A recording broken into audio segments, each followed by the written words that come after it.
Levi, what are these? Come here.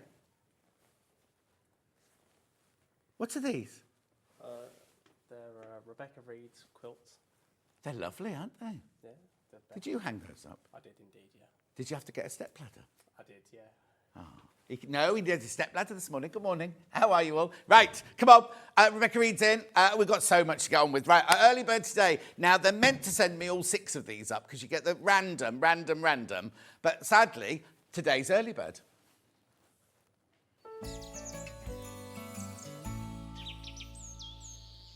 Right, here we go. There are 6 different choices. You randomly get the one you want. No, not the one you want, the one you get, basically.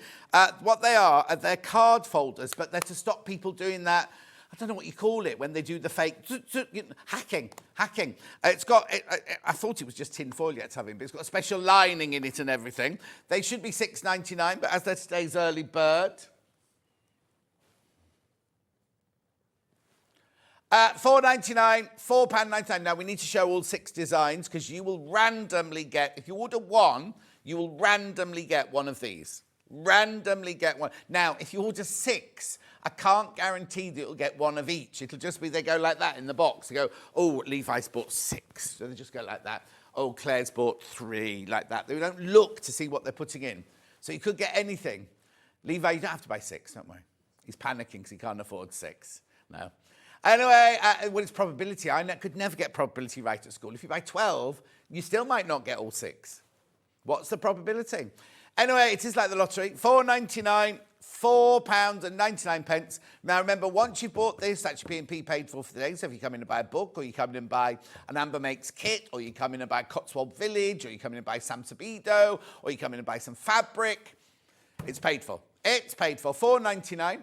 I can't see my screen from over here. Oh, yes, I can. There you go. Don't worry, Levi, it's fine. Keep going through for these at £4.99. Ideal Christmas present because we are Christmas in July. Oh, remember, everybody gets a badge. Not if you bought one yesterday or the day before because it's only one per person during the week. Here we go. Could you give Claire-Louise a badge? We're not very organised this morning, are we? Here we go. Did you show the slide, Ollie? Oh, no, every time we mention badge, we have to show the slide. Has Bruce hidden it? There you go. Well, I can show it for real. There it is for real. Yeah, it's blue, I think. Not the badge isn't blue, but the slide is blue, I think. 1 per person, and we've shown it lots and lots and lots during the day. There. No, that's not it. At £4.99. Oh, that's not £4.99. That's £4.99. You get a free badge. Beautiful. Keep going through for this. Right, Delia says, good morning, great shirt. June says, looking good today, Mr. Scott. I'm tired today. Anne says, morning, John, lovely to see you. Sue says, morning, John. Hayden says, morning, John, happy Monday. Yeah, don't normally do Mondays, do I? Pam Minihani says, good morning, lovely. Carol says, good morning, all. There you go. Right, I'm going to close that now. Oh, actually, no, loads of you buying that. There's loads of you coming in. Are there any mini baskets? Oh, be careful, be careful. There's loads in baskets. I'll leave it there, though, because we've got such a packed show today. Actually, put that on the fabric hour for me, Levo, would you? And there you go. There's your free badge slide. There's your free badge slide. Now, it's only 1 per person during the week. So if you got one on Saturday or Sunday, you don't get one today. Because it's Monday, you might not have been here at the weekend. We launched Christmas on Saturday, and it goes right the way through till next Sunday. Here's today's menu. Colonial Clothes Book. It's a book launch. It's brand new. Now, it's totally and utterly exclusive to us until April the 13th. August the 13th. August the 13th. You can buy it on pre-order on the Long River if you want to, like Claire did. No, not Claire. Christine did. I'm getting all my names wrong, aren't I? Christine, and she won't get hers till the 13th of August. If you buy it from us today, which lots of you have done already, I know. Have we got a picture of the book for the menu? No, okay, don't worry. We'll move on. Amber Makes Christmas with Rebecca Reid. The first one is your Cotswold Village. So we've got that's an old one. That's the church. Let's have a look at the new ones. There's the manor house. Beautiful, isn't it? And we've got part 2 of the village. Is that part 1 or part 2? I can't see. Oh, it's a VT, that's why. There you go. That's the new one, that's the new one, that's the new one. Okay, lovely. Then back to the menu. We've got Liberty Christmas fabrics at 10 o'clock. 11 o'clock, we've got Amber Makes the 3 gorgeous, and that's all about twin needling. You don't have to do it twin needling, but it's all about twin needling. There's the Christmas tree, there's the 3 wise men, and there's the Cotswold village there. And then last hour, 12 o'clock, the Little Star Christmas crochet jumper with Sam Sabido. Just show you a little picture of that. Got it in 4 different colourways. Oh, hang on, we're just finding it for you now. Pauline says, so love it when Amber Makes is on. Excited about Clone Your Clothes, says Pauline. Margaret says, good morning. Done my shopping already, so I can sit back and watch. The other Jan says, good morning. Right, there you go. It's, oh, you saw it. You saw 4 different colours. It comes in 4 different colours. 3 ways you get in touch. First way is by email. studio@sewingstreet.com. Second way, Facebook Live, which is the ones I've been shouting out. Trudels is watching. Third one, go to the website, www.sewingstreet.com. Oh, I'm supposed to move, aren't I? And then you click on Watch Live, top right-hand corner. And then you can go there. You can write your message in the white box. Scroll down the page, you will see 2 columns in it. The left-hand column is everything you've seen so far. Right-hand column is this. So these are all the tools that Claire-Louise uses in her hour and some of the fabrics that she uses. But we don't know why the felt was there. Oh, it sold out anyway. Christmas jumper. Oh, the felt was for the Christmas jumper. We didn't know what it was there for. Keep going, keep going, keep going. Where's the book? There it is. There it is, $16.99, totally and utterly exclusive to us until August the 13th. And they're signed. Are the ones from the Long River signed? No, they're not. No, they're not. Anyway, keep going, because we've got to get on. So there's all the tools. So you'll see Claire-Louise using some of these during the hour. CL, Claire-Louise, whichever. Then we've got Amber Makes. There's they're going to fly out. We've got the batteries for the little torches. Oh, the batteries are sold out already.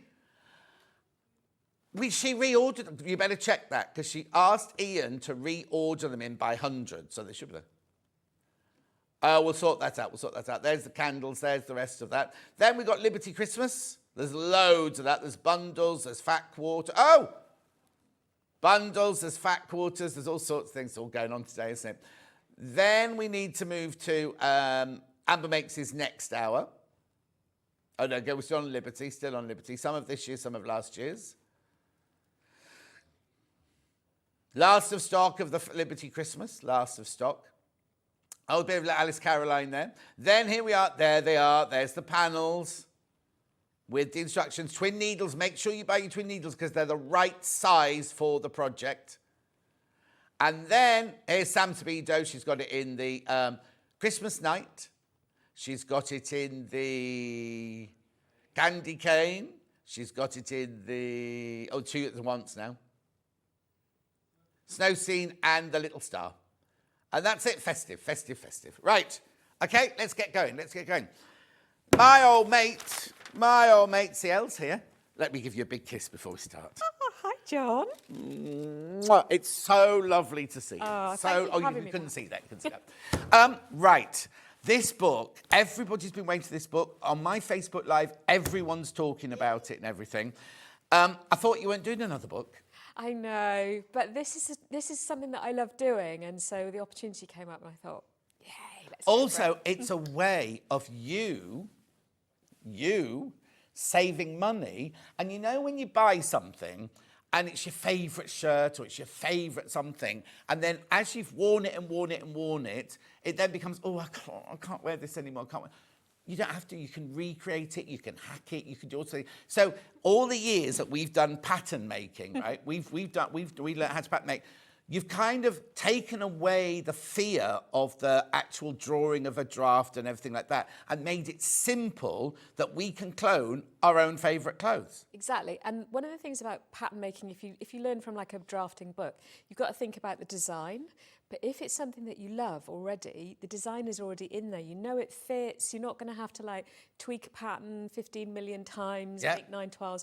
You know, you just kind of recreate it exactly as it is, and it becomes size you. So you don't have to think anything about sizing. You don't have to worry about sizing or anything like that. Right, I'm going to come over to you because we've only got one book, and we'll just flick through. I've got a book. Oh, you got one? Okay, then you have yours. If you put yours on your desk, where your overhead is, I'll flick through mine, and you flick through yours at the same time. But so it comes in 2 sections, doesn't it, this book? It does. So the first half is called Clone in School, and basically that is introducing you to the skills. So there's 3 main techniques for cloning clothes. Well, there are more, but there's 3 that I use regularly. One would be measuring. So simple things like a cuff, rectangle, we just kind of measure that out. Second one is tracing, and I'm going to give you a little demo on that. And then the third one is overdraping. So overdraping is probably the most complex one. Let me just find that. There we go. So this skirt has got some pleating detail. Right. And then I've used a piece of muslin to actually drape on top to Yes. pattern. So that's the third technique. And then in this section, we've got all the bits that you're going to need. So the most important thing when you get started is you need to understand the grain. Right. So you look at your garment, you do what... You're going to show us all this in a minute, aren't you, when you do your what's demo? called garment analysis. So we've got all the tools that we need, and then we're going to look at the kind of grain and sort of mark up our pattern, and I'll show you our garment, and I'll show you all of that in a second. Then you've got this analysing the garment. So unlike a sewing pattern, when you clone, you have to write your own sewing instructions. Yeah, but that's good because you'll remember them. Exactly. So this is just to give you a little idea about how to look at a garment, and I'll talk you through that with the little T-shirt. Yeah. So you've analysed your garment, you've made some rough notes, you write out sort of where you think, you know, what sewing techniques you need. And then we've got a little chart here saying which method might be right for which garment. Oh, brilliant. So just to give you a little idea. So if it's a really boxy shape, then you could direct measure it. Yeah. If it's got a lot of fluidity and pleats and stuff, overdrape it. Most common technique that I use is tracing. Right. So that's what I'm going to show you. Which we'll show you later. We're going to show you all of this, don't worry. I just want you to get an overall feel for the book, which lots of you have come in for already. But So in the cloning school, we've got all the basics about anchoring your garment, because obviously you don't want it to shift around when you're tracing. Yeah. And then we've got a little section on each method. So we've got direct measuring, and I've used a simple skirt for that. And then we've got various different things for the tracing. I started with a T-shirt, and then I've introduced other things. Oh, now one thing. What? Just going to cover this up. Oh. So, throughout the book, these little QR codes. Oh, cover it up. And what are they for then? All the trickier bits, I've made little videos for. No. I forgot to tell you about that. Yeah, didn't you I? mentioned that's not on your. That's on the. Right. Okay. Look. I printed up. Normally we get a guest and they go, I've got a book coming. This is just part of the email I got from her going, right, I need to talk about this, and the questions you've got to ask me are on this page. That's not mentioned. Well, I thought it would be a nice surprise. Yes. So there's a page with a bunch of videos, really short little videos, Yeah. just for the trickier things that maybe I know people will struggle with. So, Yeah. And there's a couple of bonus lessons on there as well. Can I just say, we've literally been on this like 6, have we been on 6 minutes? 4 minutes, 33 seconds, 150 have gone already. Just to warn you, they're going that fast. So I've got loads, don't worry, but to secure yours, make sure you check out because there's loads sitting in baskets. Sorry to interrupt. So that's sort of cloning school. It's basically your skills. So you've got a little bit, you know, step by step how to overdrape. So I've made it really simple, a simple garment, just to sort of introduce the concept. And then what happens after you've done your tracing is you are then creating your pattern. So you need to label it, add seam allowances. So I'm going to walk you through this with a little demo. And then, really quite important, even though you know that garment fits you, I'd still like you to make a toile. You see, I say this whenever we do a dressmaking show. I go, I have calico on the show. Yeah. Buy calico, make a toile, because first of all, your mindset is a little bit different. It's only calico. Doesn't matter. You've not cut up your best fabric to do it. But also, with a calico toile or a muslin toile or whatever, you can pin it, you can mark it, you can make sure that it fits perfectly. Absolutely. And it's not, lots of people go, I haven't got time to do that. It saves you so much time. And here, Expert has got it in her book. The reason you want to make a toile, even if it's a garment that you love, is during the process of cloning, you might get a bit of distortion, you might shift stuff, so you want to make sure you're testing your pattern. Also, when you buy something, if you wear it, wash it, iron it, tumble it, wear it, wash it, iron, it's not going to be the shape it was when No. you first got it. So it's really important if you then make it out of a new fabric that it still fits Exactly. you in the new fabric, not because if you think of some of the fabrics that go through the washing machine so many times, they're going to be a completely different texture to when you bought it from the shop or whatever, isn't it? Exactly. So, for example, this dress, Yeah. which is the dress on the cover, the clone fits me slightly differently because it's made out of viscose, Yes. and this is made out of a sort of polyester, She didn't want to say that. She didn't want to tell you it was polyester. which is another reason why you might want to clone something. Yes. Because I love the shape of this. I don't love the fabric. I love the colour. I love everything about it, but I would prefer to wear a viscose. Yes. Yeah. But also, it's not just if you've got... Sometimes, like Hannah, when she leaves here, she has to go to Redditch and wait for a train to get home. She scans all the charity shops. If you find a dress in a charity shop that fits you perfectly, but it's musty fabric or it's a bit whiffy or it's got marks under the arm or anything like that, you could go home and make a brand new version of that dress that you've got from a charity shop. So you're not only helping the people upcycling it, buying it from a charity shop, you could then create that. It's all very, it's like you say, like, that's a polyester dress, right? Yeah. If you bought that from a charity shop, you'd go, I love the dress, love the colour, love everything, but I'm sweating.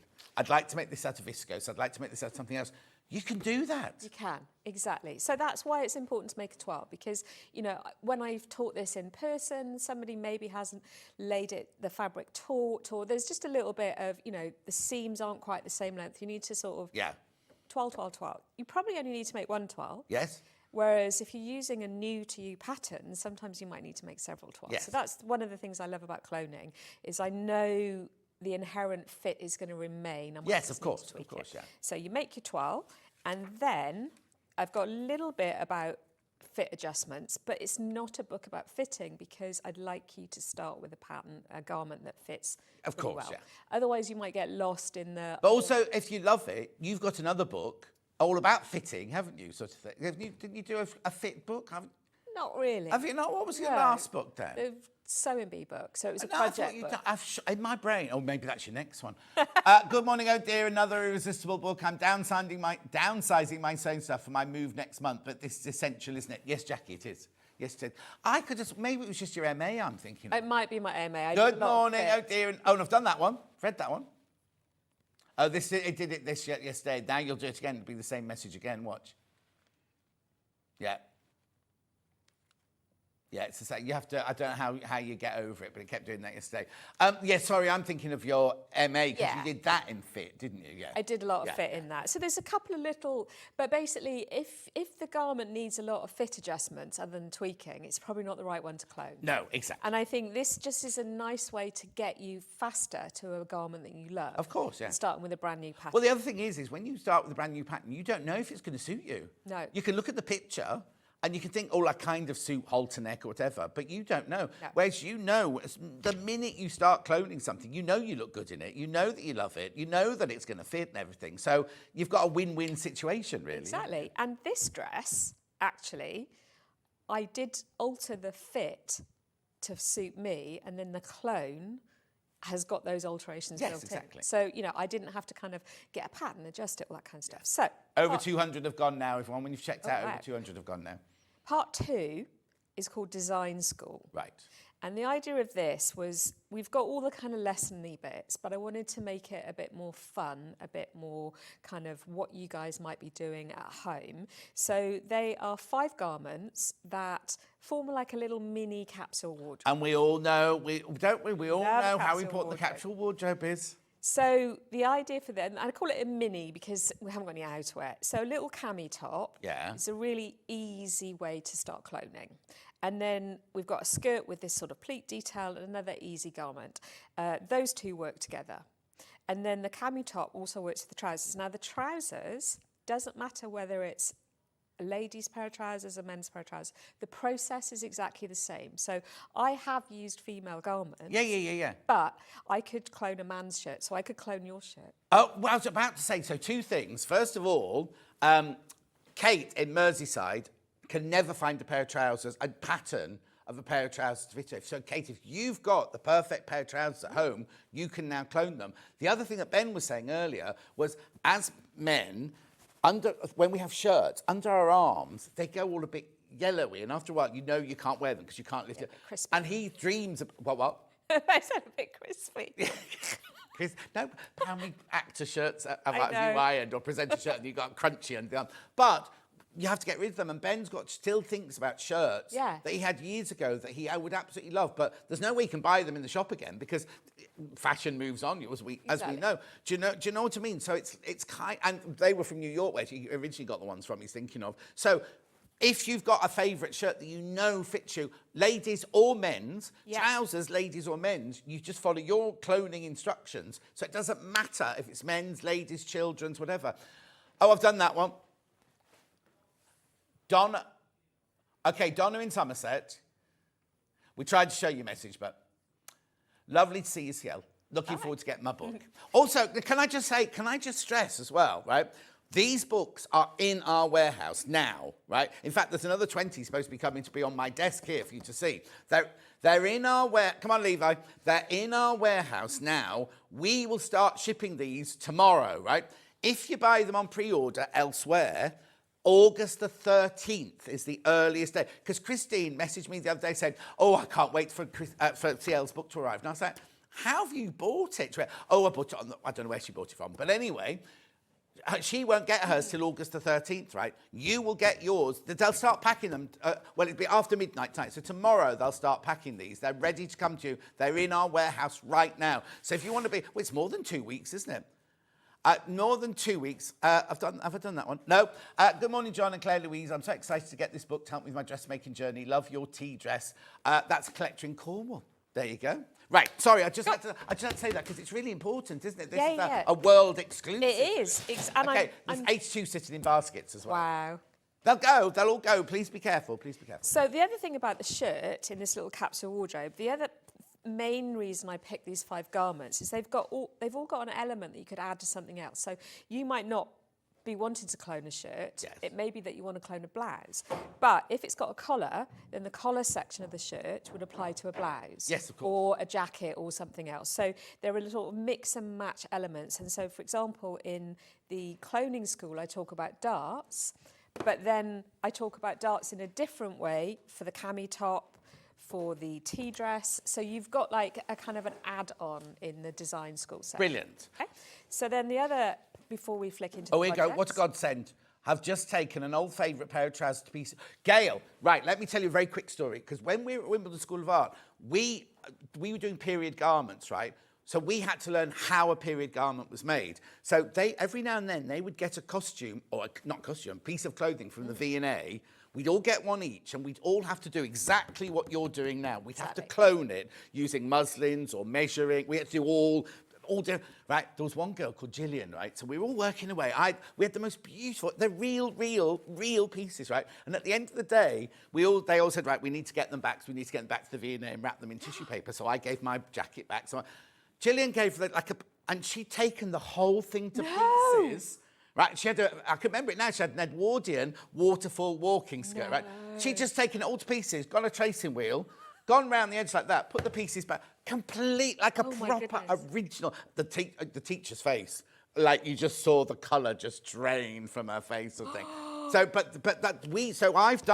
I've physically done exactly what you've got in here to learn, because for me anyway, I had to learn about period costumes. Sometimes the seams aren't in the same place as they are now. People wore corsets, so they were a different shape and everything. So you had to learn all about the different shapes. So by cloning something, you then learn. And you'll do this when you clone your own clothes. When you see the pattern piece, you'll go, oh, I didn't think it was going to be that shape. But you can, and it's not something that you cross your mind that it would be that shape. Do you know what I mean? Yeah. And I always think of Gillian that day doing that with that walking skirt. And that was in 1981, and it's still in my brain at the moment. But it's a brilliant way of understanding shapes of patterns without actually going to college for 3 years and learning how to do it. I mean, I would say don't do this if you've never made a garment. Right. Because if you've never seen what a sleeve looked like and you make a few mistakes along the way, you won't know that that's not what it is. Yes. So you don't have to have done a lot, but like a few simple garments, just so you know how to use a pattern piece. But actually, on my MA, we worked on the V&A project. You give me a skirt that was in pieces? No, the Balenciaga exhibition. Oh, wow. So I cloned 3 pieces, a cape, a trapeze dress and another dress, and 2 of my pieces made it in the exhibition. But the hero piece, which was like this beautiful bustle dress, one of my colleagues on my course was doing a bit of overdraping. Now, we had a curator near us. These are archival pieces. Yes. So, like, we weren't allowed to have a pencil more than half a centimetre, you know. Like. Yeah. So she starts sort of overdraping, and then she gets a Pritt stick out. No. It was like a whole bunch of us were like, no. Oh my. And she was like, I'm going to stick the. And we were like, no, you can't. What is it about some You people? can't do that. No, So, you can't yeah. do that. Buy the book. If you've got a Balenciaga that you want to clone, buy the book. So back to the design school. Yes, please. So the one thing that you might want to think about when you're making a clone is the fabric for your clone. So there's a little bit about choosing fabric. There's a little bit about how much you're going to need, because you've got to work that out yourself. Of course, It's not in the pattern. So it's just sort of giving you some tips for that.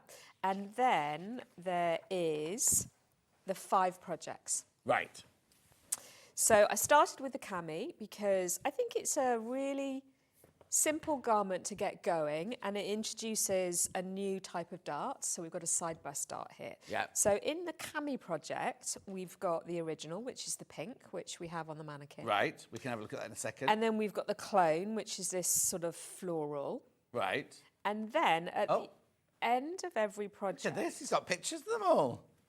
And at the end... So I've called them redesign ideas. Right. So this is sort of like a hack, because you're going to make this pattern, you know that it fits you, you love it. Why not make a few variations? Exactly. Yeah? So that you're not starting over from scratch. So here we have like a peplum one. Right. And we have a hack of that on the man. There you go. There it is. So that is the hack, and that's exclusive. No one has ever seen that one before. Wow. Nobody's ever seen this book before, because it's... No. Apart from you and the people who've worked on it, this is the first time anybody has physically seen this book, because it's totally and utterly exclusive to us till August the 3rd. Well, I've never seen it. I've only seen this. This is the one copy I've seen. No. Yeah. Oh, well, I've got 20 odd here. So carry on. Okay, so just another little thing. In each project, what I've done is you need to think about writing a little pattern map, I call it. So this is like, you know, when you open a sewing pattern, it says you've got, you know, the front and the back and all that kind of stuff. You need to sort of do that. So for the cami, I know I've got a front piece. Yeah. And I know I've got a back piece, and I know I've got the straps, yeah? And then I've given you this sort of guide so that when you're using your own clothes, you that's the sort of thing you need to do. I've also given you a rough fabric layout of what a cami might be, just to sort of replicate how you might see it. Yeah, so it's not a pattern. There's not a pattern in that book. You don't get the pattern, but for most camis, it's going to be similar. And Oh, it's yes, just to yes, give of you course. some guidelines. And then I've given you some sample sewing instructions. Lovely. So they're just little, like an order of construction, it's called in the industry. Yeah. And then we've got this wrap skirt. So again, this could be a really basic skirt. Yeah. The process is the same. Another dart has been introduced with that skirt. So they've all got little teaching points. And then here, you know, I said how we need to analyse our garment. I've given you a sample garment analysis for each project. And then we go all the way through.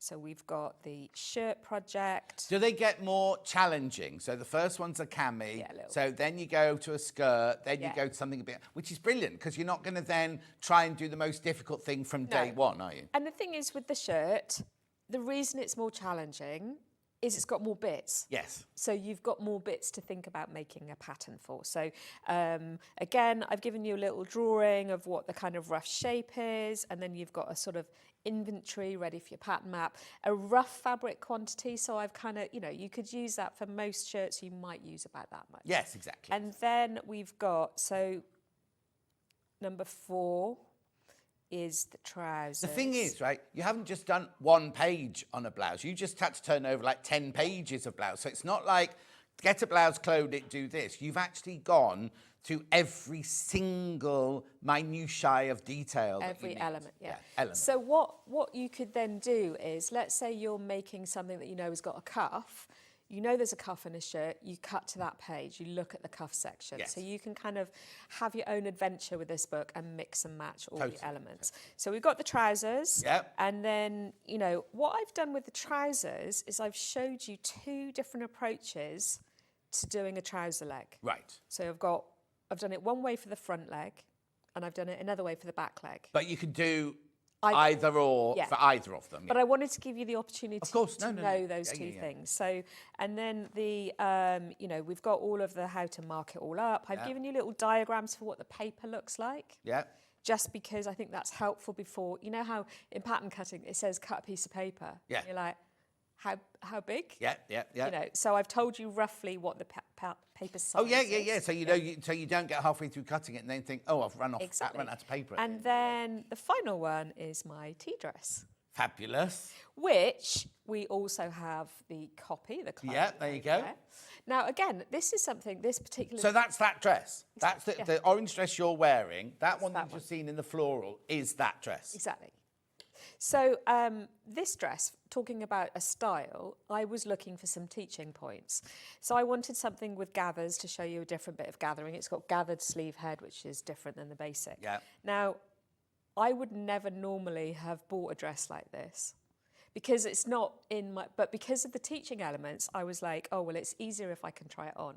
And actually, I really love this style. So again, it's something that, you know, it's always good to experiment with the Of course, styles. You know, so there's going to be quite a few of these. And then again, we've got towards the back of this section in the redesign. So this is something I'm going to do for my nephew's wedding. Oh, okay.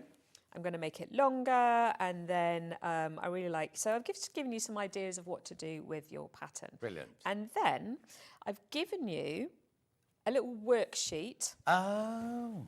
Now, there's one that's been pre-filled. Right. So I apologise, I did print this off and I forgot to bring it. That's what you talk I was about. going to fill it in Yeah, for the... Yeah. And then there's a blank version. So those little QR codes Yes. on the page is one that you can print off, that's got more pages with like spaces for a fabric swatch and notes and all that kind of stuff. Oh, So you can either fill it out in your book, which I don't recommend, No. because then once it's done, it's done. So what we've got is the example, which is the shirt. And then here we've got you can do a little diagram. You know, it doesn't have to be a nice sketch. Yeah. And then you've got your process list, just a little quick checklist. And then you've got the pattern pieces you're going to need. So I could fill that out with the T-shirt we're going to do, front, back, sleeve, neckband, rib cuff, all that kind of stuff. And then you write what the original fabric is. Yeah. Polyester. Yeah. And That's then, if you know what it is, because sometimes you don't know what it is. No. You know, kind of like labels come out. and everything exactly. Like that. But you just sort of have a little Yeah, feel yes, of it. exactly. So then I've given you a little supplies where you can tick your stash, you can tick, do I need to buy it? So you've got a little kind of idiot sheet. So you can, with those QR codes, you can print these off. Yeah. Jackie says, morning CL, I've got my book. Julie Vaughan says, fabulous book. Jan says, oh, hello, lovely CL. I think my clothes sewing journey can start now as I'm too terrified to cut out a pattern that won't fit. Margaret says, morning CL. Lots of love coming through. Right, before you go any further, I've got more messages for you here. Morning, lovelies. I can't wait for my book to arrive. I have loads of favourite clothes I want to clone from Sue in Staffordshire. Let's see if they change. The messages change. Yeah, I can't wait for my copy to arrive. I have a few old favourites that I love, but they're past their best, so I'll clone them. That's exactly what it's about, Susan. That's exactly what it's about. Getting your favourite clothes and recreating them. Looking forward to getting this book. Nothing worse than having a favourite garment that you can't get again. Exactly. That's Collector in Devon. That's what it's for, isn't it? Exactly. And do you know what? Like, I had this pair of jeans. I mean, I've grown since then, so I can't use the pattern anymore. So you've been taller. You've got grown taller. Yeah. And they were cheap as chips, right? They were nothing special, but they were the best fitting jeans ever. That's sometimes the way, isn't it? And I cloned them and I used it as a block, and it meant that every time I wanted to make some trousers, I didn't have to go, oh, I've got to do this fit adjustment and that. Yeah. Because they were there. Oh my goodness, just what I need. Was only talking to my lovely friend yesterday about a book like this from Elaine in Leicestershire. No, exactly.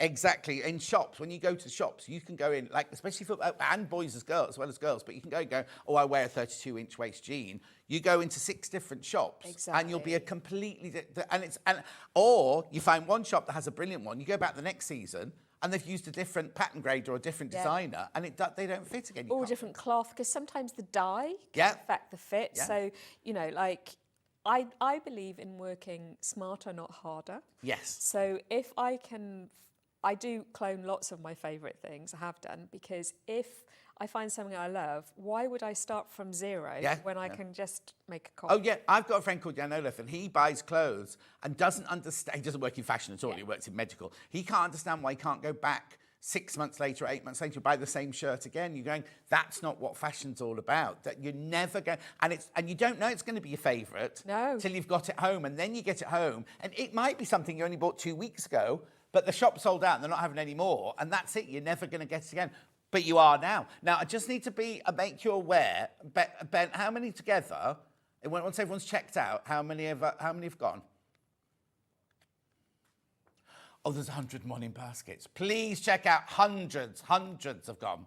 Oh. Right, we'll be down to nearly 100 left, and we'll see if we can get more, but be careful once you've checked out. How exciting, first of all, for you. Isn't it lovely? Thank you, guys. Isn't it terrifying when you write a book, because you spend all those days on your own writing it and everything, because we were just saying, this book was finished last July, was it? Well, as you know, with the edit, so the manuscript was last July, but that's only part of it.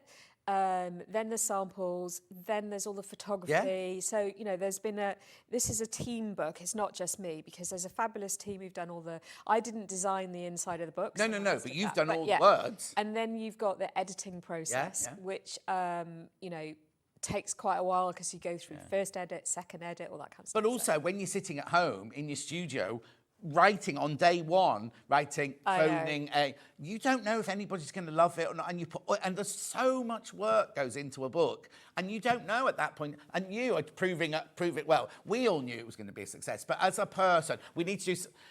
Okay, there's 150 in baskets now. What we'll do is finish off talking about the book, then we'll do a demo, because I've just seen the time. Yeah, we'll exactly. do a demo, and then we'll carry on back to the book in a minute. Okay, so there's only the last page of the book is just some useful, pattern, information. Information. So we have Bring it into shop, that's it. a Christmas jumper. Right. For a child. So I picked this just as a little quick demo, okay? So this is the clone, and now I'm going to show you the original.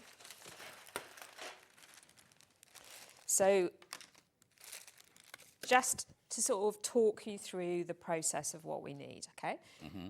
And I just thought this is something where, it's cute. You might want to make more. Children grow. Exactly, but you might want to sort of I could clone this and just make it as a sweatshirt and not make it Christmassy. So it's just a nice little thing. So the first thing we want to do is our garment analysis. So I'm looking at this. I've got a front, I've got a back, I've got a sleeve, I've got a neckband, I've got a bottom cuff and a sleeve cuff, okay? So those are all the pattern map bits. Then I might be thinking, which is the best method? Tracing, okay?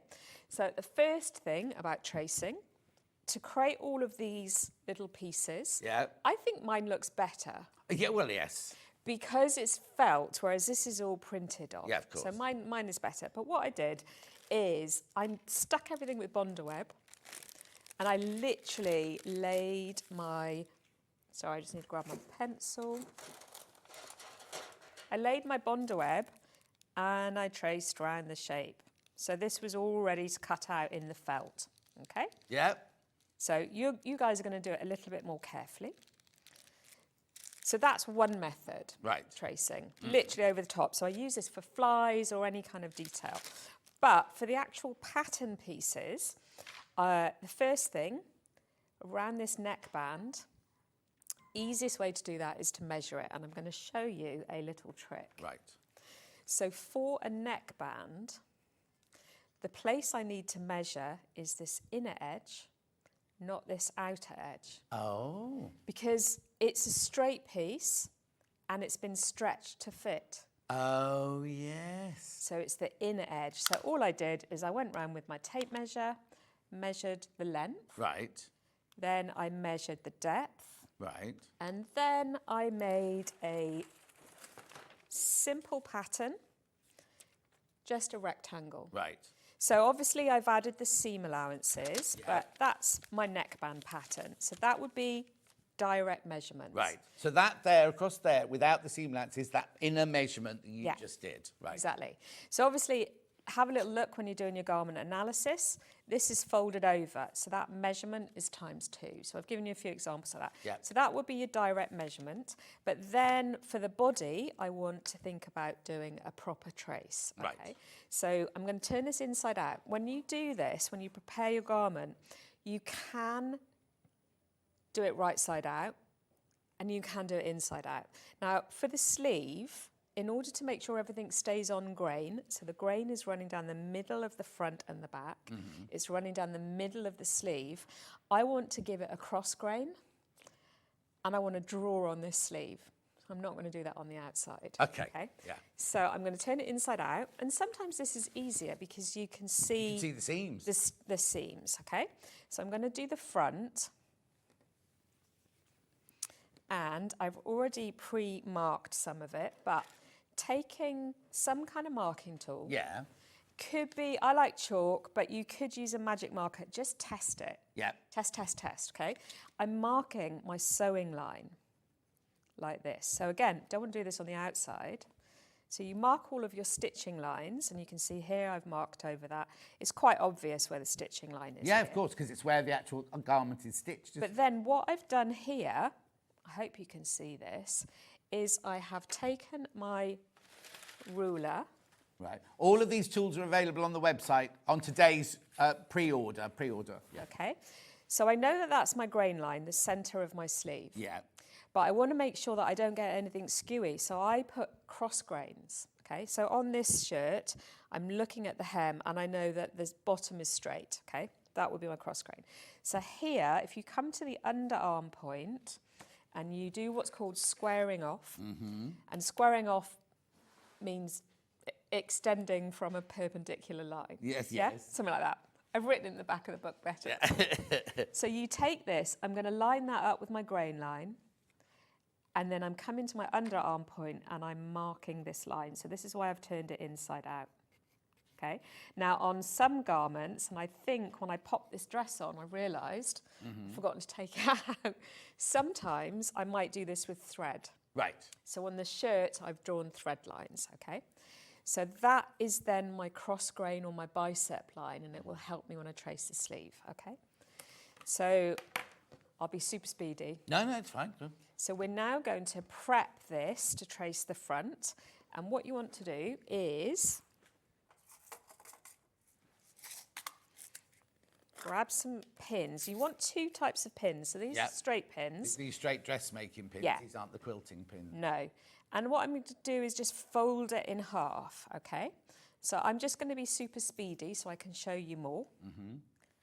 I'm folding this in half, and then I like to pin the fold. Right, yes. Just so everything stays flat. Well, I find if you don't pin a fold, sometimes it bounces up and you lose like half an inch or some part of the pattern, don't you? Yeah. So you guys are going to put more pins in. I just want to do more, okay? And then you're going to match up like for like. Now, folding it this way works for something very simple where the front and the back are the same height. In the book, I've showed you what to do if the front and back are different or if there's a sleeve attached like this. So it's a slightly different process, but this is just your basic, okay? And then I would go around and This is the one you should sort of start with. Yeah, a little T-shirt. Just to get used to doing it, like muscle memory sort of, I'll do this, exactly. in this, and I do that. So that's my garment prepped. And what I've done in the book is I've showed you different methods of prep, because the camisole I opened out like a butterfly, but this is like your basic. Yeah. Then I'm going to grab something. So what's that then? Because we don't sell that. No, it's a pinnable surface. This is just foam board. Okay, so let me get that set up. Oh, actually, are you just going to pin to it? Yeah. So we haven't got it on the show today, but something like this, would that work? Yeah, exactly. Something like this, the June Taylor, that would work. That would work. That would work. Right, carry on. Sorry. So there's two approaches to this. Okay. Yeah. Two approaches. I could lay this on a piece of pattern paper, get some fabric weights and anchor it that way. Like so, and do my tracing. Yeah. However, I can't get any tension on it that way. So my preferred method is to put it on a pinnable board, okay? Right. So I've got my pinnable board, then I've got, here's one I prepared earlier. Rigid paper. So I've got my paper, and the important thing for your paper, let me just anchor that down, is I've used my ruler and I've drawn a grain line. Yeah. and then I've drawn my cross grain, which is going to be my hem. Yeah. Okay, so then I take my garment and I line up the grain line or the centre with that mark. Now, I've used a green pencil. Right. I like to use different colours for different steps. Right. Just because I like stationery. She spends too much time on her own. Yeah, I don't get out much. Oh, this is where you're like, oh, I can't get it open. Oh, do you want me to open? You're right. Yeah, thanks.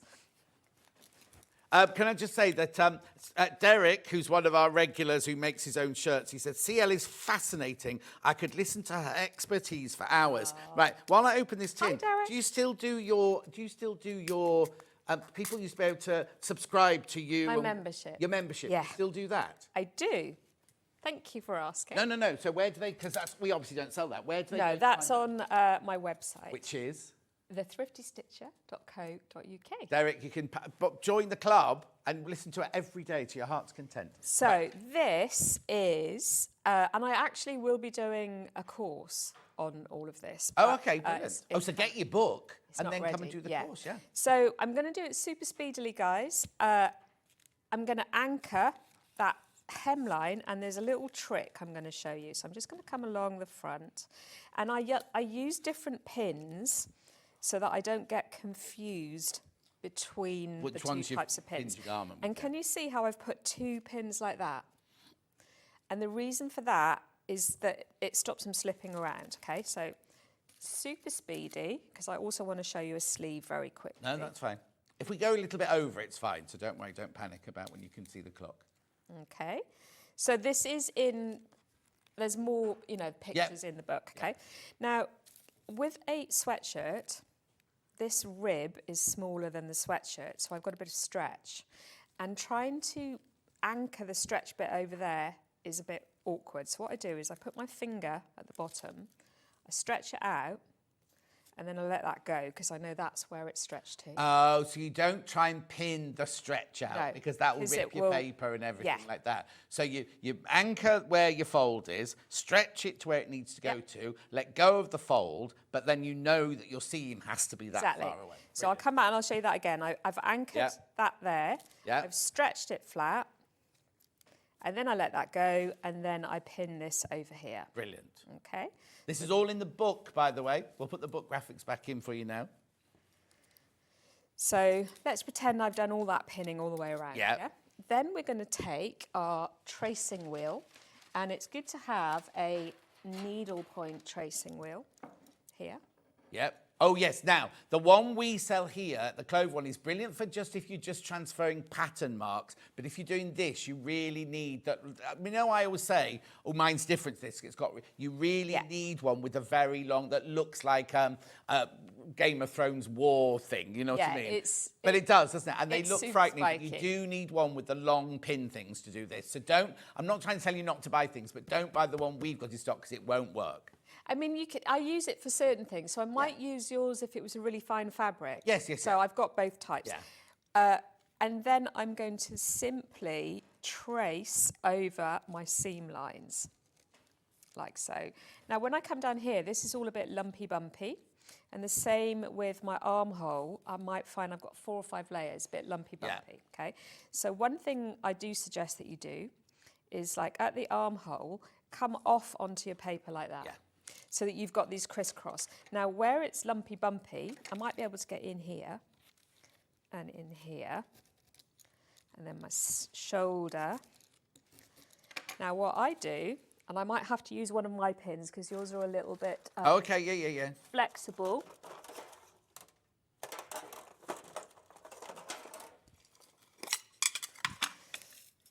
So you get a slightly thicker pin. Some people use like a brass tack. Yeah. And where that seam is a bit lumpy bumpy, you wiggle it. Right. And you walk it along, and you...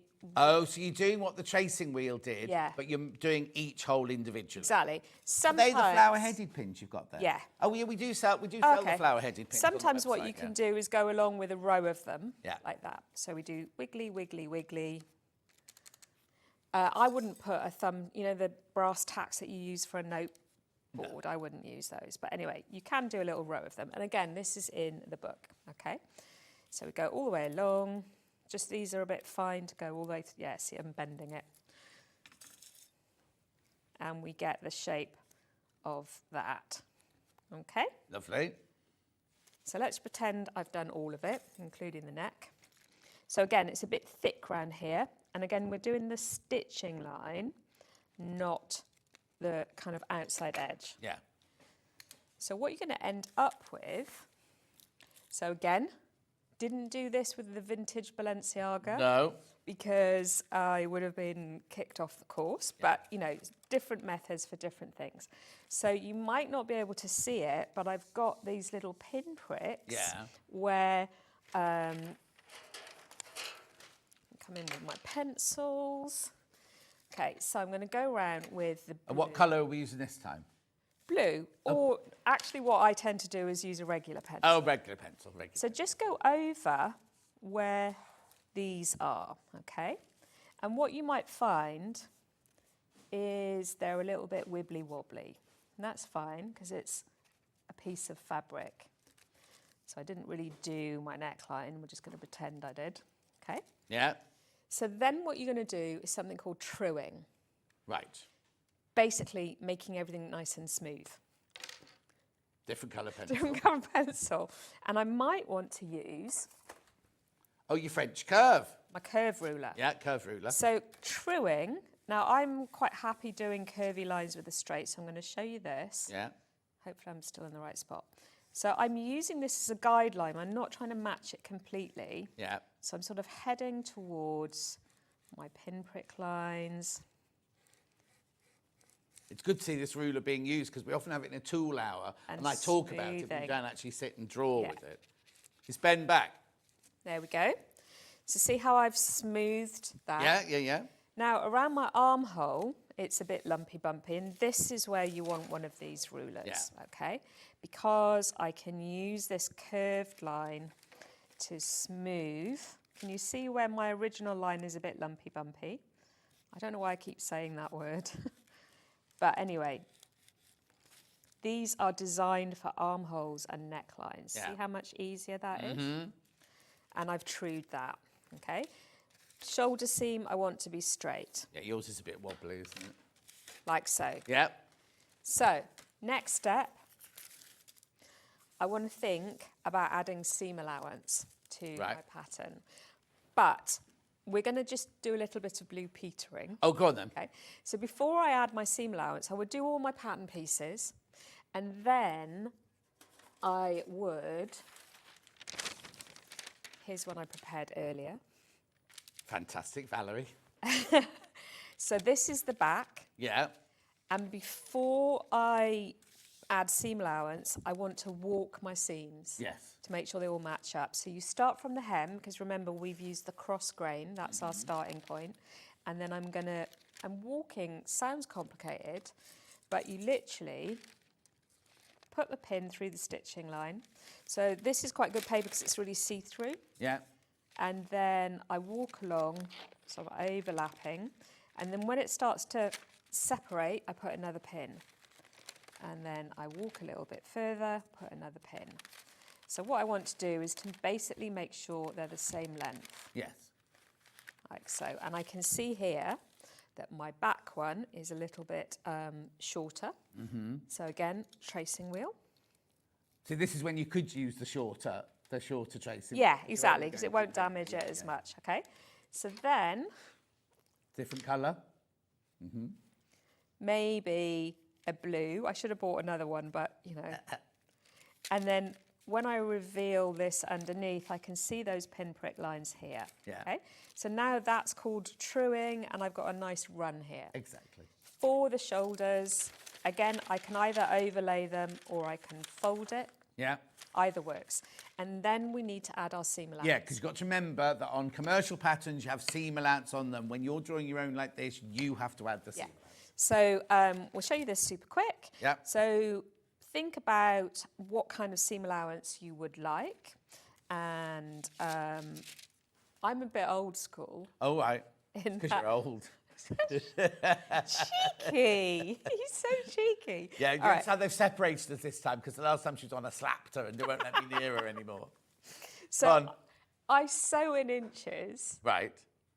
but I cut patterns in centimetres. No, you see, I'm even older than you see. Yeah. I still do everything in inches, yeah. So let me see. I'm going to use, can you see how this ruler, it's called a grading ruler and it's got increments. So Yeah. I'm going to use like a centimetre, I think that is. Is this centimetres or inches? It's centimetres, isn't it? She's the expert. The big one at the end's inches, isn't it? Yeah, we've got inches and centimetres. Oh, yeah. So this is ½ an inch, okay? Yeah. And then I do like to use a different colour for this. So what seam allowance do you add on then? On a T-shirt like this, a centimetre. But you guys can add what you like. If Yeah, you like, I do 5/8 of an inch on yeah, mine, if you like 5/8, you can do 5/8. Yeah. But this would often be sewn on an overlocker, so centimetre. Yeah. I like a centimetre after having done my MA because that's how we were taught to cut in fashion. Okay, so again, and when you are adding seam allowance, you can use a grading ruler like this, and I'm quite used to doing that. If you find that tricky, you can mark little increments. Oh, yeah. like We've got that. seam guides. Are they on the show sale and on the website? You can also use, I don't think you sell it, there's a little tool called seam circles. Oh, yes. No, I tell you what. Now, Debbie Shaw had her, and she had ½ inch, 3/4 inch, an inch, where you do the circle and Yeah. you just roll around, yeah. You still need a ruler for the circle, or, little trick. Oh, yeah, go on.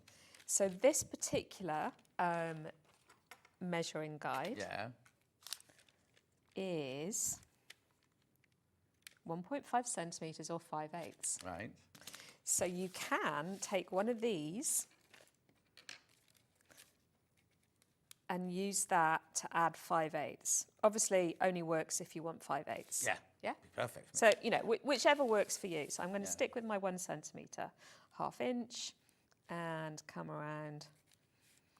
So can you see what I'm doing? As I'm going around, I'm using this line here and I'm going around that curve. I'm stopping with my pencil down and moving the ruler. Yeah. So you move the ruler, and that's how you can go around and do. Yeah. You see, I don't add seam allowance to my pattern. I know, and neither do I as a costumer. So I'm like a multiple personality. Yeah, totally. Because when I'm costume making, we sew differently. Yeah. When I'm home sewing, I use 5/8. Yeah. When I'm fashion sewing, I use a centimetre. You see, so what I do is that when I draw a pattern, I put the pattern piece down on the fabric and I automatically cut 5/8 of an Yeah. inch bigger, apart from down my centre back where I put 2 inches, because I'm so used to having to fit actors and have to have an extra space, or down the centre front or the centre back, because you need extra space there when you do your first fitting and things like that. Right. Okay, now, guys, I we've need to just be a bit blunt here because we've run out of time. But I know. No, I'm going to give you some more. I'm going to Okay. give you more time. What are the other essentials you'd like to talk about? Sleeve. Do the I just Do want the to show you the Yeah. sleeve really quickly. Yeah. So again, We need to get you back. We need to get more books. We need to get you back because we've only scratched the surface, haven't we? Exactly. Yeah. So for my sleeve, I've already prepped my paper. Slightly different this time. I've got my grain line. Yes. I've got that bicep line that I drew on the T-shirt. Yeah. I've got the hem like before, and I've got where the crown is. And I Yes. did that by measuring off of my sleeve, okay? Yeah. So I'm going to show you super quick the way that you would do sleeves and also trousers Right.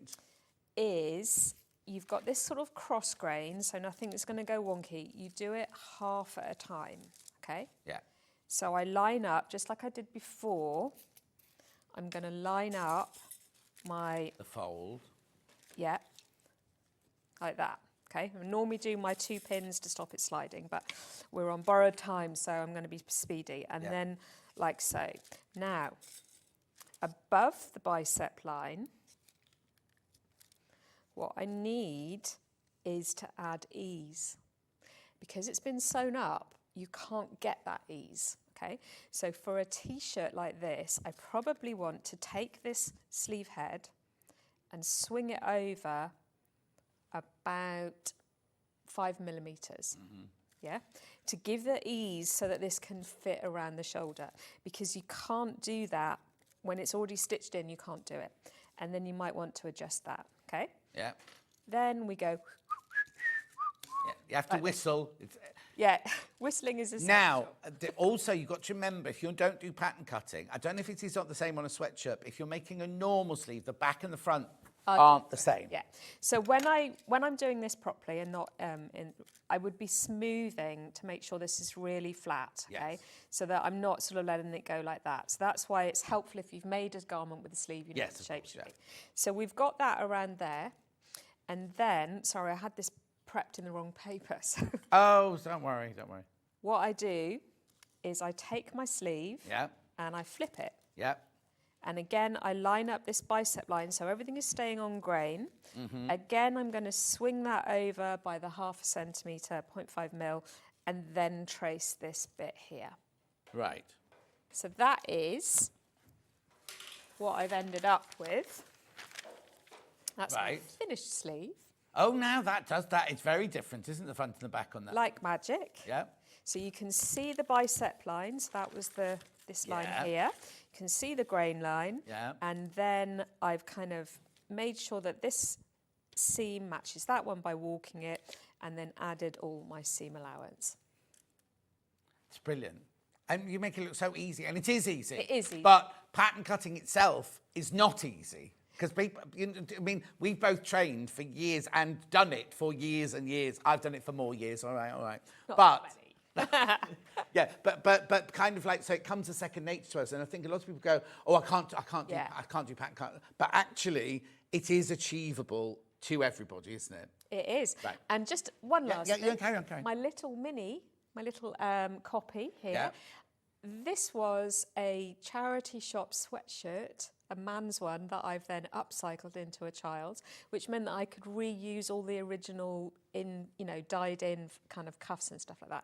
So again, that's something that you might want to think about for your Christmas jumpers. Exactly. Now, I've got to do the serious bit now, because we had hundreds and hundreds and hundreds of these. When you all check out, there's only 30 left. No. Only of the we'll get more. We'll promise we'll get more, but there won't be any more signed ones. So that's 30 of the signed ones that are still available. Oh, that's amazing. I mean, congratulations, but I mean, I kind of knew, I know you and I know what you do. And also I know how, I don't want to say finicky, but you won't let anything go by. Like this, everything in here has been, kind of like, you've made sure it's all perfect, and the fact that we will understand it, because I know you as a person, I know you as a professional. Yeah. So you can really trust this book, and it will.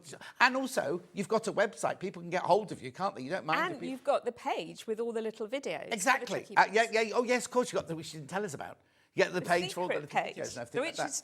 You can only access it via the QR code. Yes. But in a way, this would be like, if I was ever going to write another book, this would be cloning part 1, because this is an introduction to the concept. So I haven't put every single garment in. No, of course not. Because then it becomes really hard. Just some really nice, basic, simple techniques and clothes. But I think once you've started cloning these, you'll look at other things in your wardrobe in a different light, and you'll go, actually, I could clone that blouse. I could close that sleeve. I could clone that evening dress, because you know the techniques. The techniques don't change, do they? No. It's just, it's doing your prep work. Like you say, at the beginning of the book, it tells you how to, what do you call it? Not evaluate your garment, but... Garment analysis. Analysis. You analyse your garment at the beginning of the book, and you just follow, and it tells you the book, there's the chart and everything at the beginning of the book. There's so much in there, right, that helps you along. So don't, before you get anything out your wardrobe,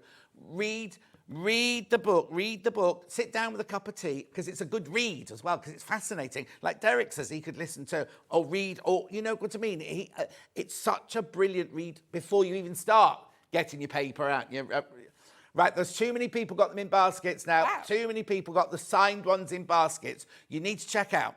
We are going to go for a break now, because Rebecca Reid's gagging to get on. Sorry, you know Rebecca. What she's like. So will you come back, and can we do some more? Absolutely, I'd love to show you. It'd be brilliant, wouldn't it, if we could do some more? But do check. We will get more books. Don't you worry, but they won't be signed. But we will get more books. Can I just explain? It's not like, oh, 1 or 2 have gone, right? Hundreds of these have gone. Hundreds of these have gone. Also, let me also explain. You can go to the Long River right now. You can get it on pre-order. They won't send them out until August the 13th. Right? August the 13th. We have total and utter exclusivity of this book until the 13th. So if you want it signed, because I don't think the Long Rivers will be signed, will they? No, they won't. But you do need to check out. You do need to check out. You do need to check out, though. That's all I'm going to say. CL, it's been such a joy. Thank you so much for inviting me. No. I love you. See, I always say I love it when people do for their job what they're passionate about. And I know how passionate you are about it. And this is like for pattern making. I'm a lazy pattern maker. Yes. She said it, not me. But I mean, but this is something that I just find quick and easy, and this isn't for this is only for us at home making things that we love that we can't get anymore or vintage. Yeah. But it just means I get there quicker than starting from a block and then, add slashing and spreading and doing all that kind of stuff. And then simply I've got this dress like this, and I know that the clones are all going to work. So I can have it in every single colour I like. Exactly. But it's also something that we use in the profession, like as a costume maker. We would maybe, like I was saying, get a dress we might have a dress in stock that we try on an actress, and the designer goes, this is the perfect dress, but I need it in yellow. And you're like, that's exactly what we do. Rather than me measuring the actress, all those, and when you measure to drop pattern, you don't just do bust, waist and hips. You have to do cross here, you have to do a cross here, you have to do round here, you have to do down here. And it's a technical drawing, isn't it? To do pattern cutting, it's like a draftsman's pattern, and it's brilliant when you learn how. It takes ages when you learn how to do it. It's fantastic when you can do it, sort of thing. But that will take you a whole day to draw up a basic. If I measured CL now, I wouldn't have her block done till the end of today. Then I'd have to that's just a basic block. I'd then have to go, right, where are the seams on that dress? Oh, I'll move that dart around. So then have to manipulate it. This way you can take your favourite piece of clothing and literally clone it. That's what it's all about. You can literally clone it. And don't forget, you can clone it, but then you can hack it as well. So we just said, have you got those three camisoles? Just very quickly before I go, right? I know I'll run over, but we'll let Rebecca Reid run over, don't worry. So look, so there's one that came from the charity shop. Here's our version of it in the floral. Here's our hack of it. Do you know what I mean? And like you say, if you love that top, you could have that in every single colour, in every single fabric. You can make it glitter for Christmas, couldn't you? Exactly. And the other thing... Or see-through, like CL's got one that's a bit see-through. Talking about cloning clothes, I was on tour in New Zealand, and one of my crew go on. melted a silk organza sleeve of the principal lady's costume in the afternoon before the show. Uh-huh. Right? So the only thing I could do was clone that, just the sleeve, make a new one because I toured the fabric, but I didn't have the pattern. No. So I cloned it, and then I sort of unpicked a bit and slotted a new sleeve in. So you could just clone details. Like, I really like this sleeve. I could clone just that. So it's not just a whole garment. There's like all kinds of stuff. Some little, reindeer horns. We are going to have to go. 50 people are going to miss out on the signed one now. We will get more in, and we're going to try and get them in for later today, but they won't be signed. They won't be signed. If you want the signed one, you do need to check out. There's 50 people, too many in their baskets now. And we had hundreds. See, I've got to go. Thank you. Wait, let her wave goodbye. There she goes. Right, Rebecca Reid's up straight after this break. Don't worry, I'll give Rebecca Reid enough time, because otherwise she'll... Anyway, I'll see you in 4.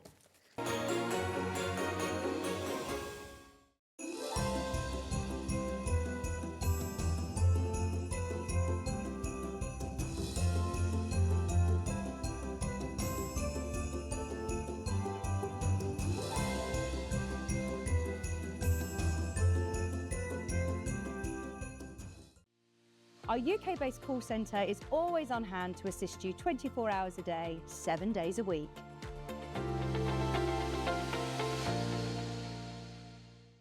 Every day, our experts will bring you a wealth of knowledge. They'll take you through the steps of making projects, and we feature fabulous tips along the way. Whether you're new to sewing or a seasoned pro, you're sure to learn something new. We're live every day from 8 a.m. till 1 p.m, and you can also watch back all of the demonstrations featured on the show on our YouTube channel. Shopping with Sewing Street couldn't be easier. You can shop via our website at www.sewingstreet.com, where you can watch our live shows and see all the products from that day. We also have a huge amount of products on our website, from your sewing room essentials to fabrics, sewing machines and much more. You can download and shop on the go with our Sewing Street app.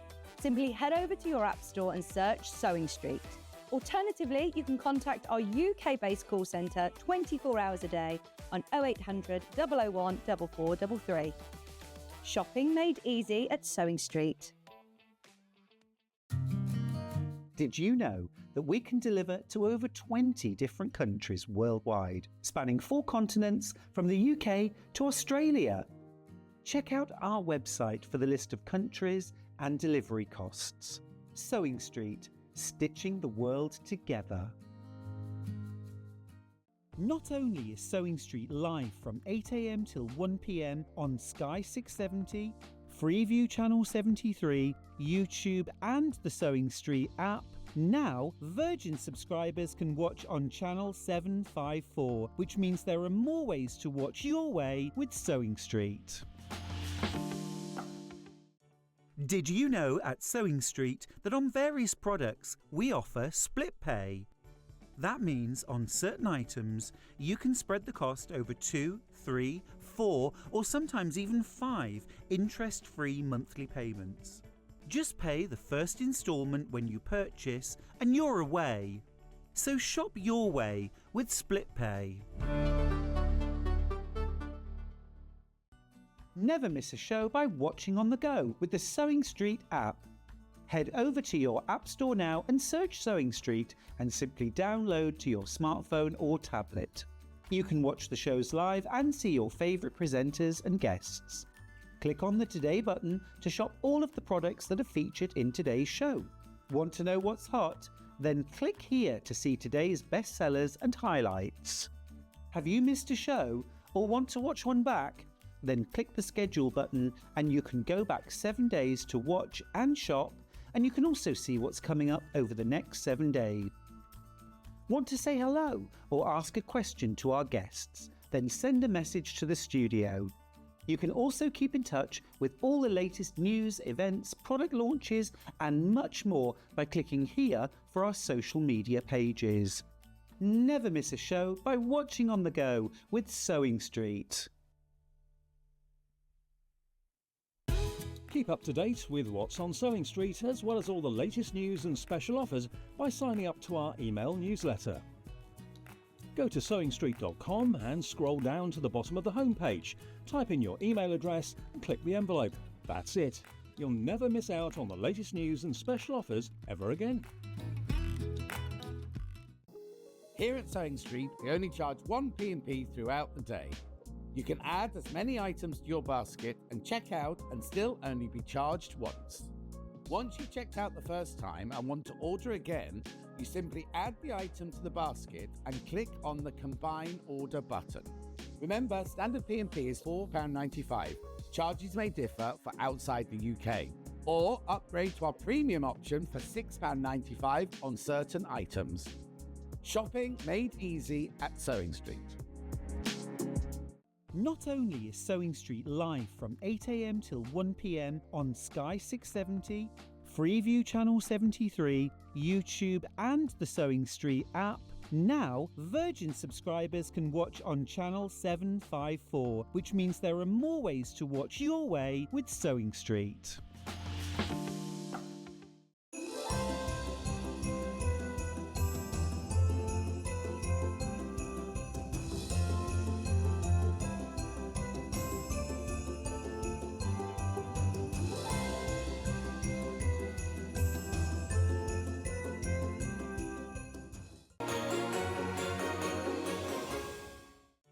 Did you know at Sewing Street that on various products we offer split pay? That means on certain items you can spread the cost over 2, 3, 4 or sometimes even 5 interest-free monthly payments. Just pay the first instalment when you purchase and you're away. So shop your way with split pay.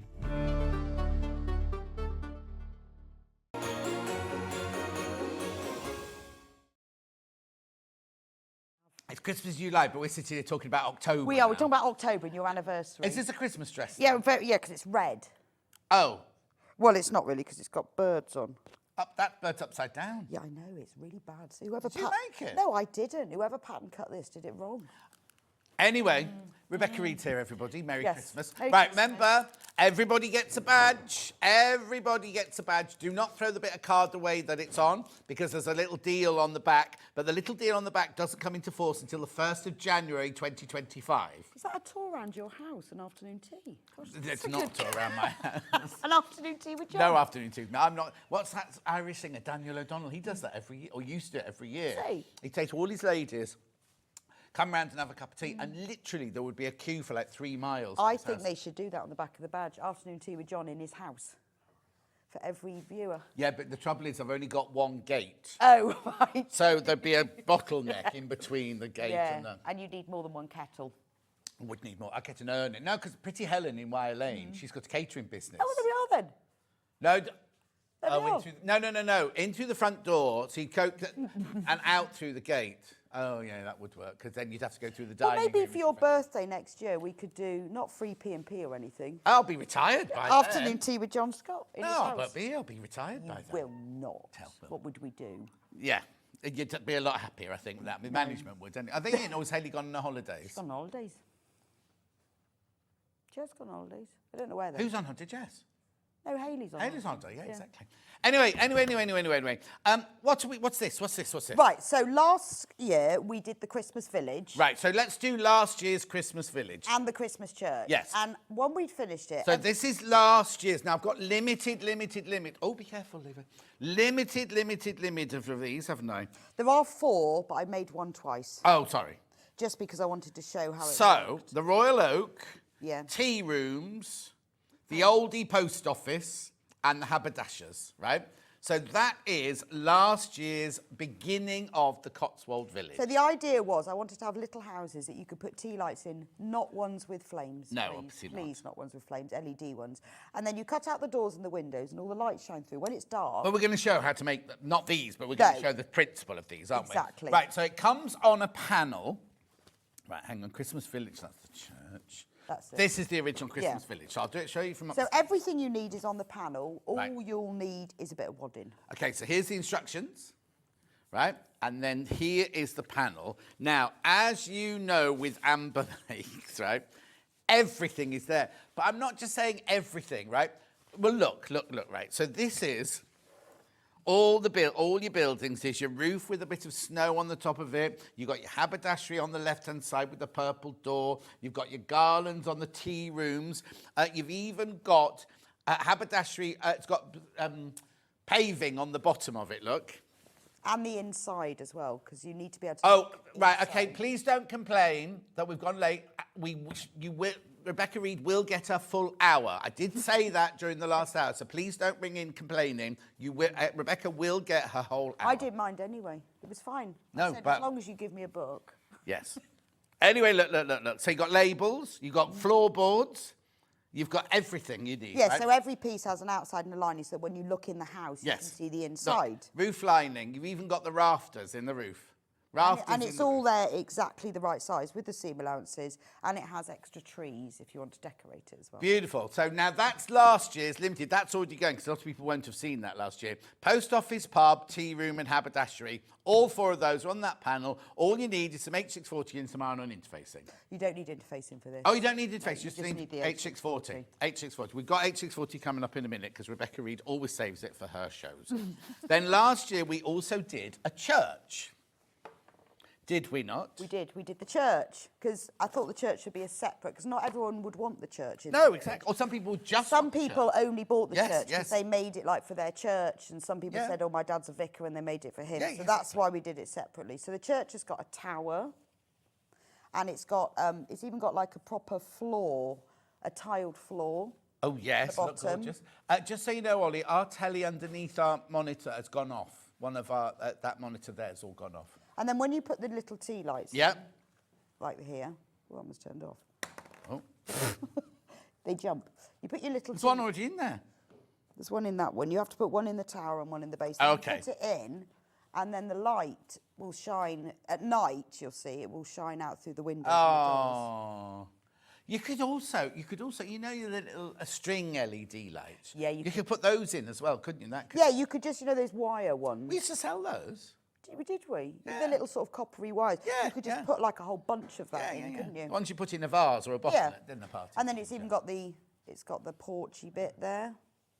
So that matches and is to scale. Look at the floor. Look at the church. You can't. Hang on. How can I show this? Look at the church floor. You Can can you see it on see the in there? panel. Look. Oh, check to Levi now. Check to Levi. It's like proper tiles. Look. Can you see in there? Look. I mean, attention to detail or what? Right. So that's the church and the village from last year. Right. And now let me show you the panel of the. Oh, then so you you're get going to see instructions. Now, is there a video? Yes. Message. I made them all last year and had so many compliments. Already ordered the Manor House. They are fantastic from Glennis. Glennis has 4 new shops as well. When you get your instructions, there's the details of how to watch the tutorial and a QR code. So look, there's the Floor. Look, I did all that pointing and I could have just shown you there. But what's this? That's the inside of the tower roof. That's the Who on earth is even going to see the Well, inside? if you look right up inside, you can see it. So it's, you know, you can't just have blank fabric. See, that's the floor of the tower, which matches the floor of the church. At $19.99, you do get the instructions. You get a free video. Are you wearing a Christmas dress in the video? No, it's only hands, remember? Oh, yeah. Don't see You me. don't even do a hello, it's Rebecca Reid. I do, yeah, but not me. Oh, that'd be extra effort. I'd have to move the Oh, camera. makeup. You need makeup. Oh, and I'd have to move the camera and I'd have to get out of my leggings. I'd have to shave your legs, won't you? No, I'd have to get out of my pyjamas. Oh, I see what you and mean. put proper clothes on. Right. So they're last year's, right? But very, very, very popular. Now, this year... So this year we've added Christmas at the Manor House. So I had to look at, because this is all based on Cotswold villages. Yes, it's like, I'll tell you what, I live next to a village called Mickleton, where Dulcie lives, and the houses, the big houses, are identical to this. Well, I looked at loads of those, and what I really wanted to make was Kelmscott Manor, Oh, yes. where William Morris lived. Yes. But it's got loads of ends and side wings and gables. It would have taken me ever. So this is based on that, but it's only got one side wing. So when you come round for tea Yes. on my birthday next year, we'll go to Mickleton to get some more tea bags. Yes. And you can see the house. And I can These see are the these are so like the big, not like my house. My house isn't anywhere near that big, but you know what I mean. And they go for millions. Yes, so this is, 1999. 1999. Instead of millions.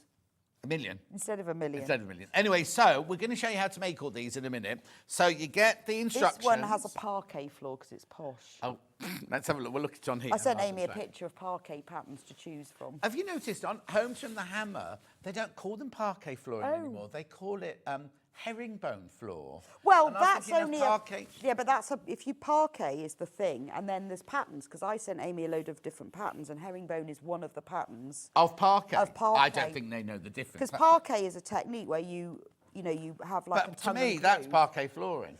in the herringbone pattern. Oh. So parquet flooring is where they butt up together, and it depends on the pattern you do. There's loads of different. So patterns. what have I got then? I've got I had floorboards put down. I might have got a modern house, not an old house. That's not parquet. It has to. No, be mine's little just strips. floorboards. But you can get them where they're in squares. You have like diagonals made into squares, and then they're all called different. Oh, patterns. and they're called parquet still? It's all parquet. Oh, It's just I didn't know that's the herringbone pattern. Right, okay. So that's your floor. That's your outside floor. That's the top of... That is the top of your chimney. So that's that bit there. Because you need a top of your chimney, don't you? Well, normally it's a Father Christmas jumping in them. isn't Well, there? you could put a Father Christmas in if you. Right, and also, can we just point out, they do come with doors, right? So you've cut the doors out You so have you to can cut. see the You light. have to cut one door out to get the tea light in.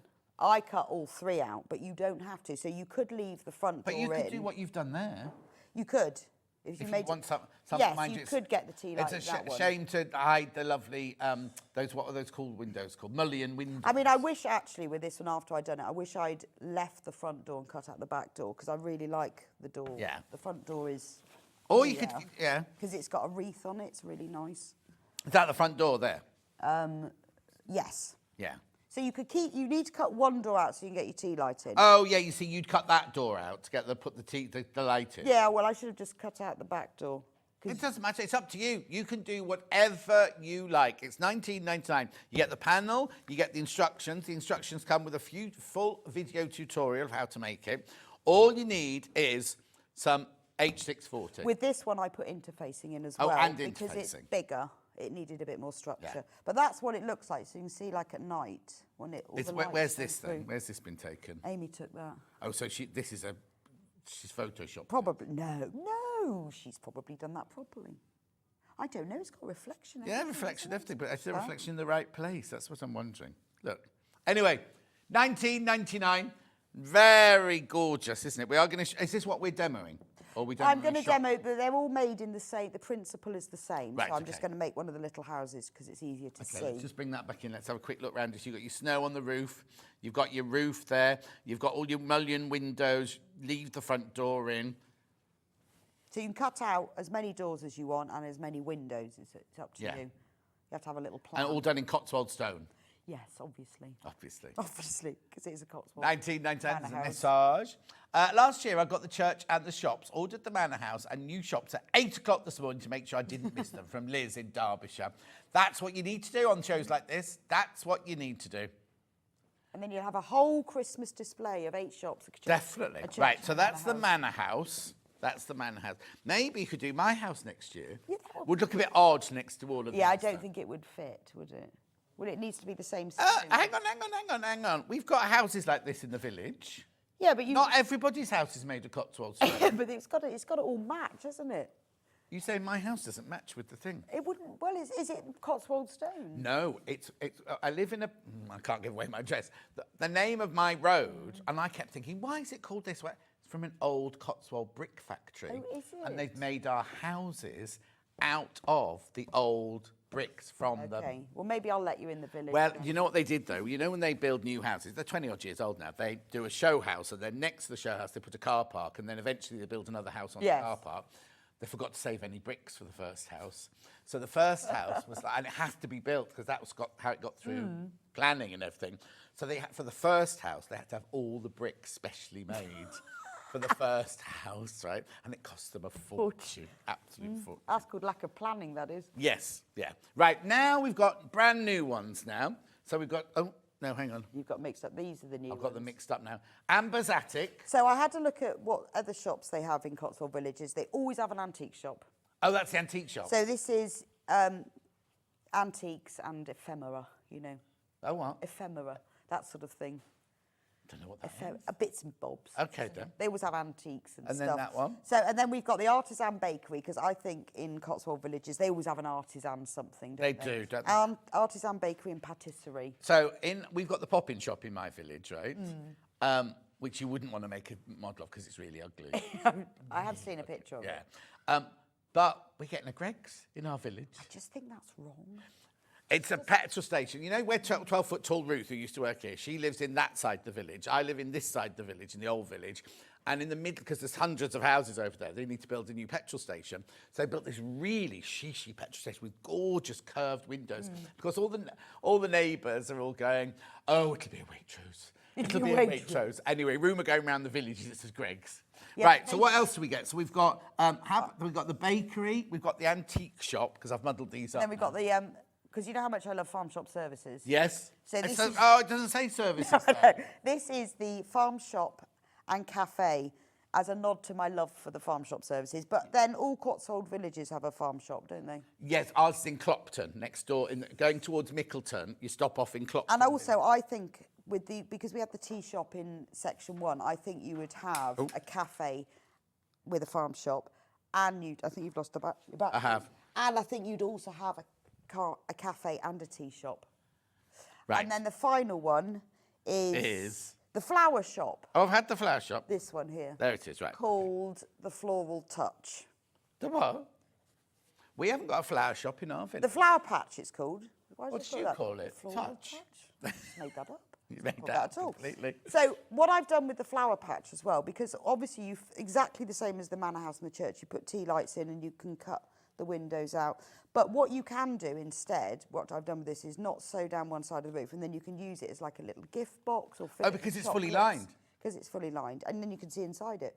So you could then not cut out the windows and doors, and you could fill it with chocolates or something and have it as a decoration. Oh, do you know what? They'd be lovely as table gifts. Yes. you know what I mean? You could put something lovely in it before. And the Christmas only dinner. difference is you, and I say that I should explain it in the instructions, you just don't sew that side of the roof on. Yeah. So that's what you can do with them as well. I love the bakery because it's got a bicycle on the side, because that's the baker's bicycle. No, it's the butcher has the bicycle. No, he's delivering bread, artisan bread. Oh, like on the Hovis advert? Yes, round the village. Up that hill. Yes, he definitely is. I think that's... During COVID, that was me in my village, because the average age in my village is 95. So you were delivering bread? So, so when the COVID hit happened, I was like the young, sprightly thing. So I would go and get everybody's prescriptions for them from the doctors. No, not on my bike.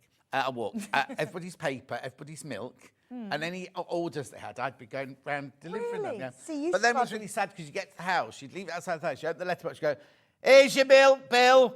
And then you'd run away, and then Bill would come to the door and get his milk and everything. Oh, No waving, I'd gone by then. and that's... Christine. That one's got a bike as well. I know some people in COVID, was someone's uncle, who used to get his post and then not touch it for 3 days. Oh, no, I had friends like that. I'll see. She has a Left it- box outside the house. The postman had to put it in the box, and she wouldn't touch that box. And then she had another box, and she wouldn't touch that box for 3 days. I know. She's still got the box there now. Still doesn't open it for 3 days. What an excitement, though, because you'd look in and go, oh, it's come. Yeah. Don't open it, though. No. Right. But then, did you wash your? I mean, I'm not taking the mickey out of anybody because everybody dealt with it differently. But I had friends that used to go to the supermarket, do their shopping, get home, and then wash everything before they put it in the cupboards. Far too lazy. I'm afraid I don't No. wash it at the best No. of times. Right, what's this then? All the different shops: bakery, farm shop, antique shop, Amber's Attic, a and fine florist. collection of antiques and brocante. That's the word, brocante. brocante. Brocante, that's the French word. Was that the word you were trying to use earlier? Yeah, it's the French. Ephemera, It's you what said. the French antique shop called brocante. Oh, do they? How does she know? Oh, she goes to France, doesn't she? No, I wrote that. Oh, I love brocante. hang on. So you've done some designing? No, I just wrote I sent her the words. Oh, okay. I then. did do some Okay, then. designing. And then where's the other one, the last one? There's the there, flower flower patch. patch. And you see, the inside of the antique shop has got a rocking horse. And a Christmas tree, look. Yeah. That's the inside. That's the inside, everyone. And that's the inside of the roof. So that when you look inside them, you see Not that one. which one you look into. That's the antique shop. Oh, yeah, look, it's got the rafters. And everything. That's the that's the Royal Royal Oak, Oak. that one. Some of them, so yeah, the antique shop has got that. They're all slightly The farm different. shop's got it as well. Look, the ones at the end. Yeah. They're all slightly different, but it's quite nice that you can look inside. No, I think it's cute. I think attention to detail is fantastic, isn't it? So again, you get the instructions and the panel. So all 4 shops are on the panel. So now you've got 8 shops. You've got the manor house and you've got the church. Yes, we put them all together. So which ones did you say I needed Right, iron on just the interfacing? manor house I put interfacing on because it's a bit bigger and it gives it a bit more structure. So just the manor house? Yes. You So sure? what you do, yes, definitely, is you put wadding on the lining for all of them. Right. But then with the manor house, I put interfacing on the outer. It just gives it a bit more structure. Lovely. So that's that. And then you also need H640. Now, have you put in your special deal of your metre here? Yeah, so you need ½ a metre per kit. Oh, okay. So you will, if you buy more than one, you So need if a you metre. buy more than one, then you'll need a metre. Now, you see, I don't know how I say this every day. I don't know if she gets away with this because this bundle is supposed to be disbanded because really this should cost you £12 because it's £5.99 a half metre. And you're paying £10 for a metre then. Wow. Beautiful. It must have been a previous deal that I've just discovered. Well, you've remembered the code number. Remember the haven't you? code, you see, you just slip it in and hopefully no notices. Nobody notices. You've done something with something else today as well, haven't you? Yes. Yes, in the next hour, there's a saving on the black fabric. Yeah, I that found she's another done little for deal. us. I thought I'll have that. Right, okay, so that's now, we are trying to get more candles and batteries because they all sold out, I think, before it came.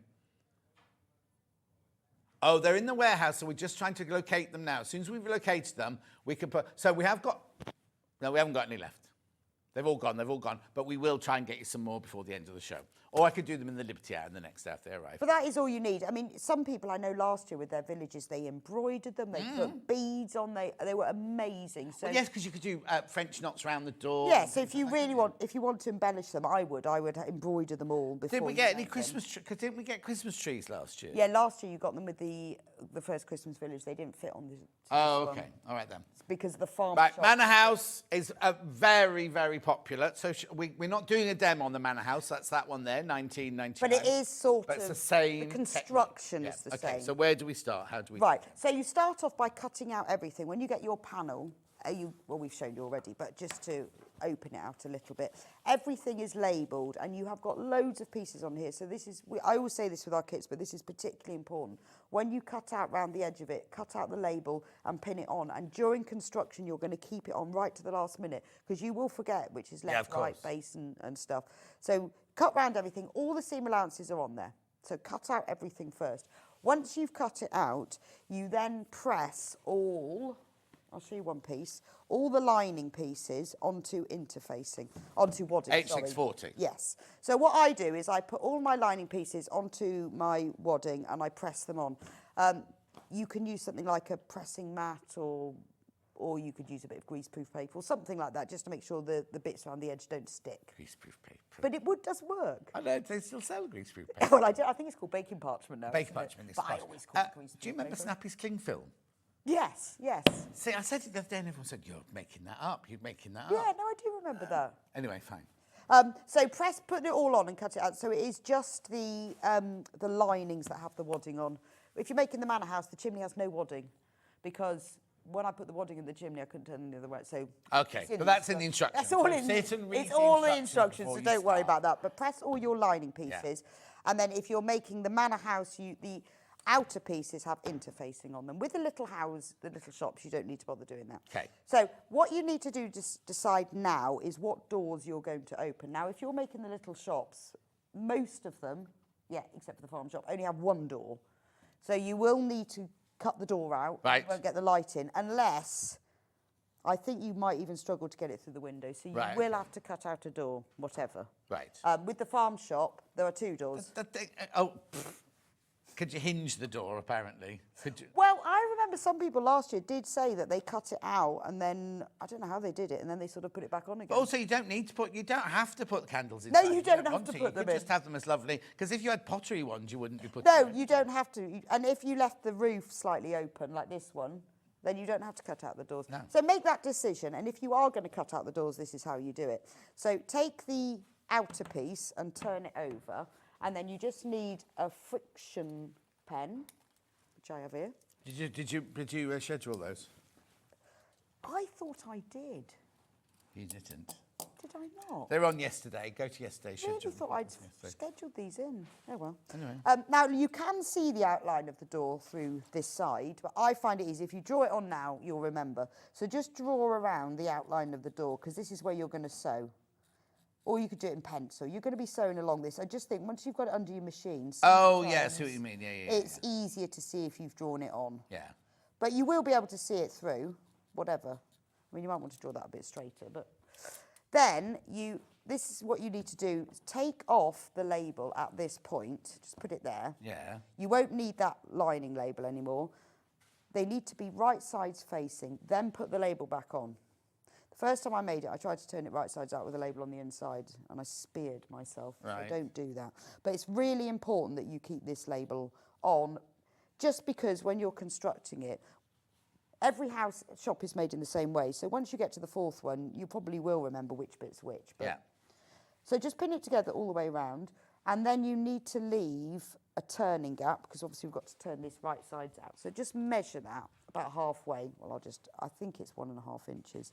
But if you place some nice vertical pins, you'll remember to do that. So what I'm going to do now is I'm going to start one side of the turning gap, and I'm going to sew the round, and then I'm going to stop, and I'm going to sew all the way around the door. Back Oh, okay. Right. to there. So I'm going to do that now. Lovely. All the seam allowances are included. It's just 1/4 inch seam Lovely. allowance. So make sure you sew accurately. Reverse stitch at the beginning. Yeah. Grace Lorraine says, what a lovely village. Dulcie won't be a festival quilts with me this year because she's busy filming. Crazy Lorraine. And then when you get to the door, so just sew slowly. So what I'd say with these houses and everything, they're not difficult. They just take a while because they're little.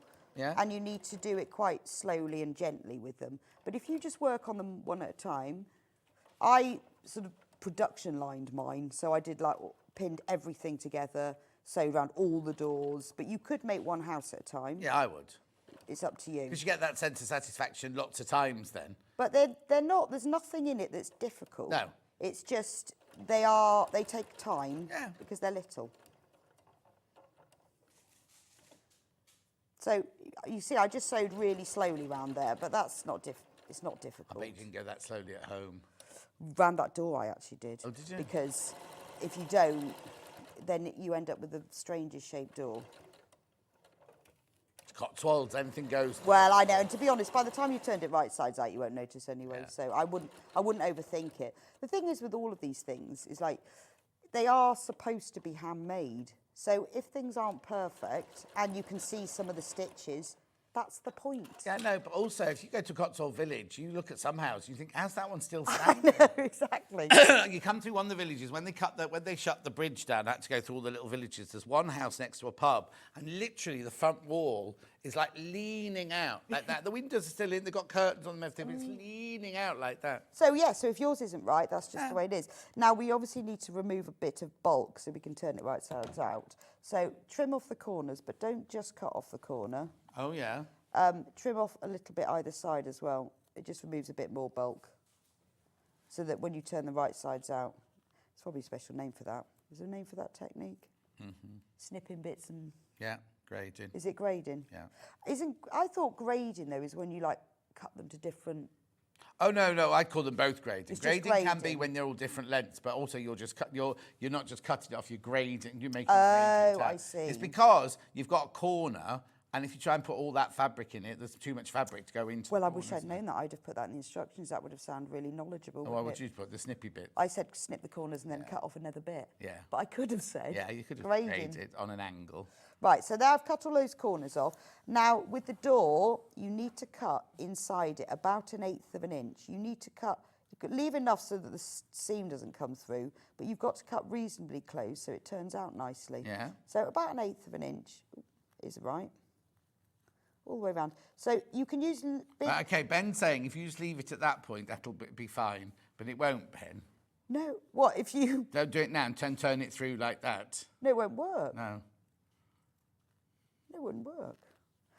It doesn't matter whether you use small or large scissors, just make sure they're sharp. And again, grade the seam allowance when you meet it. Yeah. It's my new word. Because I always thought it was cutting them different lengths, so amazing. And also, for this little curvy bit, make some tiny snips. Yeah. Oh, I could use my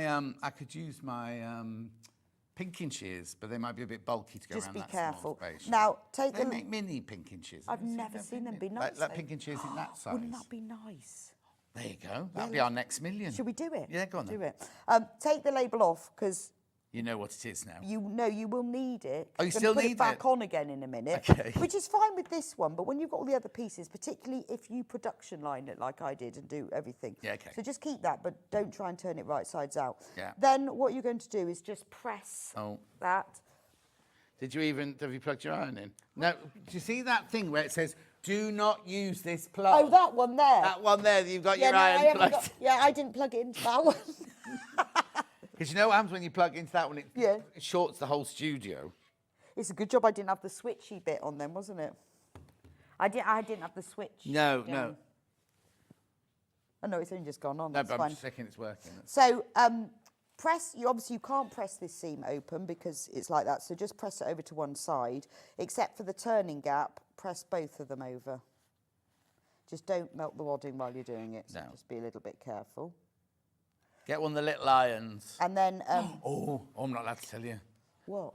There's some little irons on their way. Are there? Yeah, shh. I really want one of those. I think they sold out before I even knew we had them. No, they're not the ones we've had before. Oh, were they different ones? Mm-hmm. But we're not allowed to say. Did Baldy Paul not tell you this morning? No. He's looking very relaxed after his holiday. I know. isn't he? Well, he's been playing golf all week. Oh, is that drinking more like? No, he's playing golf all week.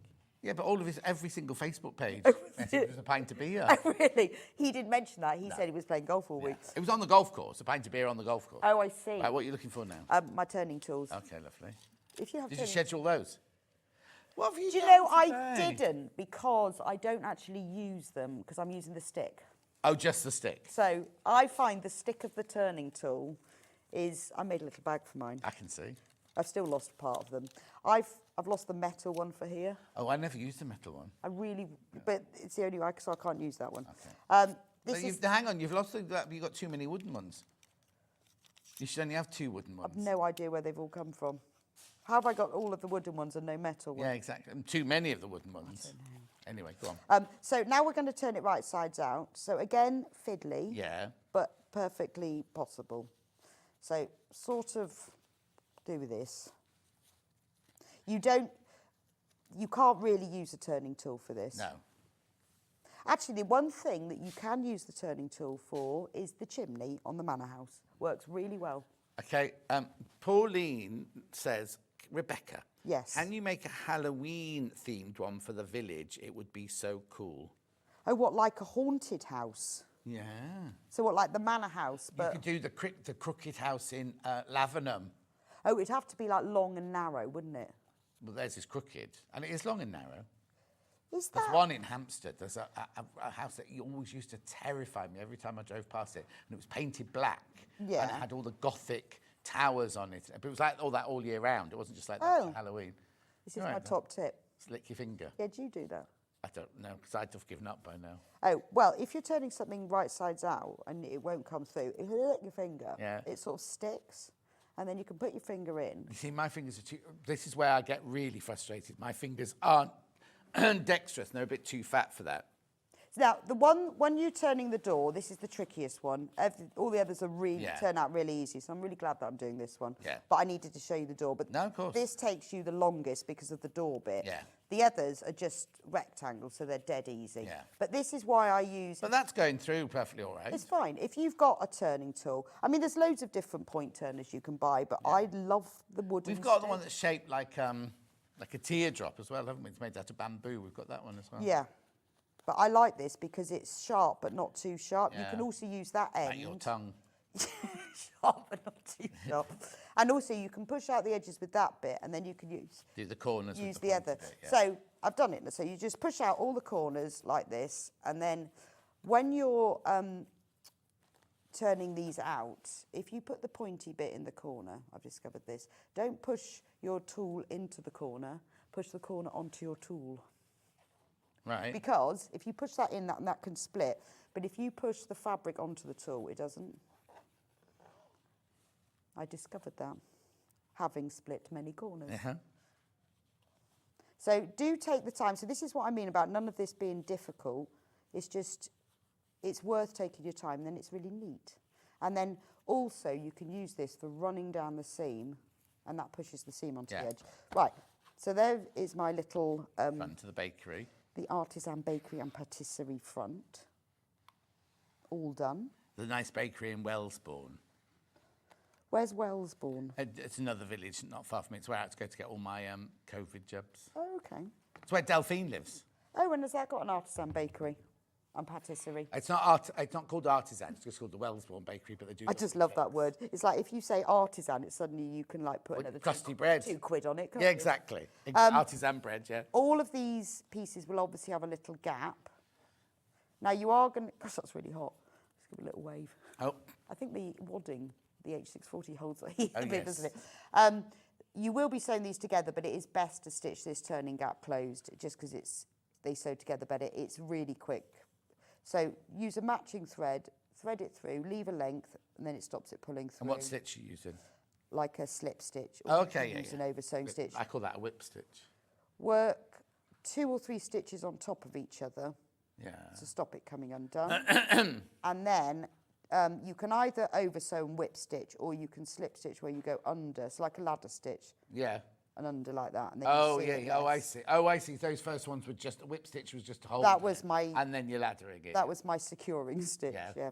But you could use a whip stitch. Really doesn't matter. It's just You see, I like on handmade things. I sometimes like on EPP. I love to see.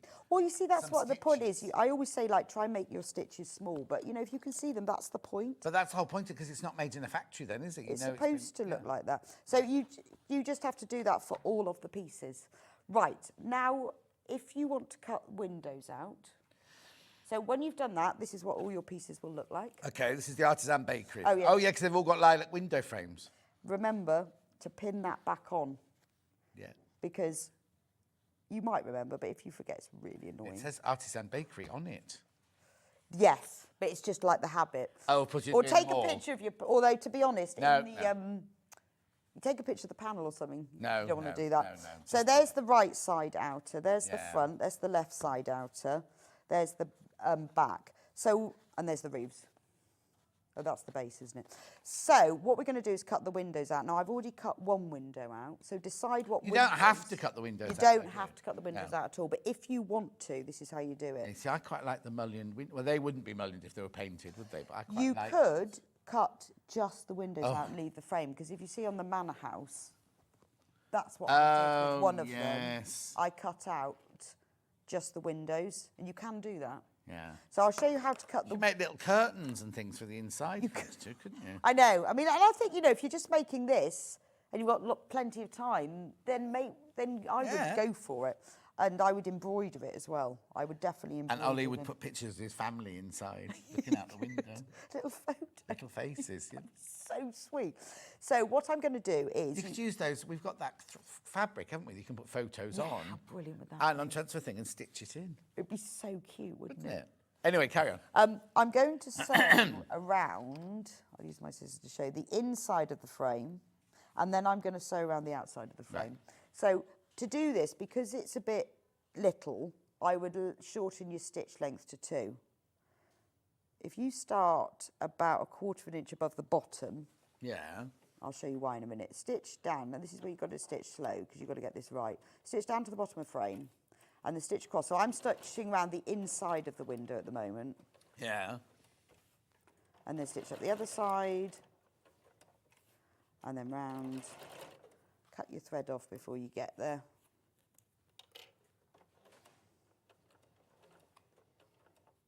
Then, when you get back down again, instead of stopping and starting, just stitch all the way down to the outside of the frame. That's why I started there, so you're not Right. overlapping too much. Yeah. I worked that out after having done about 10 windows. Uh-huh.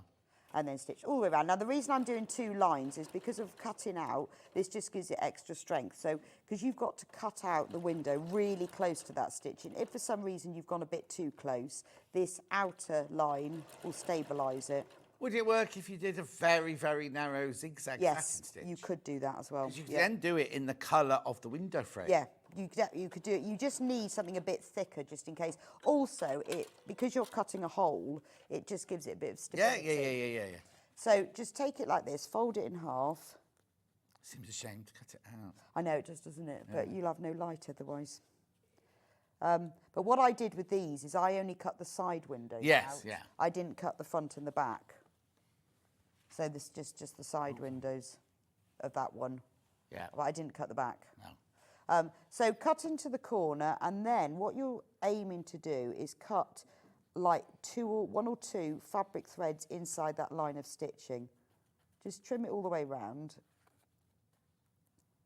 So you're cutting really close to, and because you've got that other line, and you know what, if you cut through the stitches, don't worry, just pop it back under the machine and do them again. Doesn't really matter. Then you will have to go to the inside and trim bits off, and like this. That's why I think a little satin stitch might work. Yeah, that's true, actually. You could do that. And you could do, like you say, you could do it in the matching colour. That would be nice. And then, because it will fray it so it doesn't do it itself. So pull the threads like this, Yeah. because that is going to happen anyway. Why did you pick lilac for the inside of a bakery? I don't know. Amy did that. Oh, Amy. Oh, I was going to Why bring did you it pick with- lilac for inside the bakery? I was, because what I did with the manor house, I was going to bring it with me. I forgot. I made it all from mount board and stuck it all together with sellotape. I was going to bring it with me to show you how I did it. Oh. So I made it all from mount board, stuck it together, looked at it, realised it wasn't quite long enough, added some extensions, but not the whole thing, just like a bit. Yeah, and like yeah. a pen round the edge. And then I took it all apart and then drew the shapes and sent them to Amy. Wow. And then she did that. But I was going to bring it with me because it looks really funny. didn't you? I forgot. Too busy thinking about stopping in the service station. Yeah, I was thinking about farm shop services. You stop on the way in as well? No, because it doesn't open Oh, that'll be till why then. 7. Oh, no. I used to stop in the garage, which does nice coffee, but not as nice as the services, Yeah. so I tend to stop on the way back. On your way back. I stop at Strensham on the way up, when I sometimes bump into Sandy, because she stops at Strensham services as well. Oh, does she? She goes for a morning swim now, have you noticed, in the Lido? Does she? She and Andy go.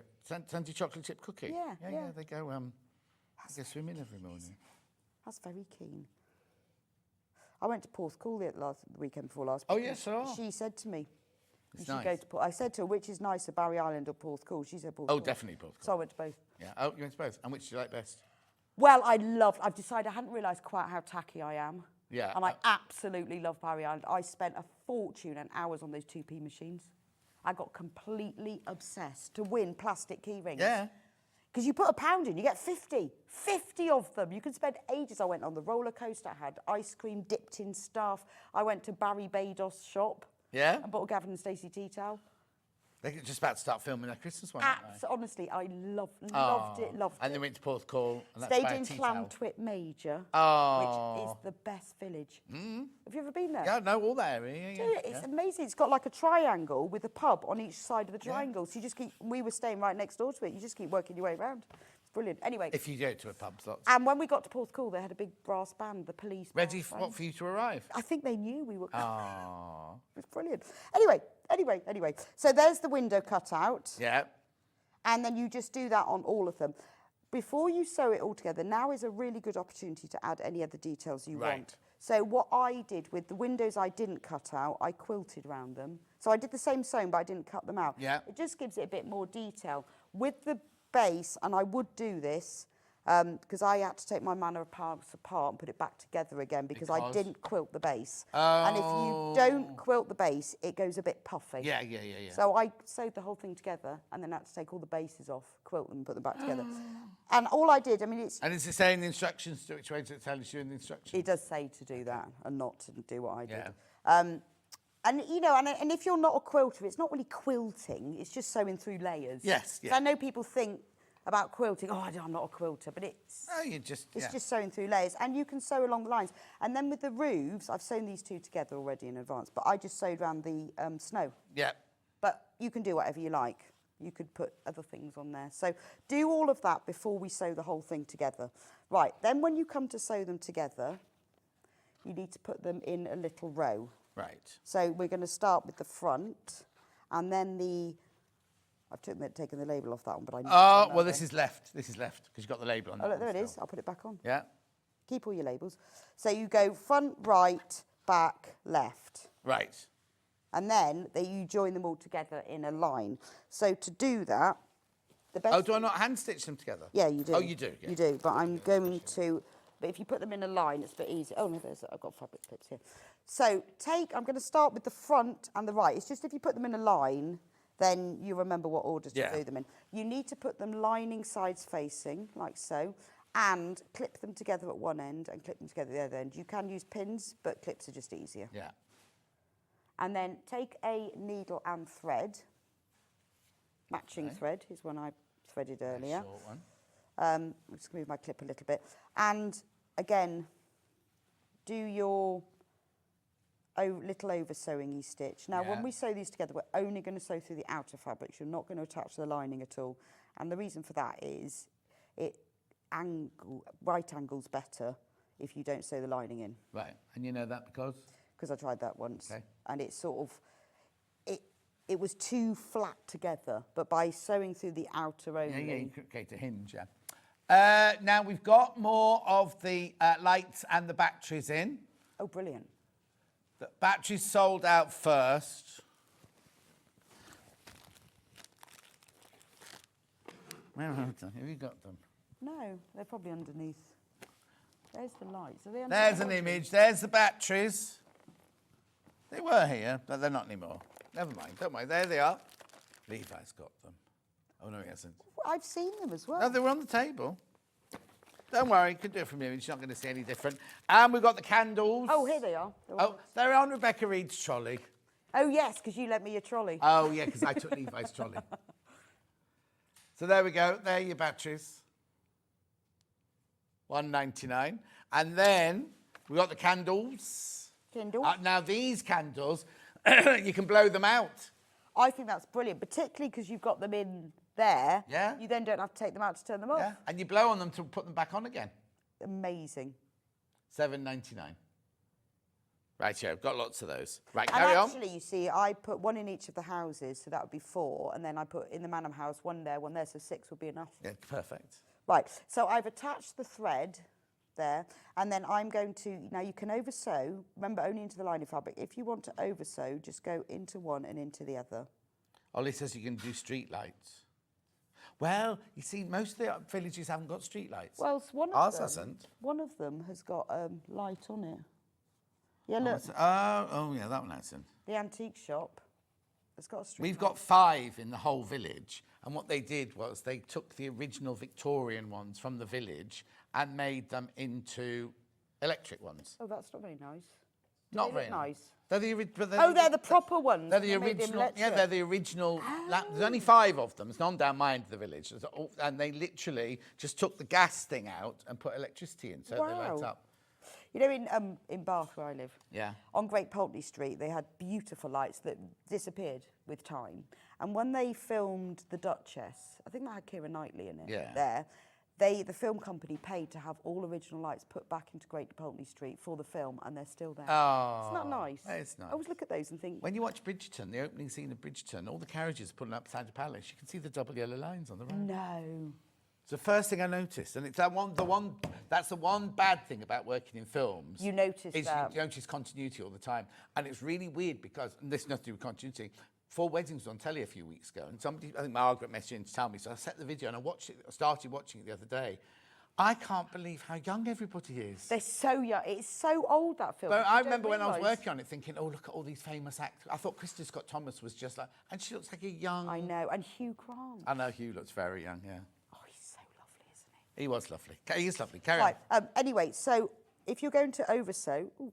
You all right? Well, I've got my hair caught. Oh, yeah. There we go. Then just do that. If you want to slip stitch, which is what I did, you go into one side, just work underneath, and then do a vertical stitch over to the other side. It's entirely up to you. But what you need to do is, there are 2 ways of doing this. So you can either do it with holding it you hold it lining sides facing anyway. Yeah. But to make it really neat, once you've done a few stitches, just pull up the thread a bit. Not too much so it puckers, but just enough. So you can also sew it like this. So you're actually sewing it flat. Yeah. Like that. It's entirely up to you.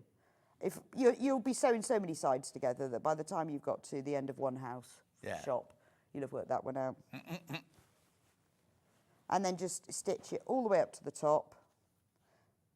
So it doesn't take too long. And because you're only working into the outer, you're not working through layers and layers. And then when you get to the top, go onto the inside, because to secure the thread, you need to over sew. Yeah. That's going to be in the rafters, though, isn't it? You won't see that as much. So just over sew it at the top, but make sure you do quite a few stitches, because you really don't want this seam to come undone, because that will be annoying.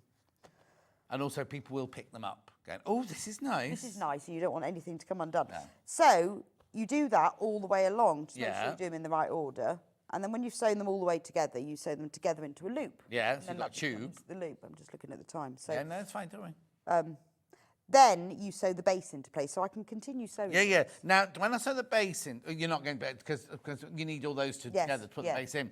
Do you do those right to the bottom, or do you leave the little... Because you know when you make a handbag, you always stop a little bit before the bottom, don't you? So Yeah, that you no, put the square in the if you bottom. look at this, it's sewn. So once you've sewn it all together in a loop, you sew it exactly round the bottom. Oh, okay. But don't sew across the door. Oh, that's right, because normally you'd have a seam allowance, wouldn't you, if you're doing a handbag? Yeah, but of course, because you've made these Yes, as whole of course, pieces, yeah. so you just sew it all into Yeah, place. but don't sew across the bottom of the door.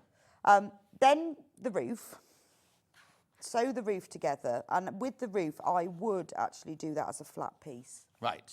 So sew the two together. And then when you've finished it, make sure, because you now want the roof to angle, so give that a really good press.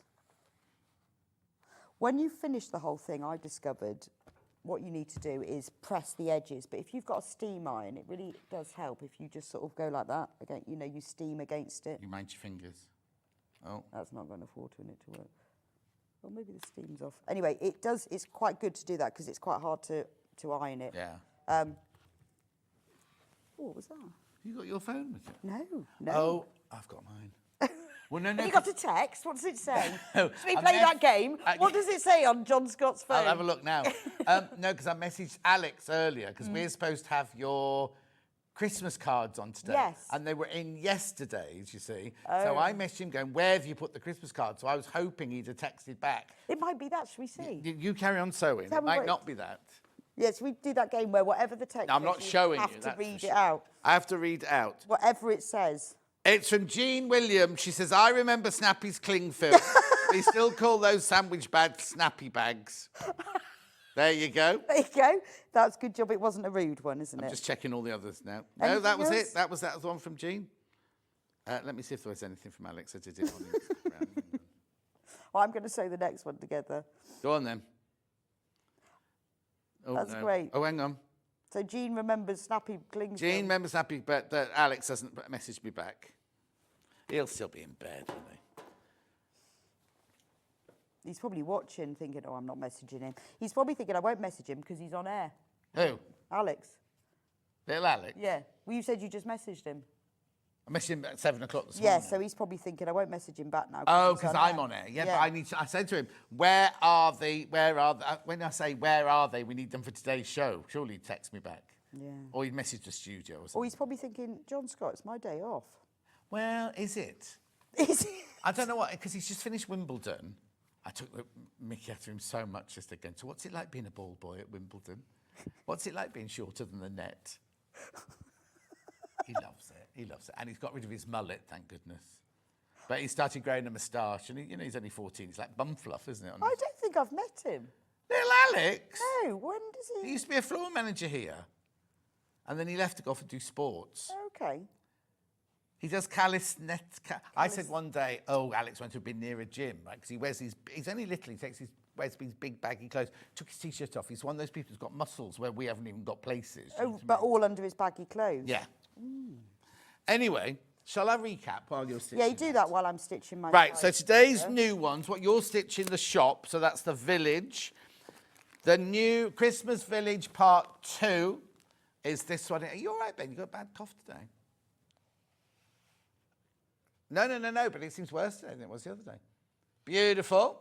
That's your Christmas Village Part 2 and the whole panel. And you get a little film that you can go to watch the whole thing being made. But the process is the same whether you're making this village, the old village, the house or the church. Same process on all of them there. $19.99. Yeah, there's a few little, I mean, the process of making, there's a few little quirks and differences with different pieces. Yeah, but they're all in the The pack. principle Yes. is the same. Then we've got the new... The new village? Here it is. No, not the new. That was the new village you just did then. I've lost... I'm not doing very well. Where's the house, the manor house? The manor house.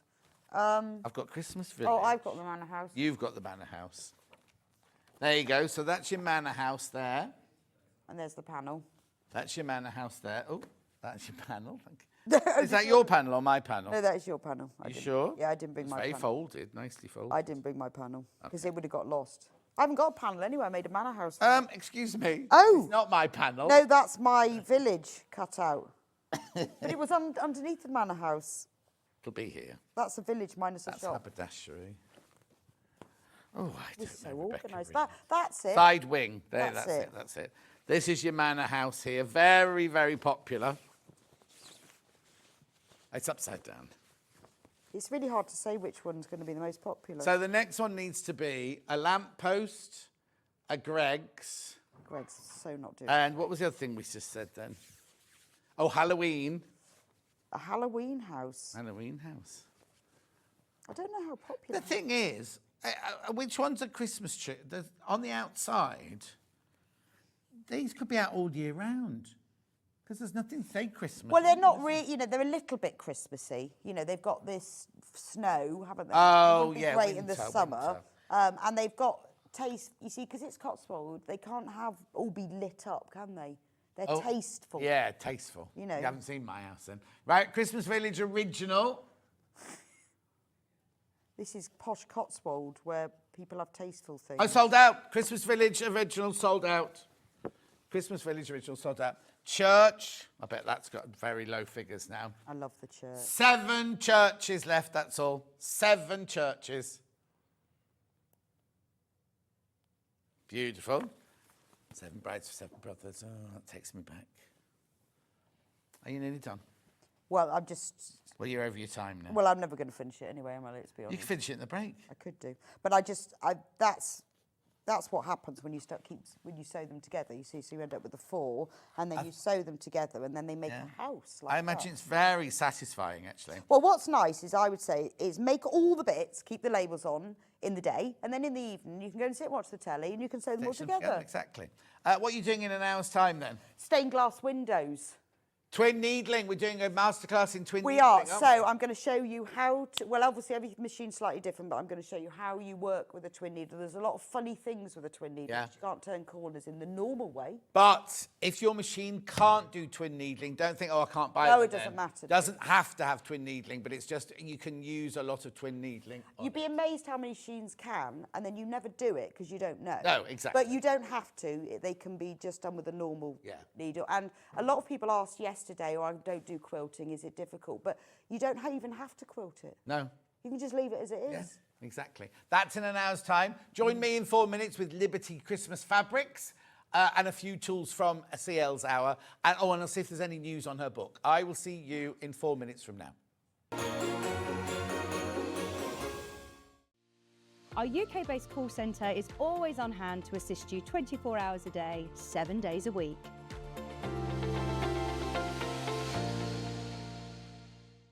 Every day, our experts will bring you a wealth of knowledge.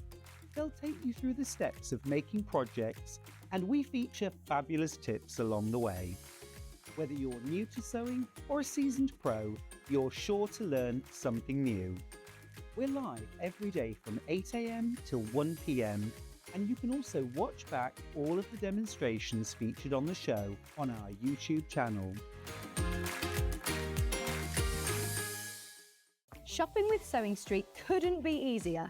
You can shop via our website at www.sewingstreet.com, where you can watch our live shows and see all the products from that day. We also have a huge amount of products on our website, from your sewing room essentials to fabrics, sewing machines and much more. You can download and shop on the go with our Sewing Street app. Simply head over to your app store and search Sewing Street. Alternatively, you can contact our UK-based call centre 24 hours a day on 0800 001 4433. Shopping made easy at Sewing Street. Did you know that we can deliver to over 20 different countries worldwide, spanning 4 continents from the UK to Australia? Check out our website for the list of countries and delivery costs. Sewing Street, stitching the world together. Never miss a show by watching on the go with the Sewing Street app.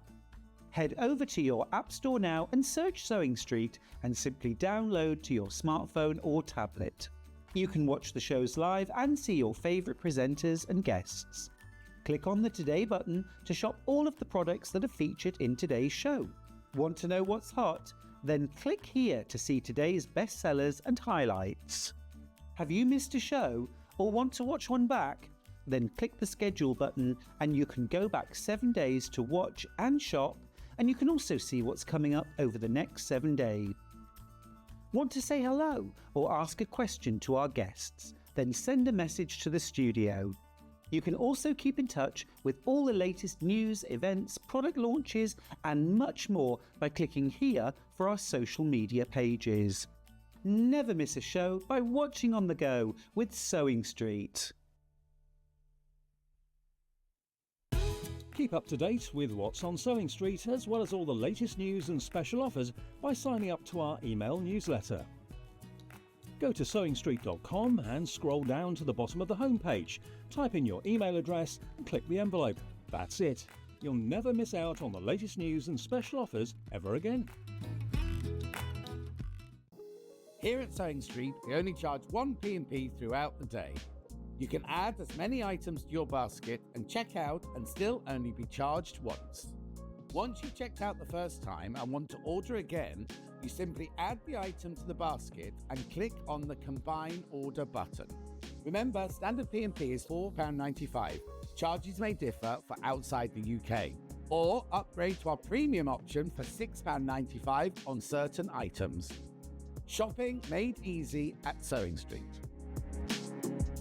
Not only is Sewing Street live from 8 a.m. till 1 p.m. on Sky 670, Freeview Channel 73, YouTube and the Sewing Street app, now Virgin subscribers can watch on Channel 754, which means there are more ways to watch your way with Sewing Street.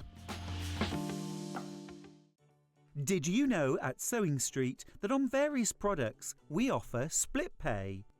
That means on certain items you can spread the cost over 2, 3, 4 or sometimes even 5 interest-free monthly payments. Just pay the first instalment when you purchase and you're away. So shop your way with split pay.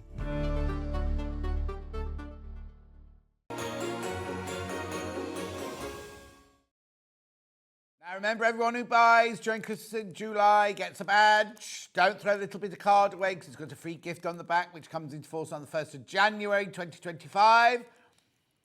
It's what? It's not at all around my house now. Right. Thank you, Rebecca Reid. Right, couldn't you do me a favour? In my tray there's some little sachets of like kind of wipe cleaners for my glasses, the green and white writing on them. That's it, thank you. Right, this book. There's no flat peaches today, thank you. Don't walk in front of the camera, we're live on television. Sorry. Here we go.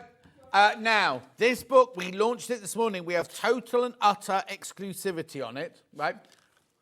Right, now, there's 124 people got it in their baskets. We are trying to get more, but they will not be signed. Yours will be signed, right? Yours will be signed. I'll just finish cleaning my glass and I'll take you through it if you weren't here at 8 o'clock. There we go. That's better. Here you go. So really beautiful. The first half is it's basically how to take your favourite piece of clothing, this orange polyester dress, and turn it into another dress that you can wear that you love so much. So the first half is all about the tools that you need, and then all about cloning school and everything like that. Then you have to analyse your garments and things. Then it teaches you how to do direct measuring. It teaches you how to do tracing. It teaches how to do... there's now 130 people got this in their basket. Please check out as soon as you can. It's the go-to...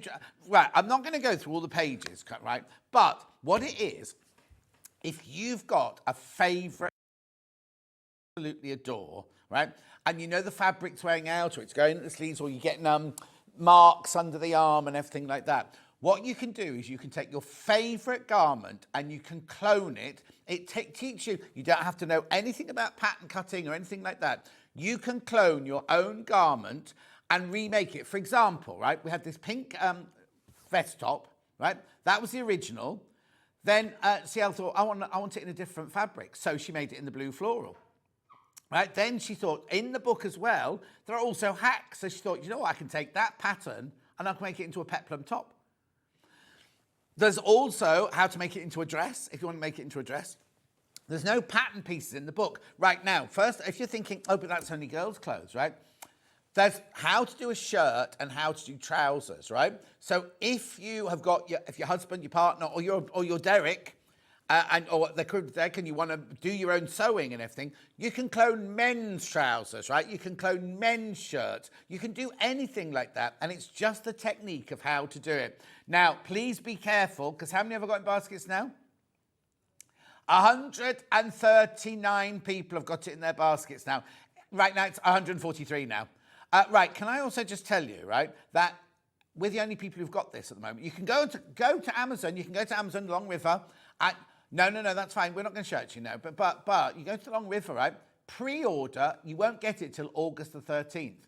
These are in our warehouse right now, ready to go. And these are signed. The ones you get from the Long River will not be signed. Right? I don't want to go on and on and on and on and on about it. Okay, there are 150 people got it in their baskets now. And I've literally, it's ticking down one by one. It's ticking down. What I'm going to do for now, check out. I'll leave it now because I know this is the Liberty Hour and I don't want people complaining that I've started the Liberty Hour and I've not done it. Okay, I'll come back to this in 40 minutes' time. I shall come back to this book. I think it'll be sold out. But you see, once it's sold out, we can then say to the publishers, can we have some more? Do you know what I mean? But they won't be signed. They will not be signed. And there won't be, there won't be anywhere near as many as I had this morning. Literally had hundreds of these. Hundreds. Oh, right, okay. I said I'm going to wait 40 minutes, right? Sorry about this. How many people are in baskets? Okay, so 126 of you are going to miss out. That's what's happening now. 126 people will miss out. The number, I've got this new screen. I can see them. They're literally one a second. It's gone dump, dump, dump. Right. Okay, there are 18 left now. There are 18 left and 100 and what? 146 in basket, 17 left now. 17 left, that's it now. No, 16 now. 15 now. 15 left now. 14 now. I'm sorry to do this to you, but I just don't want you to miss out. If you've got it in 12 left now, if you've got it in your basket, 11 left. I'm not hard selling. I'm just telling you. 10 left. 9 left. This is what's happening is people are checking out, you see. 9 left that are signed now. 7. Oh, somebody just bought 2. 7 left, right? 5 left. You see, 4 left. As soon as this goes to naught, we can ring the publishers and get more, you see. 3 left. Oh, don't leave me with 3 now. 2 left. I'll just flick through it very quickly.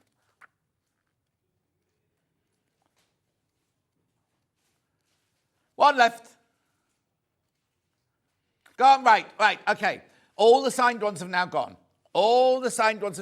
We can now, upstairs, Barry, Replen, can now ring the publisher and get more. So we'll do that now.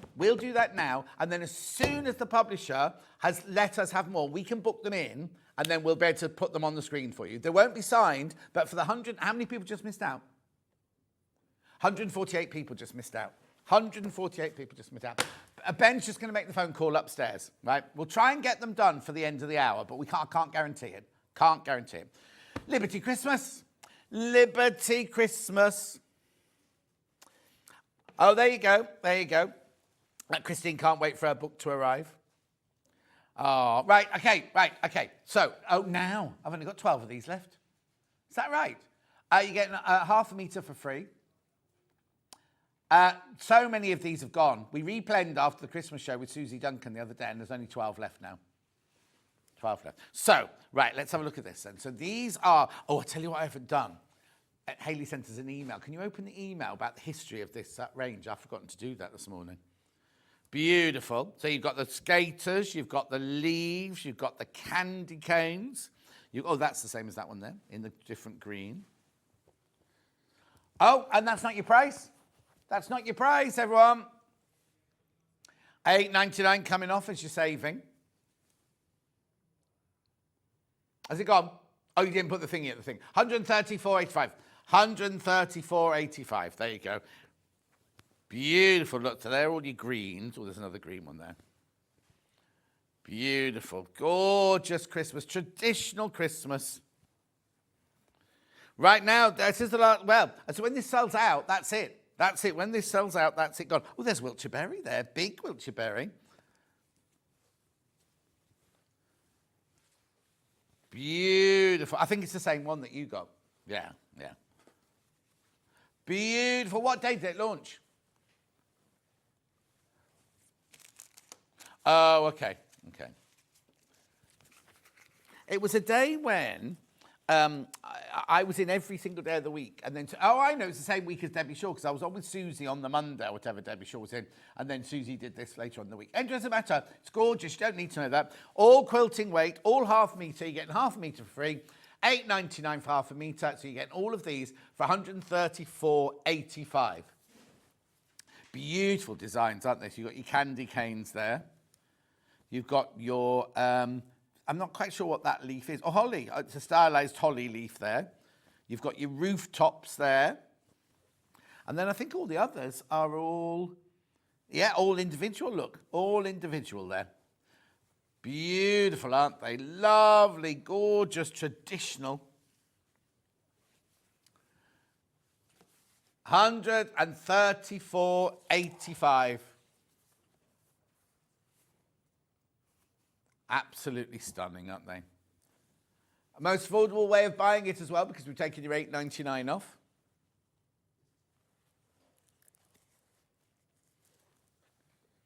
I know, absolutely stunning. Now, I have got them on their own, and I have got fat quarters. Beautiful, aren't they?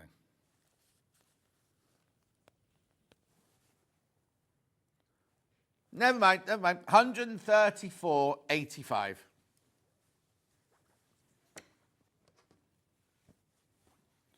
Gorgeous. Let me just see if I can find it on mine. Oh yeah, don't look at me, look at the fabric, sorry.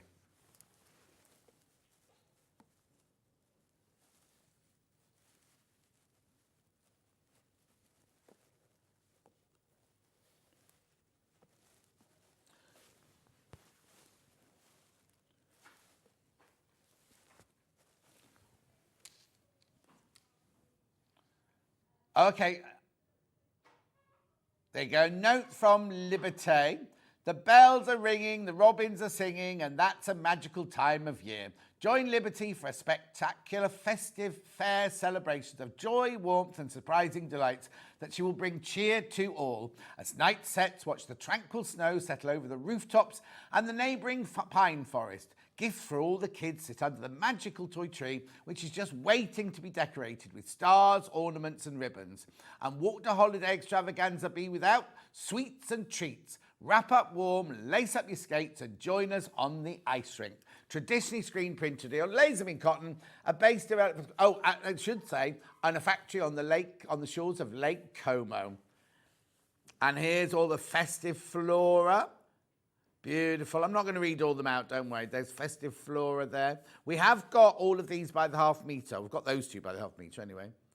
Got that one, the toy tree. I've got that one. Beautiful. On the history of all of the different fabrics and where the designs came from. Don't worry.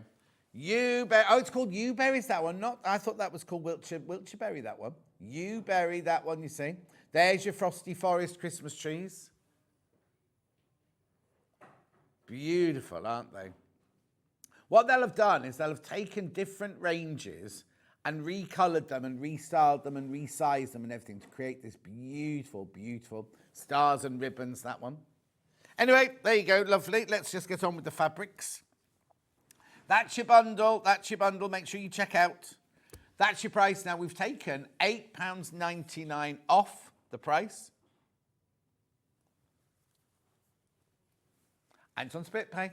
No interest charge whatsoever. Beautiful. Keep going through, though, for that one. Moving on. Before I do them by the half metres, I'll show you the fat quarters. Got fat quarter bundles. Oh, you've been very busy on the fat quarter bundle range this morning. Right, here's your fat quarter bundle. All exactly the same fabrics, but a fat quarter of each one. £67.42. They must have taken... Oh, now it says on it you save £8.99. They must have taken that off already. But why? They've taken two off then? No. Yeah, they've taken two off. They've taken two off there.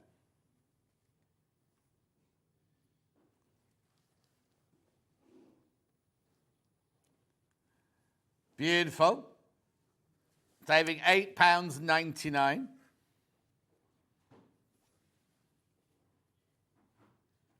Gorgeous, aren't they? Keep going through for those. Oh, there's only one left. There's only one left now. There's one left. There's a fat quarter of each of the fabrics there. And you're getting two of them for free. I don't think they're meant to take two off. I don't think they were meant to do that. But they've taken two of those off, so you get all those two for free. £67.42. A lovely way to have a taster of all the fabrics, isn't it? Okay, leave that one with you. I've got two other fat quarter bundles from this range. I've got them. So what it is, it's fabrics from this range. 1, 2, 3, 4, 5 from this one, plus your gold Wiltshire berry. Brand new, this is. Brand spanking new.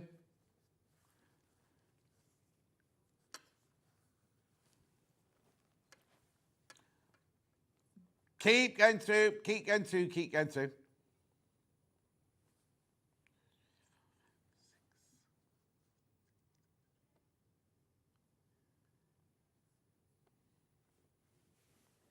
Keep going through.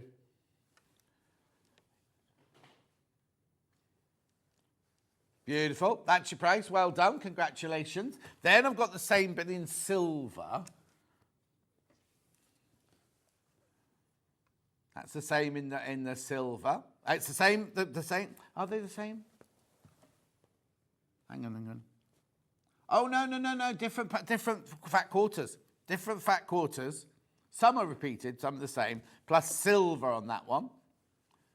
Now that one's very popular. Very popular. Beautiful there. Single figures. Right, then I've got a bundle of complementary fabrics to go with. These are not Liberty. These ones that have been put together. Well, very popular, this one. That's your price, $17.99.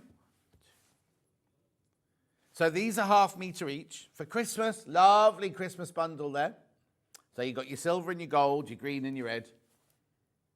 Oh no, $17.99. Gorgeous. Oh, hang on, there's more people there. Well done. Well done if you get that lovely little bundle, isn't it?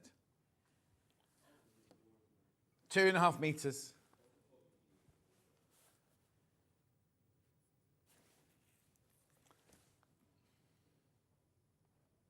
Beautiful. Well done. Well done. Right now.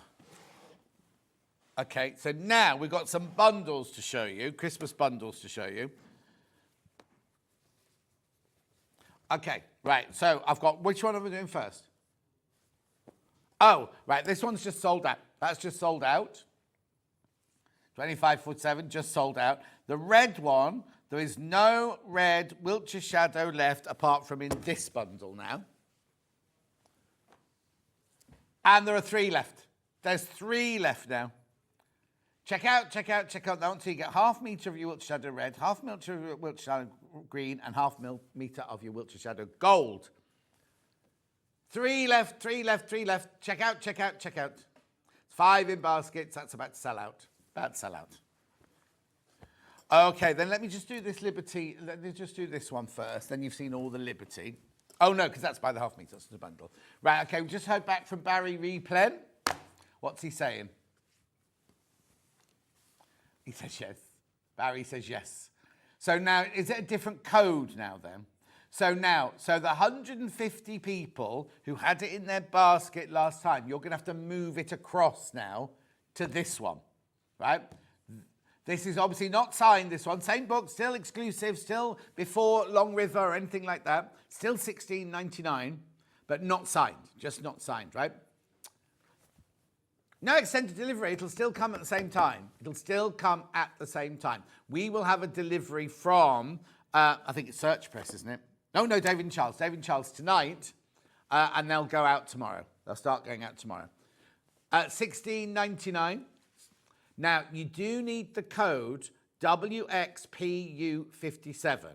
WXPU57, right? You need to not have it, the other one is sold out. If you click on the other one in your basket now, it's sold out. You now have to put this new code in your basket, right, to buy this one. Well done. Right, I'm going to move on. I just wanted you to know about that one.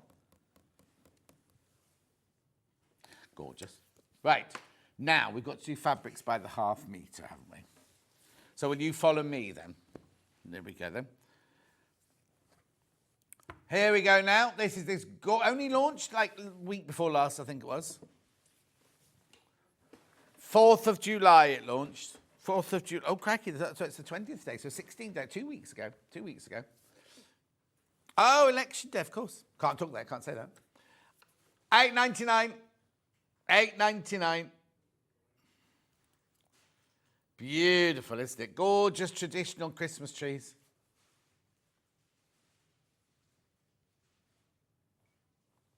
Lovely.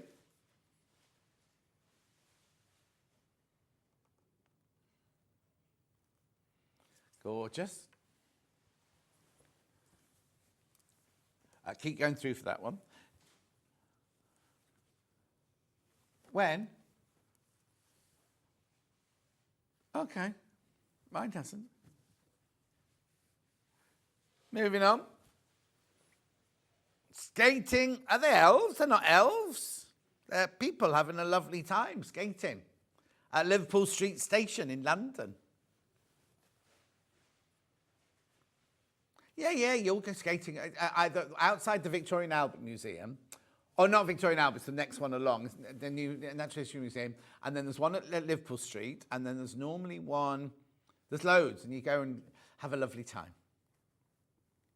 But there's one in Birmingham, is there? Oh, Vix is watching. You'd think she'd have enough to do, wouldn't you, than watching us? She's coming to get her Liberty fabric for Christmas, that's what she's doing.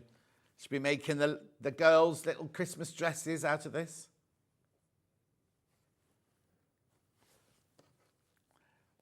£8.99. Ice dancing, that's called. Does that start after Christmas? That's before Christmas, isn't it? The ice dancing show. Right, then we got Robins. No, she was last year. She was last time. It was Holly and Stephen Mulhern, wasn't it?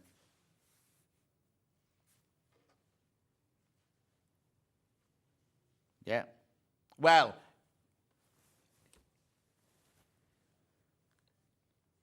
Robin's song, this one's called.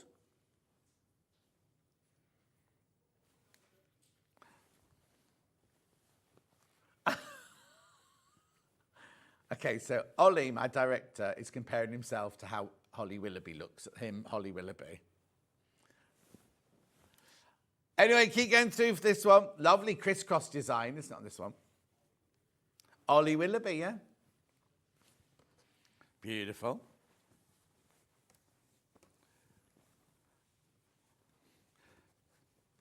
What's this one called then? Toys, is it or something?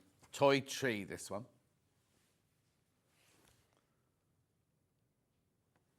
Now, there's a lady I know in Weston-super-Mare, and she, can't remember what nationality she is, or Christmas tree always has live candles on it. Always.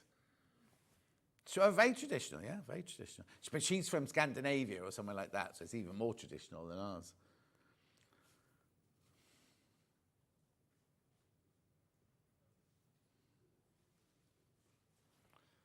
Beautiful. Keep going through, keep going through, keep going through for these. Then we've got the stars and stripes, or stars and ribbons.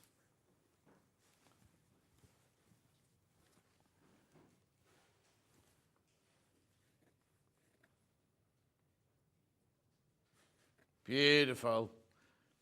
Love the green. The green's vibrant, isn't it?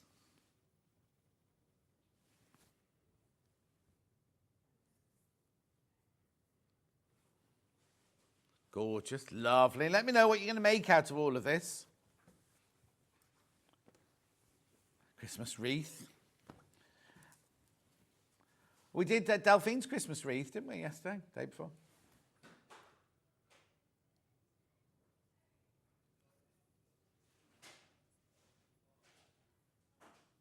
Oh, ginger, is that gingerbread delight? Yeah, gingerbread biscuits and baubles.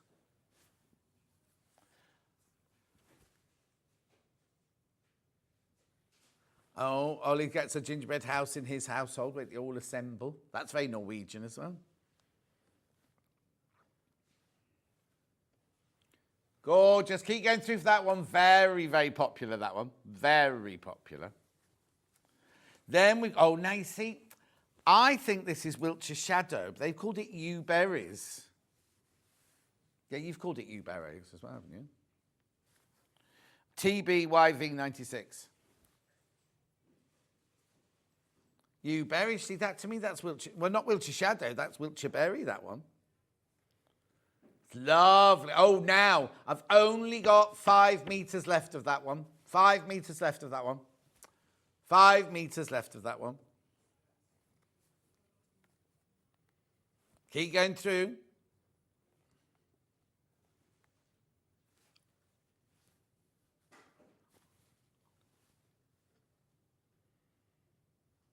Well done.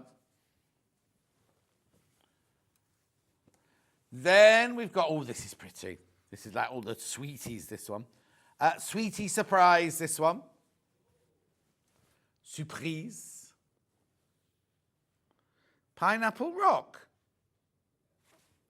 Now, they're all boiled sweets, though. I wouldn't thank you for those. No. Nah.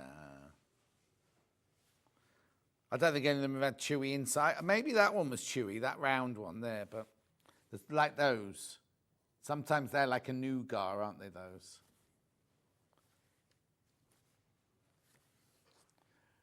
Beautiful. Oh, no, I quite like rock, because when you it gets a bit softer and chewy a bit later on when you've been gnawing at it for hours, doesn't it? Right, this is the Gingerbread Delight in red. This is very traditional for Ben, he says.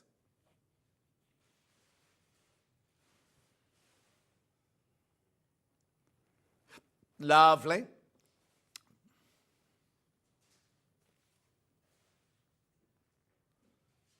Beautiful.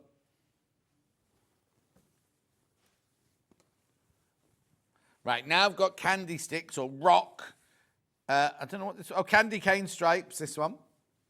Candy cane stripes in the green.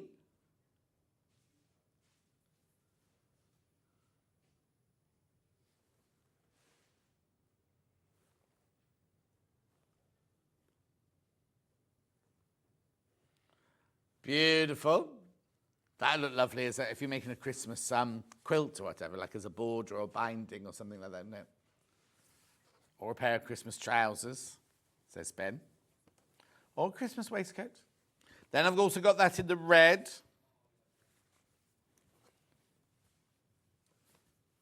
Beautiful. Oh, now 4 meters I've got of that one, that's all. Just 4 meters of that one left.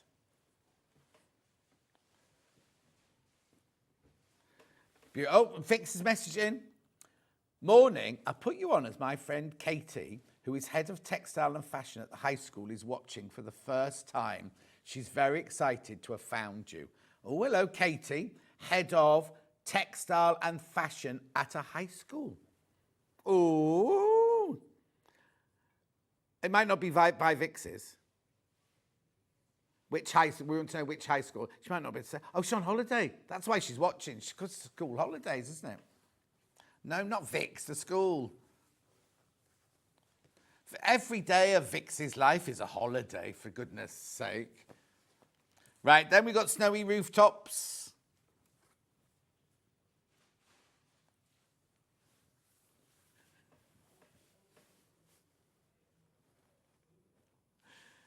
Can you go into this one? Snowy rooftops in red, this one. Snowy rooftops in the red.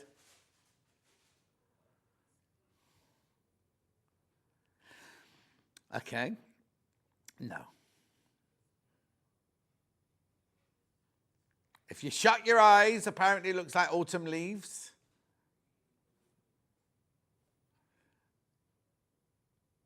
Gorgeous. Yeah. Cotswold, it's a bit busy for a Cotswold village, that one. It's more like Positano down the side of the mountain in Italy, isn't it?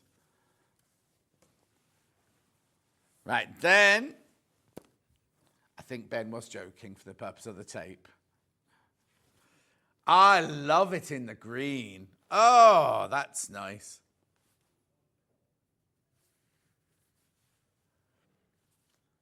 Beautiful, look at that. Green, snowy rooftops in the green.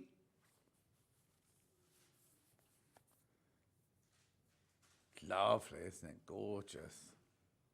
Isn't it? Well, I have to say I prefer it in the green, but we're not allowed favourites, Ollie.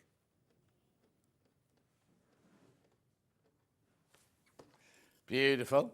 Oh, now Ollie's just come out with a very bold statement. All greens go together because of nature. Well, I've not heard that one before. Apparently green works in every colour. I don't agree with that. Right, festive flora.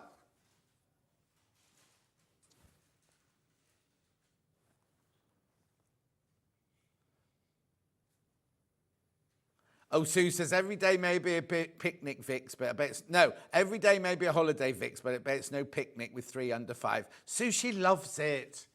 She wouldn't have it any different. She can still neck her wine at lunchtime. She can, because she's off today, she can have another baby or another wine. Ben said she can have another one soon. I thought he meant wine. He's saying baby.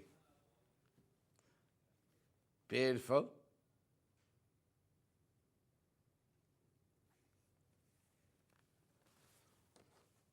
Gorgeous. Couple more in the collection.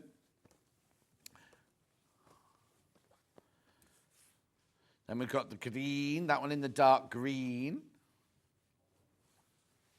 Nice, isn't it, that one?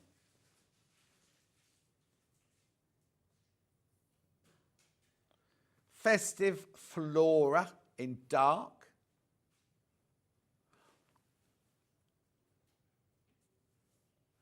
That's all sorted now. Oh.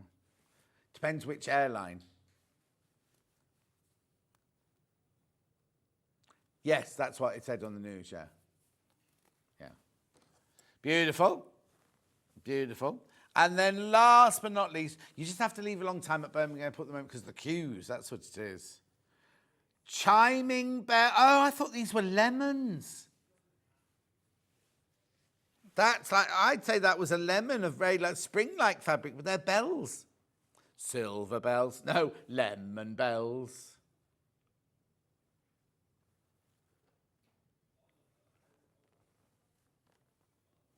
It's lovely, isn't it? Gorgeous. That's like traditional. That looks like a William Morris, though, doesn't it?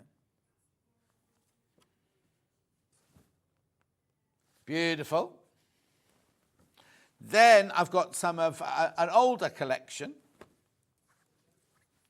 This is all last of stock, but this is definitely last of stock.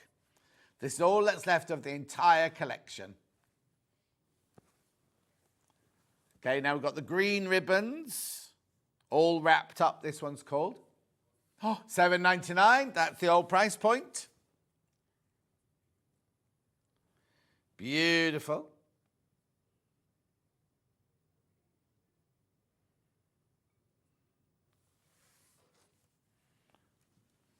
Then I've got the same one in the navy blue. In the navy.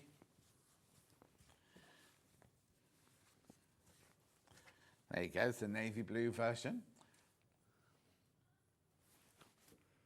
$7.99. Oh, there's only 4 meters, this one left. 4 meters left. It's like, you know when in America when they have celebration days, like the ticker taping that comes down. Be careful because that one could sell out today. And then last but not least, we've got the candles. Shine bright. Shine bright like a diamond. Right, there's only 4.5 meters of that one as well.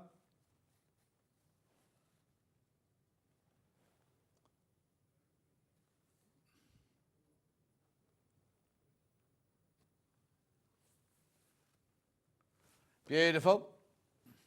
Right, now I've got the complimentary bundle, which will go with all of these Christmas fabrics. Not even if you're buying the Liberty ones, it's just lovely Christmas colours. Gold and red and green and silver. $17.99.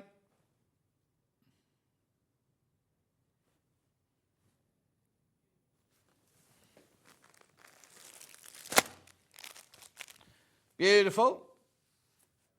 Now, I've got a couple of Alice Caroline Christmases here.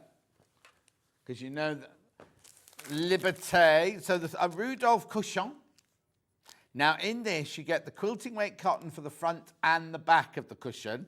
And then you've got all of the Oh, now see, that's Wiltshire there. You've got the fabrics and the embroidery thread to create the rest of that. Right, crashing the price. Oh, hang on. Now, Hayley said in prep it was £5. This happened yesterday. In prep, she said that £5 was coming off, but she's actually taken...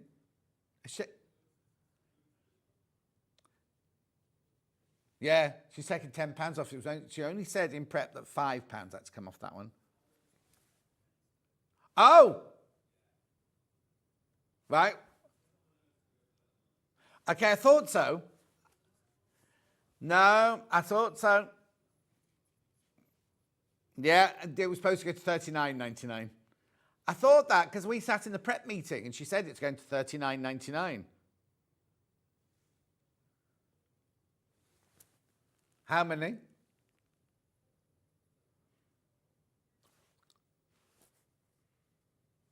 Now it's raw edge applique. You get all the templates and everything. You get the embroidery threads in there.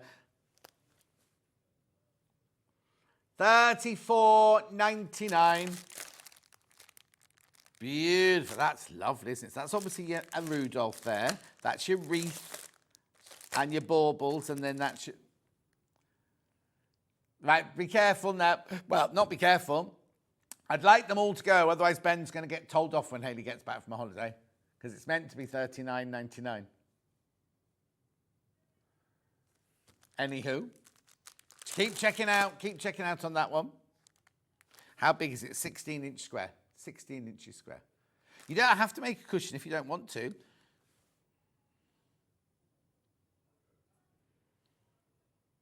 What, in the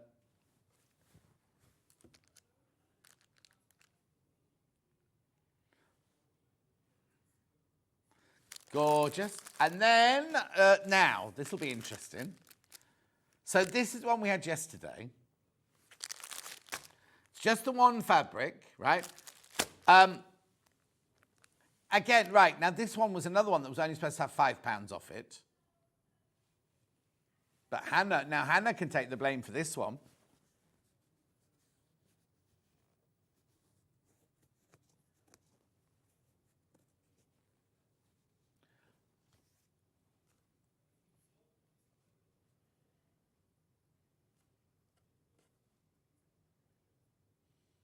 You sure?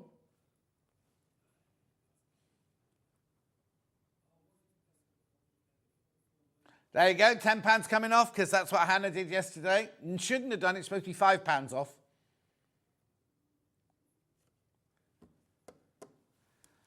Right, so look, what you do is this is pieced and this is pieced. Oh, sorry. This is pieced and this is pieced. This is all raw edge applique and this is embroidery. Every template is in there. Actually, I'm going to open this one and show you. It's 21.5 inches by 21.5 inches in size.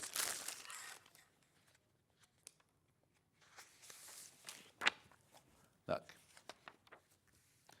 So look, you've got so that's EPP. The stars are EPP. Sorry, I just said they were pieced. They're EPP.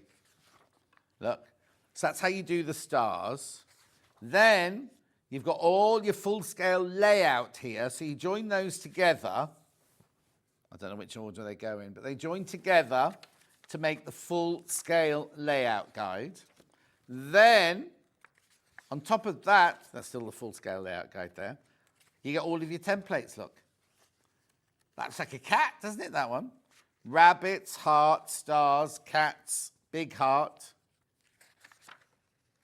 You'll need a bit of Bonder web. You will need a bit of Bonder web. Look.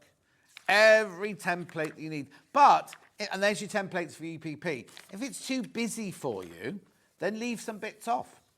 Leave some bits off then if it's too busy for you. Look, so if you don't want the foxes or you don't want, you know what I mean? You could pick and choose. Pick and choose what you use. This is gorgeous Tana lawn.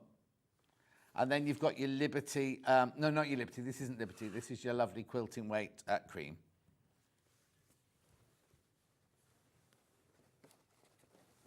Beautiful.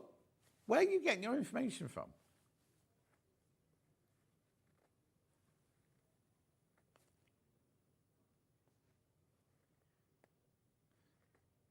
Oh, make sure you check out, check out, check out.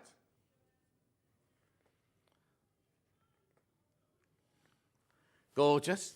Right, so that goes on there, that goes on there. Right, that's all of Christmas finished. So now, if you were watching at 8 o'clock, we did this book with CL, right? So what happened was we sold out of all the ones we had. We've got some more back from the publishers, right?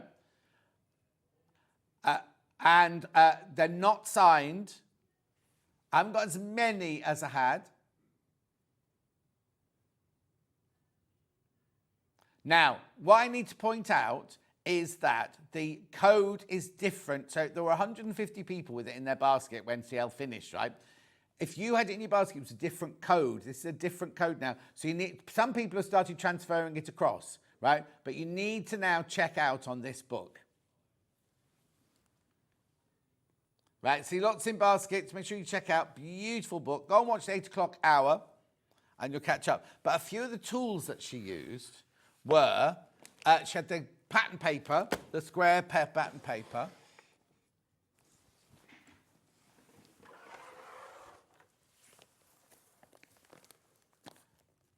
There you go. Prim Dressmaker's pattern paper, gridded. 6 left of those, 6 left. And you get 2, you get both, don't you? No, hang on. No, what's happened? That's the wrong graphics.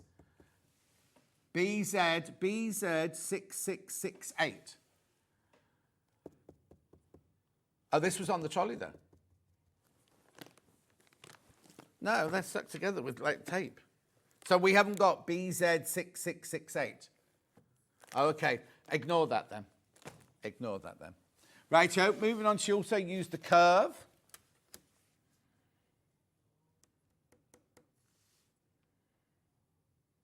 Curved ruler, you saw her using that.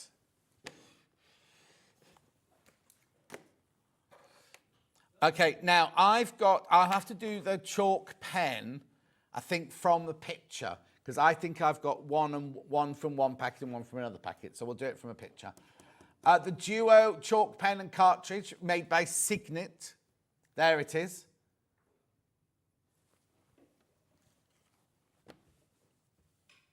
Beautiful. And then, last but not least, the calico to make your toile. Now, I don't know if the person's still watching, but I couldn't answer. Oh, the message has gone. During the message, somebody said, when you make a toile, you then transfer your markings onto the pattern. So what you do, if you make a toile, draw the alterations on the toile, and then you transfer them onto, this is when you're doing an original pattern, not one of CL's clone patterns, because you don't need to do that. But when you're doing it onto an original pattern, you then transfer those markings onto the original pattern. This is 2.99 for half a metre, 60 inches wide. Beautiful. Make sure you go through. Make sure you go through. Right, we've done that. Rebecca Reid's back up next now. These are selling already, I need to warn you. Can we show a picture, please? Oh. There's the Christmas tree. There's the Cotswold Village. And there's the Three Kings. Guess which one is, I'm not going to tell you, so we'll come back after the break, but guess which one's the most popular? We'll see in 4 minutes from now. Our UK-based call centre is always on hand to assist you 24 hours a day, 7 days a week.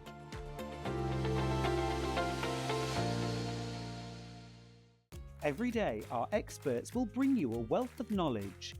They'll take you through the steps of making projects, and we feature fabulous tips along the way. Whether you're new to sewing or a seasoned pro, you're sure to learn something new. We're live every day from 8 AM till 1 PM, and you can also watch back all of the demonstrations featured on the show on our YouTube channel. Shopping with Sewing Street couldn't be easier. You can shop via our website at www.sewingstreet.com, where you can watch our live shows and see all the products from that day. We also have a huge amount of products on our website, from your sewing room essentials to fabrics, sewing machines and much more. You can download and shop on the go with our Sewing Street app. Simply head over to your app store and search Sewing Street. Alternatively, you can contact our UK-based call centre 24 hours a day on 0800 001 4433. Shopping made easy at Sewing Street. Did you know that we can deliver to over 20 different countries worldwide, spanning 4 continents from the UK to Australia? Check out our website for the list of countries and delivery costs. Sewing Street, stitching the world together. Never miss a show by watching on the go with the Sewing Street app. Head over to your app store now and search Sewing Street and simply download to your smartphone or tablet. You can watch the shows live and see your favourite presenters and guests. Click on the Today button to shop all of the products that are featured in today's show. Want to know what's hot? Then click here to see today's bestsellers and highlights. Have you missed a show or want to watch one back? Then click the schedule button and you can go back 7 days to watch and shop, and you can also see what's coming up over the next 7 days. Want to say hello or ask a question to our guests? Then send a message to the studio. You can also keep in touch with all the latest news, events, product launches and much more by clicking here for our social media pages. Never miss a show by watching on the go with Sewing Street. Keep up to date with what's on Sewing Street, as well as all the latest news and special offers by signing up to our email newsletter. Go to sewingstreet.com and scroll down to the bottom of the homepage. Type in your email address and click the envelope. That's it. You'll never miss out on the latest news and special offers ever again. Here at Sewing Street, we only charge 1 P&P throughout the day. You can add as many items to your basket and check out and still only be charged once. Once you've checked out the first time and want to order again, you simply add the item to the basket and click on the Combine Order button. Remember, standard P&P is £4.95. Charges may differ for outside the UK. Or upgrade to our premium option for £6.95 on certain items. Shopping made easy at Sewing Street. Not only is Sewing Street live from 8 AM till 1 PM on Sky 670, Freeview Channel 73, YouTube and the Sewing Street app, now Virgin subscribers can watch on Channel 754, which means there are more ways to watch your way with Sewing Street. Did you know at Sewing Street that on various products we offer split pay? That means on certain items, you can spread the cost over 2, 3, 4, or sometimes even 5 interest-free monthly payments. Just pay the first instalment when you purchase and you're away. So shop your way with split pay.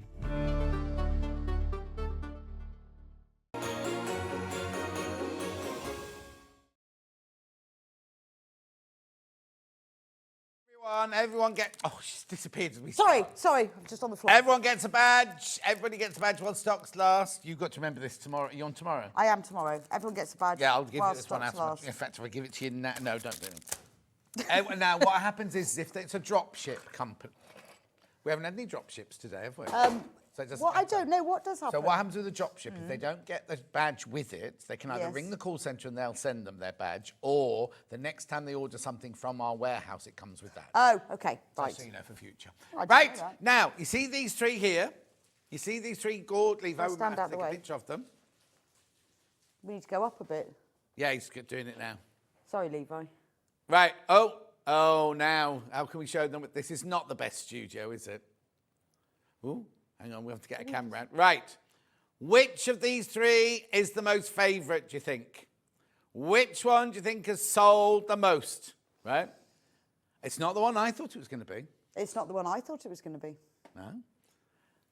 Anyway, I'm so basing which that one on is which the one I winner like at the the most. moment? Well, we'll see what... Right, OK, at 3 minutes past, we'll see what it is. And then at the end of the hour, we'll see what it is. Because at the start of the show, this is in #1 pole position. By quite a long way at the moment. It would look nice in front of the Christmas village, you see, wouldn't it? It would. You could make a whole display. Yes, no, but you could put that on a wall and it would look like a window that you're looking out Yeah. at the hall into the village. So if you've got a really bad view, So you get the panel and you get the instructions. The instructions come with a full video tutorial. yes. So if you haven't done quilting or you haven't used a twin needle, I actually videoed my machine doing the twin needle as well, so you could really see how to Yes, do it. so you can do it with a twin needle or without a twin needle. You don't have to quilt it. You can do whatever you want with it. I embellished them, I think. But Well, you could make it. You could use it for the middle of a quilt, you could. like a bed quilt or something. Might be a bit funny to have a whole Cotswolds village on top of your bed, wouldn't it? Well, 1999. 1999. So that there is your Cotswolds village. Could be a What do we table reckon mat, is in couldn't second place? It is indeed. oh Christmas tree, oh Christmas tree. Oh, Tannenbaum, oh, Tannenbaum. I love this one. This is my favourite, this Yes, one. I think it's my favourite. I think it's amazing, that one. Gorgeous. Because you can see, like, in the centre, Amy's changed the colour of it so that it looks like the light is shining more through the centre. No, can't see that. So the black, the dark... Oh, I see, yes. So, you know, when the light's shining through, it looks like... Well, you can see on here. Did you talk to her in the break? Because we asked her a question in the last hour, didn't we? Obviously not. She messaged me, but what was the question? can't remember. She said she'd be watching in this hour. Oh, I what can't was the remember what the question? Oh, so she wasn't up in the last hour. No, she said I watched the last one, and then she asked We me asked her a question, though, didn't we? And she didn't reply. Can't remember what it was now. Oh, And- I know. Why is the inside of the bakery lilac? Oh, yeah. Why is the inside of the bakery lilac? Please message into the studio. Yes, message and let us or know, here or Amy. Facebook. Or Depends how Facebook, she's because we'd watching. like to know. I suppose if she's in bed, she'll just have her phone on her, won't she? I think she'll be up by now. It is 11 o'clock. She's normally up early. Well, no, because her business partner's not there, is she? So not checking up on might her. be in her pyjamas. Our other job, 1999. So this one is the Christmas tree with the instructions, full view video tutorial. That's my favourite, that one. Oh, now that's catching up. That one's catching up now. But can you see what I mean about the light? So that it's lighter down the centre, as if the sunlight is shining through more. I think that's quite clever, that. Then in last place, very last place, but it's gorgeous. You'll understand in a minute why I'm saying that. Look, Three Wise Men. Three Wise Men. It's not far behind, but it's behind. We Three Kings, I called it. What did I call it? Three Wise Men. Oh, well, Three because I Kings. had Oh Christmas Tree, then I had We Three Kings, and then I couldn't think of a cow. I was going to call that In the Bleak Midwinter, and I thought that. Oh, Little Town of Bethlehem. But it isn't, is it? Little Town of Cotswolds. It is now. Have you been? Oh, really? No. That could have been Bethlehem. I was going to call it In the Bleak Midwinter, and I thought, oh, that makes it sound a bit cold. Well, it is cold. So that was what it was going to be called, and then I thought, no, Christmas. Anyway, this is your... Now, we've had a message from Paul in Nottingham. Would you like to put it up? No. Why didn't you do the nativity, please? Can you do one soon? From Paul in Nottinghamshire. Well, I was going to do the nativity, but Ian said, do the Three Wise Men. He said, Oh, I think, okay. he said, just for a change. So I was all right then. I mean, Three Wise Men still popular. Yeah. Very, very popular. He reckoned... Is Paul in Nottinghamshire Baldy Paul? I think he won't live in Nottingham. He doesn't live in Nottingham. Can't be Baldy Paul.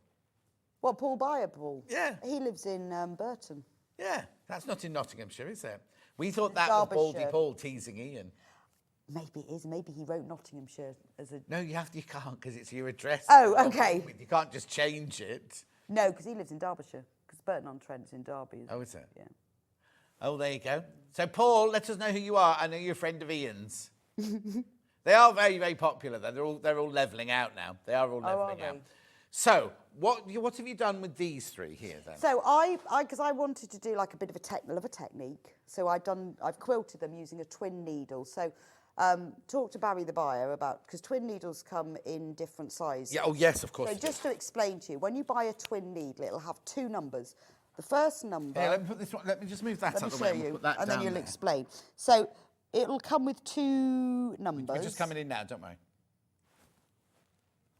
Right, okay, so it's And two numbers. 2.5/80. 2.5 is 2.5 mils, and that's the gap between the two needles. Because they come in all Yeah, different you sizes. can get 2, 2.5, 3, 3. You can get all sorts. Yeah. And then the second number is the size of the needle, so that's an 80. Yes, So which like is the you would one have you use every an 80 for sewing on quilting cotton, you'd have a 90 for jeans, whatever. So we decided I'd go for 2.5, and then Amy has drawn the solid. So some lines are thicker than others. Right. The thicker lines are 2.5 mils exactly. Right. So they will fit this needle. Right. But please, please, please, if you're thinking, first of all, I don't like twin needling, well, we can break that for you today, 'cause we're going to show you how to do it. But if you don't want to do twin needling, don't be thinking, oh, I can't do this. No, you can just You can do this with single, you can do it with zigzag, you can do it with anything you want. You can do it by hand. You don't have to use a twin needle. You can just sew down the middle of each of the Question for you, lines, yeah. or not. Do you think it's possible to use trapunto technique with the three kings? Yes, that would look lovely because there's a lot of big areas that would feeds the trapunto stuff. beautifully.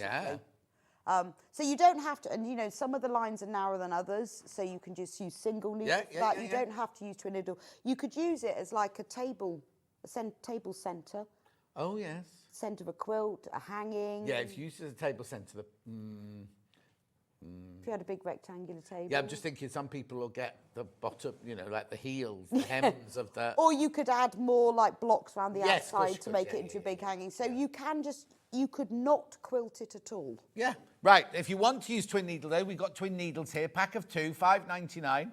Now, I got Barry the buyer to buy 2 because I thought, how annoying will it be if one breaks? Oh, yes, totally. So I said... Because they normally come as singles. They don't do, but I found, because we now buy them direct from Schmetz. Don't be telling everyone our business. Oh, sorry. But we've got a bigger choice, you see. Because when you buy them from other people, some of them, they only... Yes, yeah, we could go to Schmetz and get the whole We can get the whole thing. So I went onto their list and I went, because these are really niche. These are not easy to get a hold of. No, exactly. And I think it's really nice that we can bring things Yeah. direct from Schmetz that are quite niche. So And these will fit every machine, won't they? pretty much. Pretty much every machine, yeah. And I they're the- use Schmetz needles. I've got an Elna and I use Schmetz Well, needles. Elna recommend these. Oh, do they? Yes. So when I had mine serviced, they said if you don't use the Elna Janome needles or these, Yeah. they won't. Then it's okay. not covered. There So you they go. recommend these, but because we buy direct from Schmetz, it means we can buy really niche products like this. Here's the message. I work in a basement, so I've got the village scene as I have some attic windows that I change for the season. So this will be for the winter. Oh, Anne in Aberdeenshire, what a lovely idea. Well, I think that's because I used to have stickers on my walls, like of windows, like Tuscany, Did you? in the downstairs toilet because I didn't have a window. Oh, I know. with your family? Was it before you got married? It was in a different house. You know when yeah. you have a toilet under the stairs? Yeah, oh, yeah. Yeah. I don't understand that. Well, it was better than nothing. Yeah, no, I do Upstairs. understand that. But my friend Tarina used to have one, and literally, if you went to the downstairs toilet, everyone in the lounge could hear everything you were doing in there. But it was better than running upstairs with small kids. Yes. Oh, no. So I had completely. this sticker that was like a Tuscan window. Oh, But but if you put one of these up, Yeah. it's like a view. Yeah. They look lovely, like it, and they're lovely colours as well. Right, so that's that. But you've also used some black fabric, haven't you? Yes, now you can use any colour fabric. The reason I've used black is because it's best to use a black thread to do your quilting because then it won't show up because the lines are black. And if you use a black fabric, it means that the thread doesn't show through. So Okay, now that we got this by the half metre, don't buy this. Do not buy this one. Don't buy this one. That's the price it costs every day, unless you're Rebecca Reid and you know the keys to the castle or whatever. This is a metre for £6.58. You're saving £1. Now, you may laugh, you may scoff in the gallery, but look after the pounds and the pennies will take care of because themselves. you need a metre, you see. Huh? You need a metre. You need a Yeah, you metre. need a metre. So you've got to buy 2 of them anyway. So you buy one of those. Oh, here you go. I used to live in Spain, and January the 6th is Three Kings Festival, which is my favourite. So that's my #1 design. There you There go. we Maybe go. that's what Ian was thinking. Maybe in Spanish deep down. Maybe that's it. So you need a metre because that's the backing, the binding and the hanging tabs. You obviously don't need to put hanging tabs on, but it's a good way to hang it. Also, also good to have black fabric in your stash anyway. Just have a metre. £6.56, you get a whole metre. A whole metre, 44 inches wide, machine washable. Right, the wise men are now moving into second place. Ooh. Wise men are slowly moving. You see, now if I bought the Christmas tree one, I'd either have to embellish it with sequins or baubles and stuff like that. But when we were back in Turnquarter, you might remember this, somebody did like an advent calendar. I think Cara demonstrated it. And they did little eyelet holes Yes. And they put fairy lights. I coming actually through. bought that kit when we left, just before we left Sewing Quarter, and I bought the lights. Yeah. Still in the bag. Oh, Still in the bag. Okay. But you know how you buy because you intend to. But Yeah, she yeah. did these tiny holes and then had all the lights. that was 4 years ago now. It's still in the bag. I bought the lights, I bought the kit, definitely going to do it. And it looked gorgeous, but that would work really well, wouldn't it? People are asking what, Ben?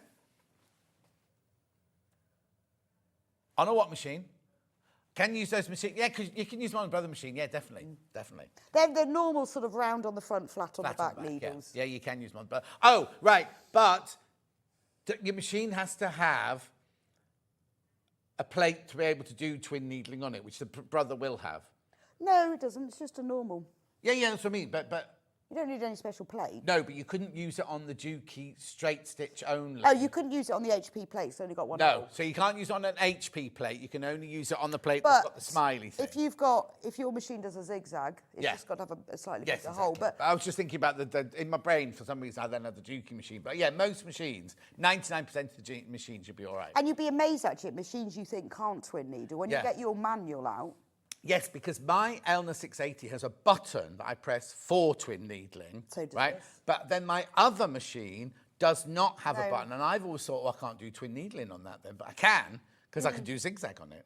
yeah, if you can. I mean, and they all. So I haven't showed you how to thread this up because they all thread up slightly Yeah, different. yeah. Some have special an extra bit to put them in. Some don't. This one goes through all together. There's all different ways. Because you obviously do need it. to have two threads because you've got twin needling, you've got two holes, you've got two threads. You know what I mean? What you- over half the stock of the needles have gone, by the way. And what you can do is, if you don't have two spools of black thread, is you can wind half of it onto a bobbin and use that as the second spool. And I tried that and it works. I thought you were going to tell the trick about if you haven't got a spool to put it on, you put it in a teacup. No, I just, when I did it before, I only had one reel of black thread. Right. So I wound some of it in the bobbin to go on there, Yeah. wound another bit on the bobbin and used that as my second reel. Yeah, okay. So, because you might not want to have two reels. Right, you know. Might Well, be. no, you will have if you buy this. Well, you will, yes. Black and white thread. There you go. So what colours do you always run out of first? 4 white, 3 black. 12.99, there's only 4 left. 4 left. Oh, you haven't got any earpiece in? No. I don't know what that means. 12.99. Why, what did you say? I don't know. He went, ooh, now, Brian.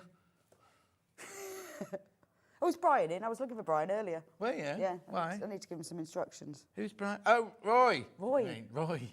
I just call him Brian. Is that Because because... his real name's Brian. Do you know, I actually can't remember whether he's Roy or Brian. He's because Brian. You call him one. Everybody calls him Roy now. So I don't know what his name is.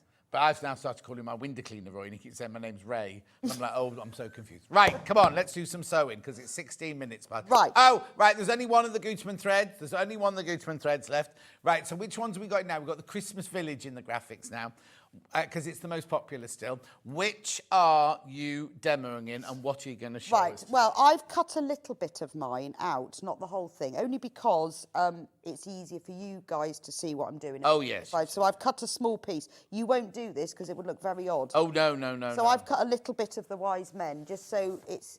Otherwise, I'm trying to deal with everything on here. Oh, Yes, I've cut that's him little off. Paul. I cut him in a square. So what you do to start with is get your panel and trim it to 1 inch outside of the design. Right. It just makes it more manageable. Yeah. But you need excess. Lovely. So, I have used a H640 fusible wadding on mine, but you don't have to. You can use a normal non-fusible. Actually, do you know what? It doesn't matter what wadding you use. You could use a 80-20 cotton wadding, anything you like, really. But I'm using a fusible just because it's a bit easier. I've heard from Alex. What did Alex say? I put them back on the Sunday trolley.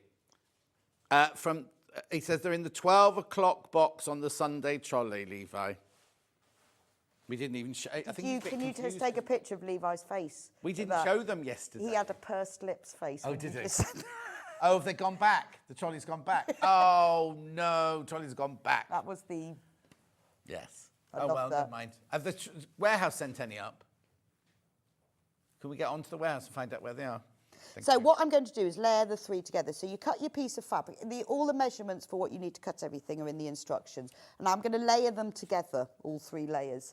There's Everyone does it differently. Some do spray basting, some people do tacking, some people just pin.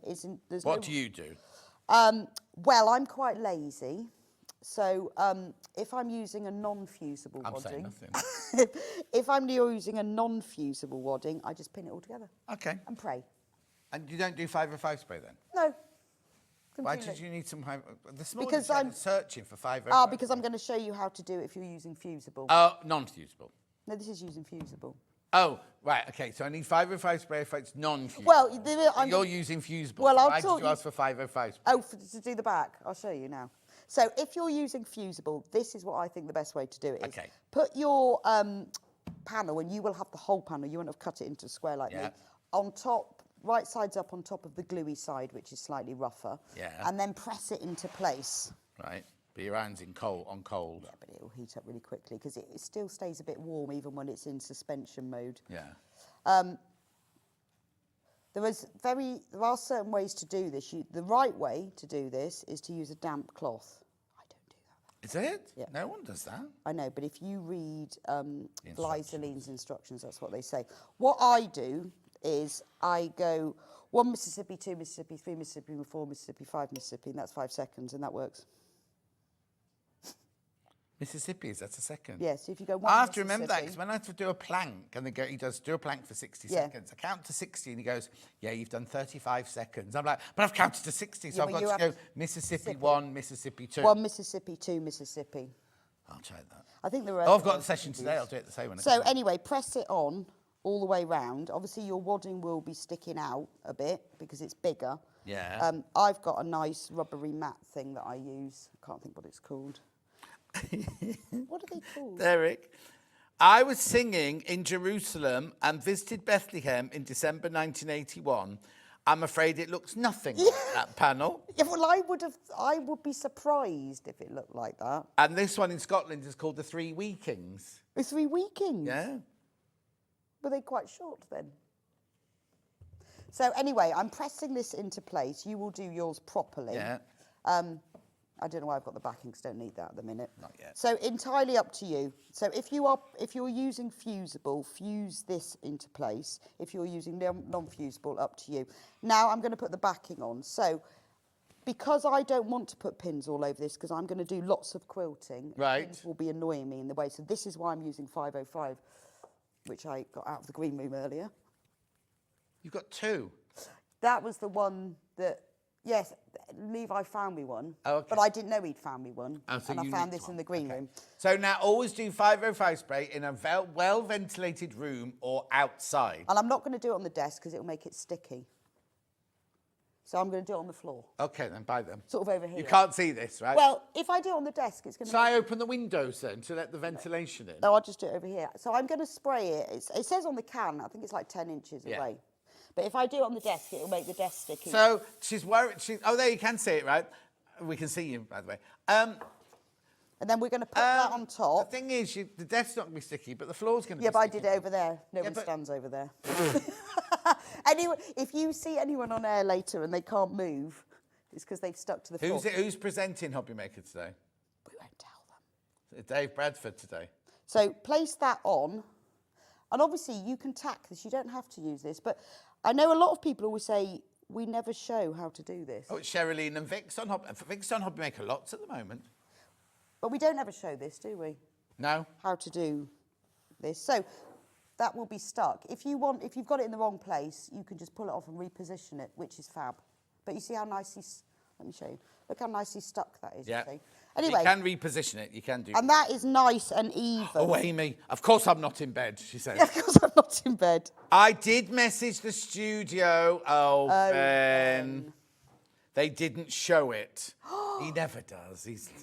I'm always watching. I just thought lilac would look pretty. That's why I chose it. Also, I'm not in bed. I didn't think she'd be in bed. She's always up early. So I always then, I don't know whether you're supposed to do this, I always then give it another press when I use 505. Do what? I don't know whether you're supposed to do this, but once I've done 505, I then give it a press. Well, I think I would as well. Just to sort of like Yeah, push out any even air out. bubbles, So whether you're doing a little square or a wall hanging or a whole double bed quilt, do it in the same way. Yeah. Spray the wad in, whatever, fleece. and put it on. If you're doing something massive, you can do it one side, spray it on, and then fold it back. But anyway, that's how to do it. So that's, because I know it's something people often ask, is how do you do that? So I thought I'd cover that. Right, so now I've got it all nice and flat. I'm going to give it a nether press, because it's really important that it stays nice and flat. Yeah. I then also pinned mine around the edge.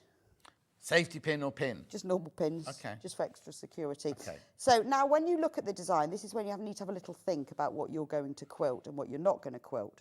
So I quilted around most of the thicker lines. Right. Until I got bored. But most of them. It's up to you what you quilt. The narrower lines, which are the sort of bits within. So if this was real stained glass, these would be separate sections, and then these would be little sections. I didn't quilt along the narrow lines. Right. But if you do, don't use a twin needle because they're narrower than 2.5 mils. Just use a single needle. And have a little think as well about roots. Because you want to... Oh, roots with a U. Yes, not roots with 2 U's. No. Just because then you can have a little think about how you're going to, what order you're going to do it in. I tend to work from the middle out, but it's up to you how you do it.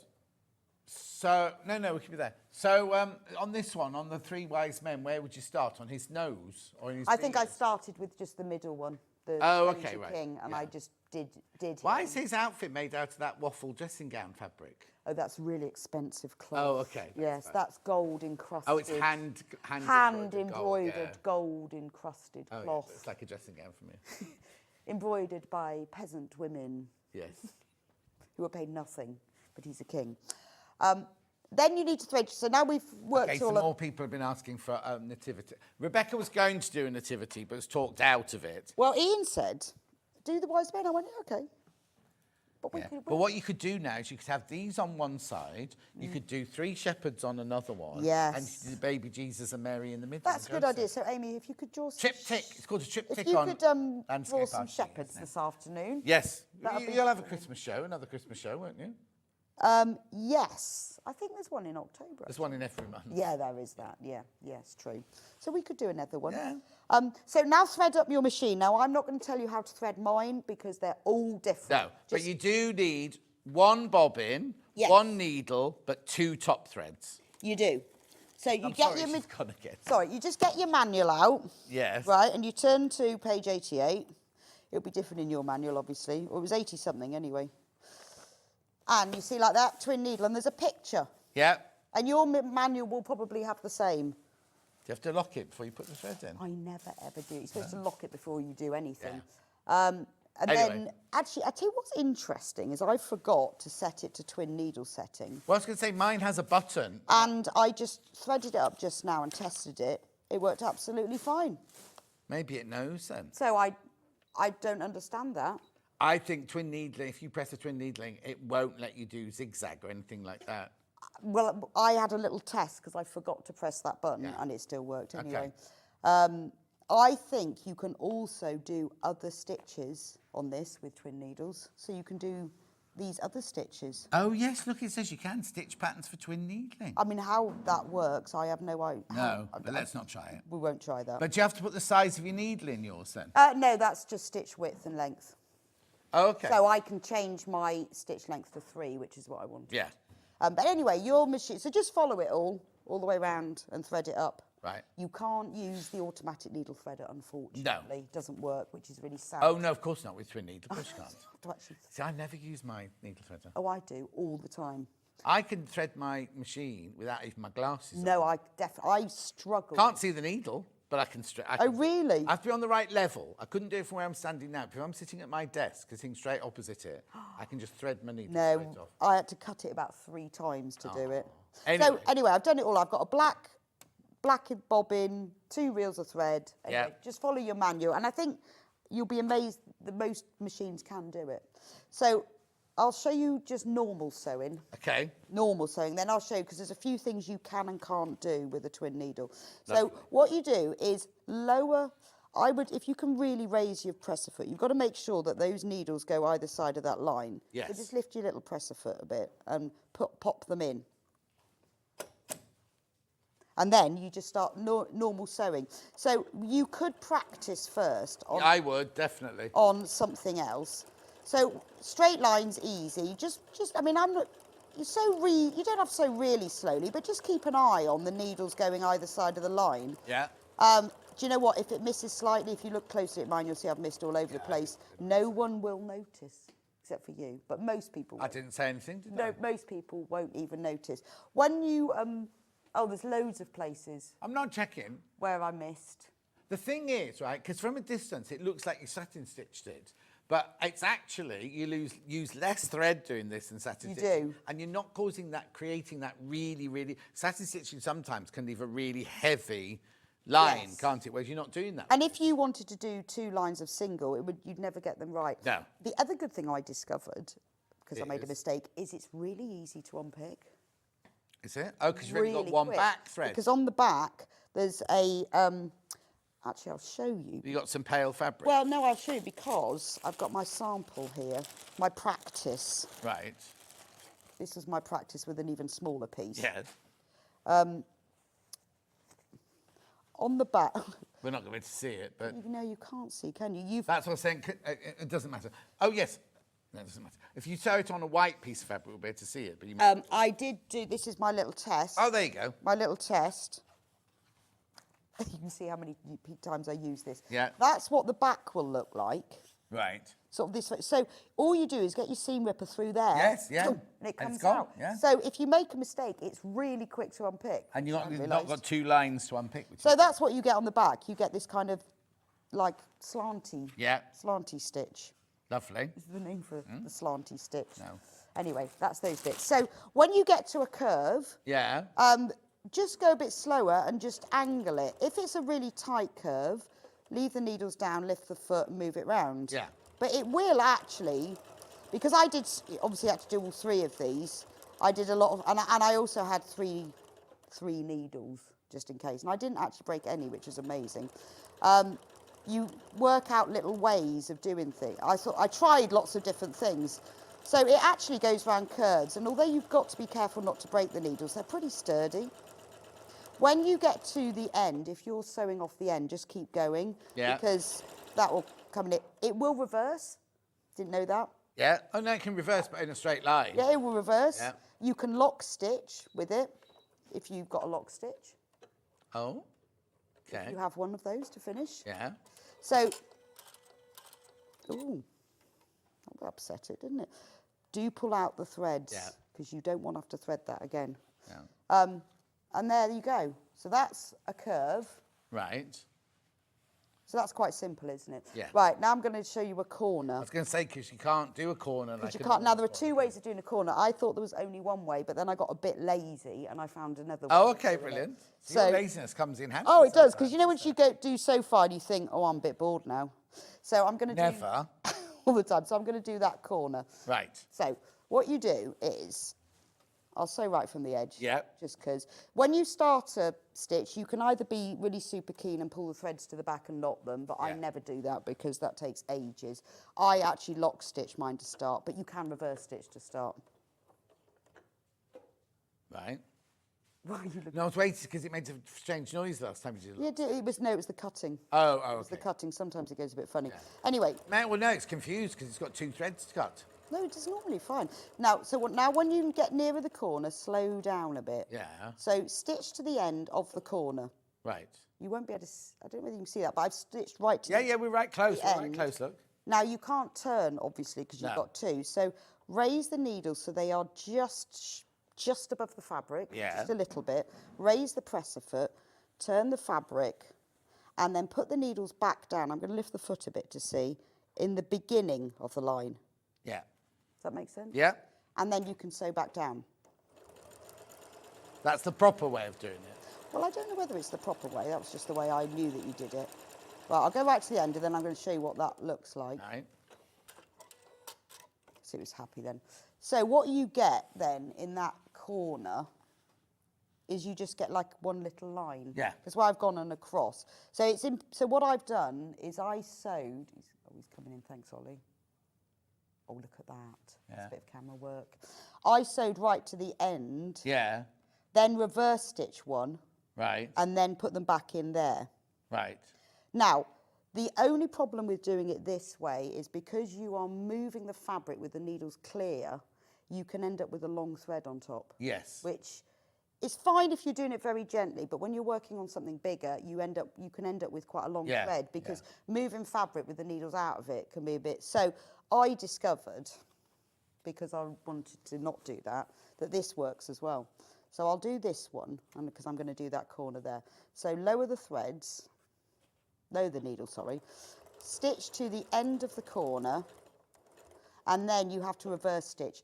Because I'm using a stitch, you reverse stitch as far back to the beginning of the corner. If you're working with a stitch length of 3, you reverse 1, but you might have to reverse 2 depending on your stitch length. So I'm going to reverse 1, and then don't take the needles out, but just really carefully turn it round, and then raise the needles and put them back in. And in that way, you're turning the fabric with the needles in it. Right. Why'd you have to raise the needles then? Well, because you've got to put them, because the needles were that way and they need to be this way. Yeah. So it's exactly the same as this. Yeah. But what you're doing is turning the fabric with the needles down. And I did half of that one way, and I did all of that and all of that the second way. Okay. So if you do it slowly, I didn't break the needle. It means that you're not moving fabric with the needles clear of the fabric. Just be careful. You don't be aggressive with it. No, but I was careful. I moved it gently. But it just means that you don't get any long threads. So you do have to raise them, but you're only turning a right angle. Just do it slowly. And I mean, honestly, because once you're doing loads of it, you get a bit. You start off really carefully. Yeah. So like with this one, I want to change direction a bit. Yeah. So I'm just going to move it. And then sometimes if it looks a bit twisted, if you move it too far, the fabric's a bit puckered. If you just lift them up and put them back down. Oh, okay. I suppose that's sensible. But I have to say I wasn't that careful about it. So I'm going to do it again. I'll go to the end of the line, reverse 1, so I'm at the beginning of the line, raise the needle, turn it round, and so you can see the fabric's puckering a bit now. Yeah. But if you raise them, pop them back down. Yeah. Yeah, that one went a little bit awry. And you get a better finish doing it that way. Yeah. And when you're going round curves, just sometimes you'll need to do that. You'll need to just, like you would when you're going round a curve with a single needle. She's not on talk back, she can't hear you, Charlie. Charlie's directing now. Oh, is it? Hi, Charlie. Alan says, he's a bit upset so he's making a memorial cushion. Oh, Alan. Oh. I'm going to reverse this time to finish rather than lock stitch. So you just reverse. Cut the thread. It will cut the threads as well. So now I've got corners. Yeah. It doesn't look a lot different, does it? No. What you might get is you'll get a cross through the centre, but that's the Yeah, but then back if you again. see that, if somebody's coming up to going, you've got a cross in the middle of that stitch, then there's... What it does avoid is if you don't do this, you've got to keep cutting the thread, reversing it, and you'll end up with bulk and all sorts. Mess. So that's how you do it. Brilliant. It's not difficult, is it? Okay, no, not at all. Right, you've still got 20 minutes. That's good, because that's twin needling. And all I will say with it is, in the video tutorial, I've filmed me doing that, curves. Corners, okay. And I've also done both methods. So if you forget that, just watch the tutorial, and I have actually done that bit. Brilliant. Because I don't normally video the machine because I have to move my camera and it's a bit of a faff. And also, Did you have a cameraman that day? No, I have a tripod, but sometimes I end up hitting it, and it's just more fiddly. But I did actually video that. So what I would say is just practice. The more you do, the quicker you'll get. And also, you will prefer one method to the other, or you might, like I did, you might find something that you think, that actually works really well. If you're going to do these narrower lines, just use single needle. Right. Normal. Can I use Lurex thread in a twin needle? Yes, but not in the bobbin. No, of course not. Have the black in the bobbin. We haven't got any. We sold out yesterday, but if you bought it yesterday. Yes, so you could use anything. Brilliant. Because that would make, you you could use black thread for these lines, and then you could use gold thread for these bits. I mean, it's entirely up to you. Or you could go, do you know what, I'm just going to do the outline of the star. I mean, I did the inside, I did all around the key. Yeah, and it's up to you, as long as you do a little bit of stitching, because you don't want it to coming apart. But what you'll find is once you start it, Oh, yeah. unless you're in a hurry and then you've got a deadline, you'll get a bit carried away. Or like somebody mentioned earlier, do a bit of normal quilting, but with trapunto. Yeah, that would be nice. If you're doing your 3 kings. And I know a lot of people think, oh, I can't quilt, but quilting is just sewing. It's Sewing just, through 3 layers. That's all it is. exactly. But I think we have these like, quilting. And Also, you've got the lines to follow. I think a lot of people get frightened when it's quilting because you've got to either make it up as you're going along, or you're following a cross-hatch pattern. With this, the lines are drawn for you. Exactly. You're just following the lines. So it's much easier. When you've finished all of the quilting, so I'm going to have to swap my needles around now. Yeah. You sew along the inner line. So there's the outside is a thick black line. You sew along the inner line. So I am going to just have to... Okay, well, I'll recap the bundles You then do while that you're just while doing that. I'm just going to put a normal needle back in. Yeah, that's fine. Right, so what's in the lead now then? Houses are in the lead. Still. So the Cotswold Village. You can hand quilt them. I said that earlier. You can definitely hand quilt them. And that'd be good. That you could just sit in front of the telly doing that. Put your wadding on and your backing on and then just sit and do in front of the telly. So this one here is your Cotswold Village. You get the panel and you get the instructions. You will need a metre of black fabric or whatever fabric you got for the back. Beautiful. So that's Cotswold Village. And there is a video. Is there a QR code then? Yeah. Yes, QR code, you can go and watch. But, I mean, obviously it doesn't give you any measurements or anything. It just shows you how. So does the video show you how to put the wadding in, how to bind it and everything? Everything. How to make the hanging loops, how to do the binding, the whole lot. Brilliant. So that's number 1 place. Now, presuming 3 wise men have gone into 2nd place then. Oh. 2nd place is Christmas Tree. They did for a time, but Tree has now come back into the 2nd place. There you go. Oh, Christmas Tree. You know the O is supposed to have an H on it, don't you? Well, I Googled it and it didn't. Because I started off with an O, and when I Googled I looked at lots of different things, and it was just one O, not an OH. Where were you looking? Well, I looked at various websites, because I always check things like that, and it was just O. I take that back, I do apologise. Not O. Oh. So it's O apostrophe. No, it was just an O. No, singing. Oh, Christmas tree, Yeah. oh, Christmas tree. In olden days, there was no H on the O. According to Ben, specialist on old times. That's specialist on the old times. Could you use a hot foiling pen with gold foil to give it special effect? You could use anything. Yes, Alan, you can. You could use beads, all Christmas sorts. tree. Oh, those lovely Sizzix beads we had this week. They were gorgeous. And what's her name? Old Sharon said, oh, I'll get you some of those. Did she get them? Nah. Did she, Eckers, like? 3 wise men. What do you call it? We Three Kings. We 3 kings. We Three Kings of Orient are one in a taxi, one in a car. No. One in a scooter, blowing a suitor. You better get out of the way. On my way to Leamington Spa. Oh, I've not heard that one. No, Ben just made that up. We Three Kings are. Beautiful, beautiful, beautiful. You I get like the that. instructions and you get the panel. You will need a black fabric for the backing. Oh, I need a rotary cutter that I've forgotten. You want to what? I need a rotary Levi. cutter. Oh, yeah, but it's my fault because I forgot. Here's your metre of black, saving £1. I just go and get one. Yeah, there's one there and that's top up there. I One left. There's one left of your black metre bundle. One left. Levi's behind you. I found one. But I need a ruler. Why won't Oh, those come honestly, off? this is what prep's for, Rebecca Reid. Do you know, I wrote a list of everything I needed. And then didn't bother telling us. No, forgot to write down the list. Right, Schmetz needles, if you do want to do your twin needling, these are the perfect size. They're 2.5 millimetres across. You get 2 in a box. Oh, sold out. Sold out, sold out, sold out. And then black and white thread. I bet this is sold out. That's as well. sold out. Sold out. Well, So, Village has come back in, even though we're working on the 3 wise men. so what I've done now is I've sewn along the inside of the outer line with a single needle, and that just finishes off the edge and holds it nicely. Okay. Then you need to cut 1/4 inch outside of that line. Why don't you sew on the outside line? Well, because I want to cut 1/4 inch outside of that line. And From the sewing line? from or the sewing line. Oh, okay. And it's just okay. a little bit close. Okay. just a little bit close. That's fine. So I'm going to just cut along that. Oh, no, I asked if you needed the block to stand on. I know, I don't normally, it's only with the rotary cutting it's an issue. Well, you can be all right. Is there a blade even in it? Yeah. Can you lock that? Yeah, you should be able to. Oh, yeah, that's better. So cut 1/4 inch. You obviously using a rotary cutter is a lot easier.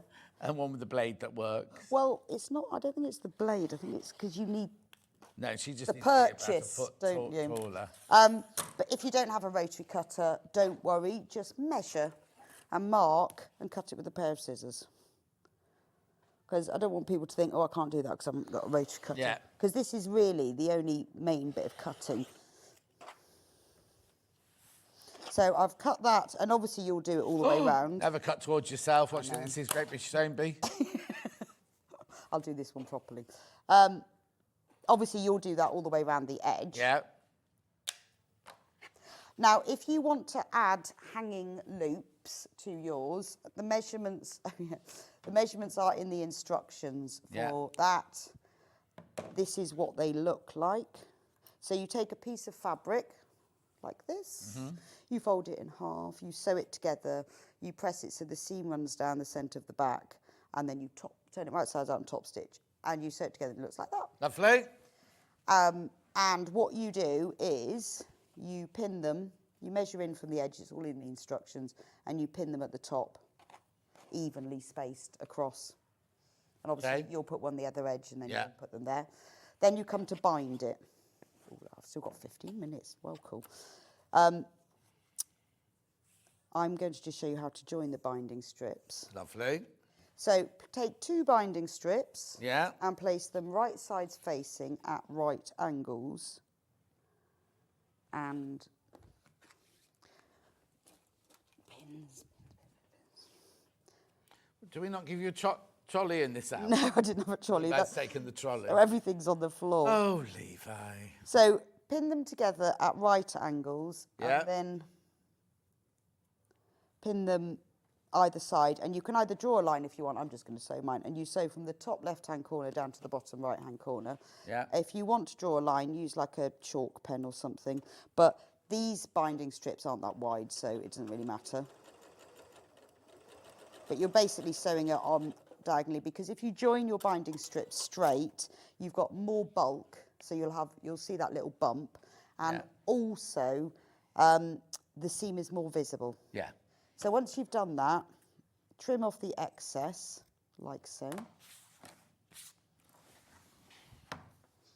Just going back down again to get the iron. Get the iron. Trim off the excess and then press it open.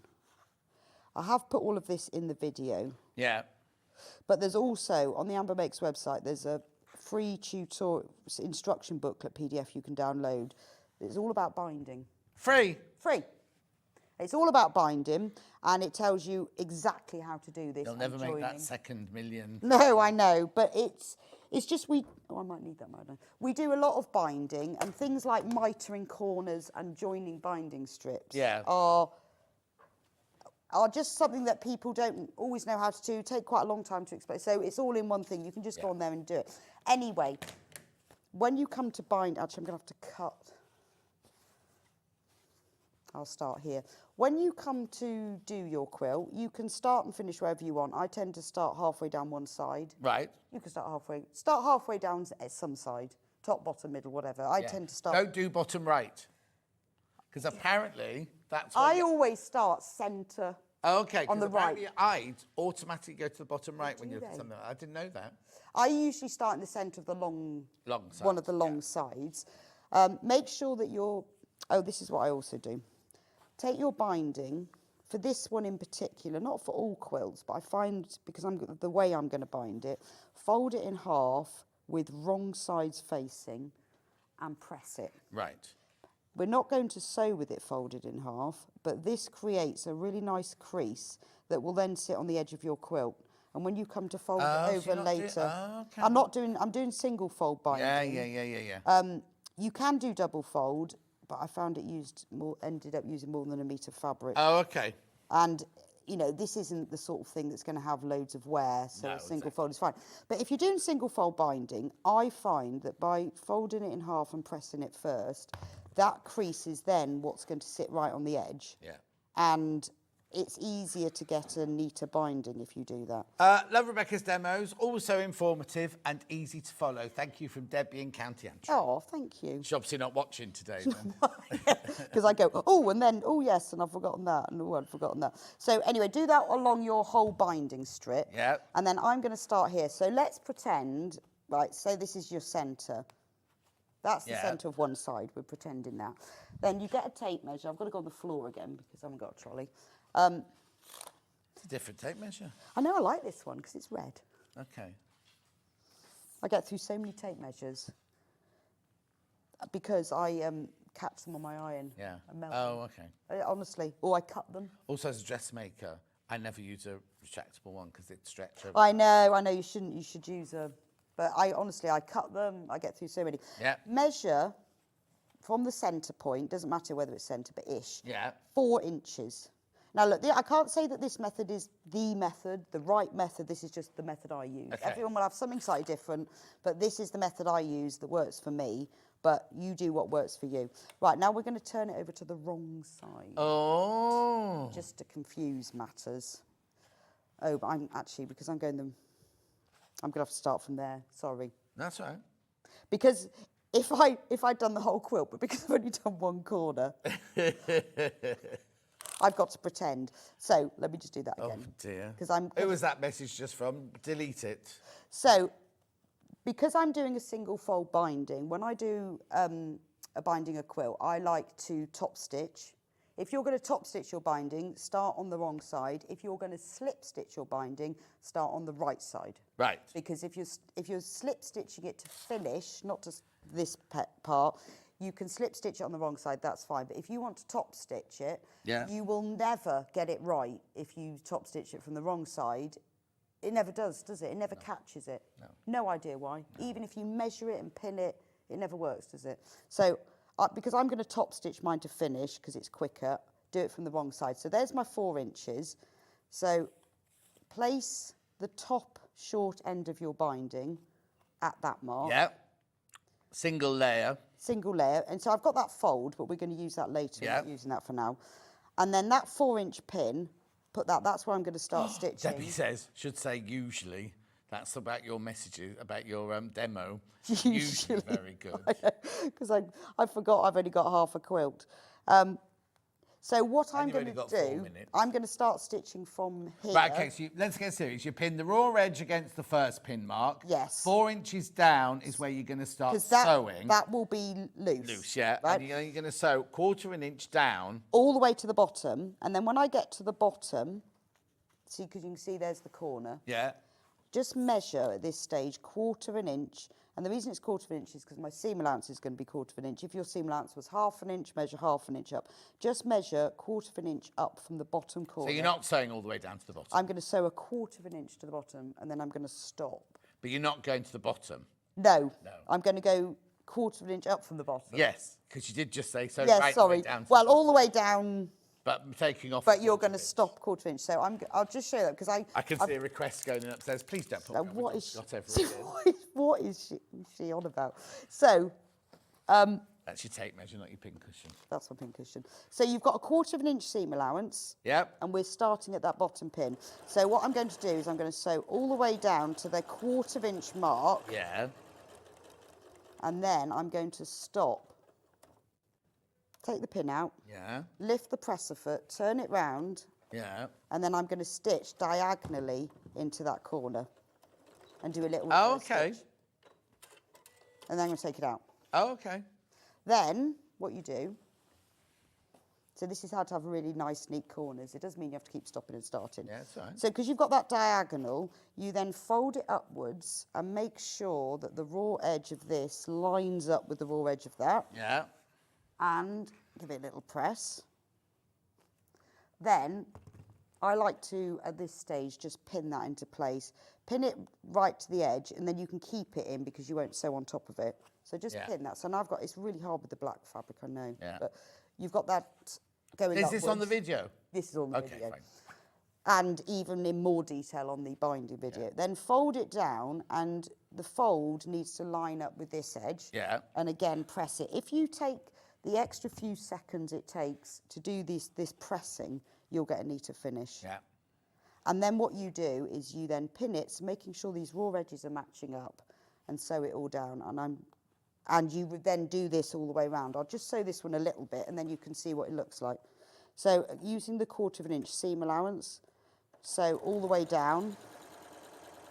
I didn't reverse stitch because that will be sewn on later. Yeah. So I'll just sew a bit further down, and then you can see. So you do that all the way around, and then you join it, and on the binding tutorial and PDF, the joining is shown. Yeah. When I open that out now, you can see I've got a really nice, neat little mitered corner there. Lovely. And then what you do, when you've sewn all the way around, to sew it on the other side, because I've got that crease, I can fold that creases there. That will fold really neatly now over to the right side because of that crease. Give it another press, and then fold that crease over. You can feel that crease. It's just if you haven't done that little press, that little press crease, it doesn't sit on the edge as well. Yeah. And then all you do is fold under this edge, so it just covers that line of machine stitching that you just worked. Yeah.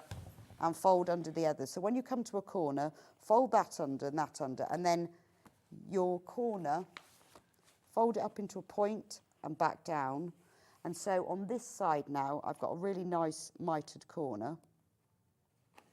And then you can top stitch from the right side all the way around, and it will be really neat. Very neat. And that's the best way, I think, to do a single fold binding. Brilliant. There you go. Recap. In All on first the place, video, the Cotswold Village. There you go. Panel and instructions, £19.99. Gorgeous. Then we move on to the Christmas tree in second place. In second place. Is it still in that same order? Yeah. It hasn't moved. Hasn't moved. Oh, it's very close, though. Very close. Christmas tree. And then we're not going to say in last place, but in third place, Ian's choice. The Three Wise Men. I still love it. It's gorgeous. It's very close. Oh, yeah, there's only 7 in it. There's only 7 in it. Oh. Beautiful. It's because you put him in a waffle dressing gown, that's why. And Ben wants to know, where are their eyes? They got them closed. They got them closed because Because of that star's so bright. Oh, the star's so bright, not they're in a desert. No, it's so bright, that star, that... Lovely. Needle sold out, thread sold out. Oh, that must be yours, actually, that one. And fabric sold out. No, that one is yours. Have you got one? No, I've got the double one. That's the single one. Oh. Where did that one come from? I did have another single one. Oh, that'll be yours then. Right, when are you next then, Becky? Oh, tomorrow. Oh, yeah, tomorrow. She's presenting tomorrow. Yeah. And the next day, or just tomorrow? No, just tomorrow. I've got some nice guests tomorrow. And have you... Oh, they're all nice. Yeah, no, I'm just... You know, you look and you Do go... you want to look at the menu before we go to Yarn Lane? Have a look. So she's got... we've got Catherine Sauvage on tomorrow. Yeah. Oh, Sandy Chocolate Chip Cookie. Exactly. Very nice. And then... Oh, hang on. Sandy's on for 3 hours. She's good. Well, I think she's on for half an hour at 11. She's doing the Brother Embroidery Machine. And then we've got, what are you doing for the we've other got half hour? fabrics or threads or something. Okay, then. Lovely. And I thought... For some reason, I thought you had a sewing school tomorrow. No, not till August. Oh, okay. I just brought my hats in to show you. It's not a surprise. Oh, isn't it? No. Where are they now? Oh, they're out in the Because we green. normally show your next thing, don't we? We do, yeah. I hadn't made them before. Anyway, she's doing bucket hats with... Here Comes the Sun hat, it's called. It's called what? Here Comes the Sun hat. Here Comes the Sun hat. But that's not till... in August, when it starts raining. August the 7th or something. I'm with you. Oh, that's a festival. Oh, now Festival Quilts. Tell me about Festival Quilts, though. You've got a stand at Festival I Quilts. have, the first time ever, Do you know the stand number? No. Everyone else knows their stand. Amy, what's the... Amy, what's that? Too late because we haven't got time for the break. I don't know what it is. Now, I'll ask you in the break.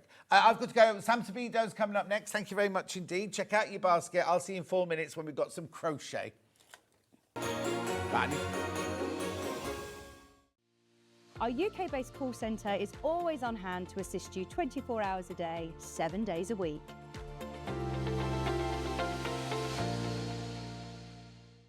Every day, our experts will bring you a wealth of knowledge. They'll take you through the steps of making projects, and we feature fabulous tips along the way.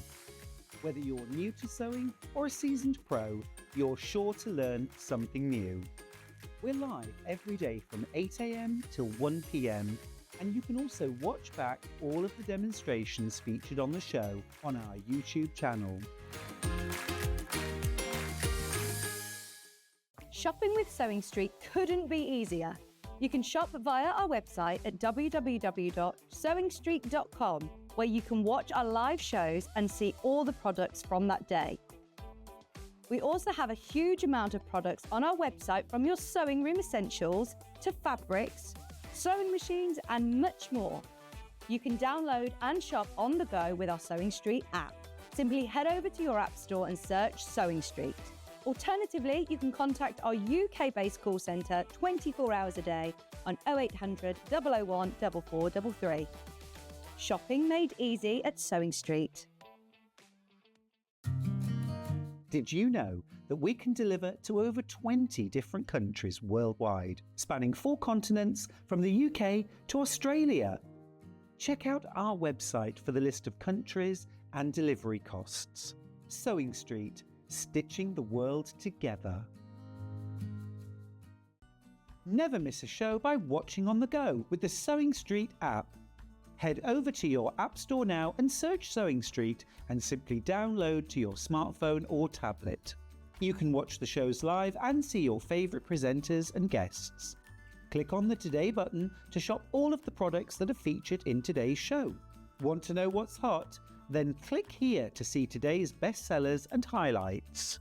Have you missed a show or want to watch one back? Then click the schedule button and you can go back 7 days to watch and shop, and you can also see what's coming up over the next 7 days. Want to say hello or ask a question to our guests? Then send a message to the studio. You can also keep in touch with all the latest news, events, product launches and much more by clicking here for our social media pages. Never miss a show by watching on the go with Sewing Street. Keep up to date with what's on Sewing Street, as well as all the latest news and special offers by signing up to our email newsletter. Go to sewingstreet.com and scroll down to the bottom of the homepage. Type in your email address and click the envelope. That's it. You'll never miss out on the latest news and special offers ever again. Here at Sewing Street, we only charge 1 P&P throughout the day. You can add as many items to your basket and check out and still only be charged once. Once you've checked out the first time and want to order again, you simply add the item to the basket and click on the Combine Order button. Remember, standard P&P is £4.95. Charges may differ for outside the UK.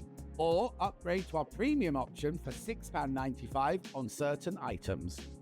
Shopping made easy at Sewing Street. Not only is Sewing Street live from 8 a.m. till 1 p.m. on Sky 670, Freeview Channel 73, YouTube and the Sewing Street app, now Virgin subscribers can watch on Channel 754, which means there are more ways to watch your way with Sewing Street. Hello everyone, I'm Delphine Brooks. I've been part of the Sewing Street family now for over a year, and it's been the most incredible journey so far. Some of you may already know that I like all things sewing, anything from quilting to toy making, needle felting, and of course applique, which is my favourite. The best thing about being part of the show is being able to share with you my imagination and bringing you new ideas and new designs and patterns, and seeing how you interpret those designs and make your own work and then share it. Did you know at Sewing Street that on various products we offer split pay?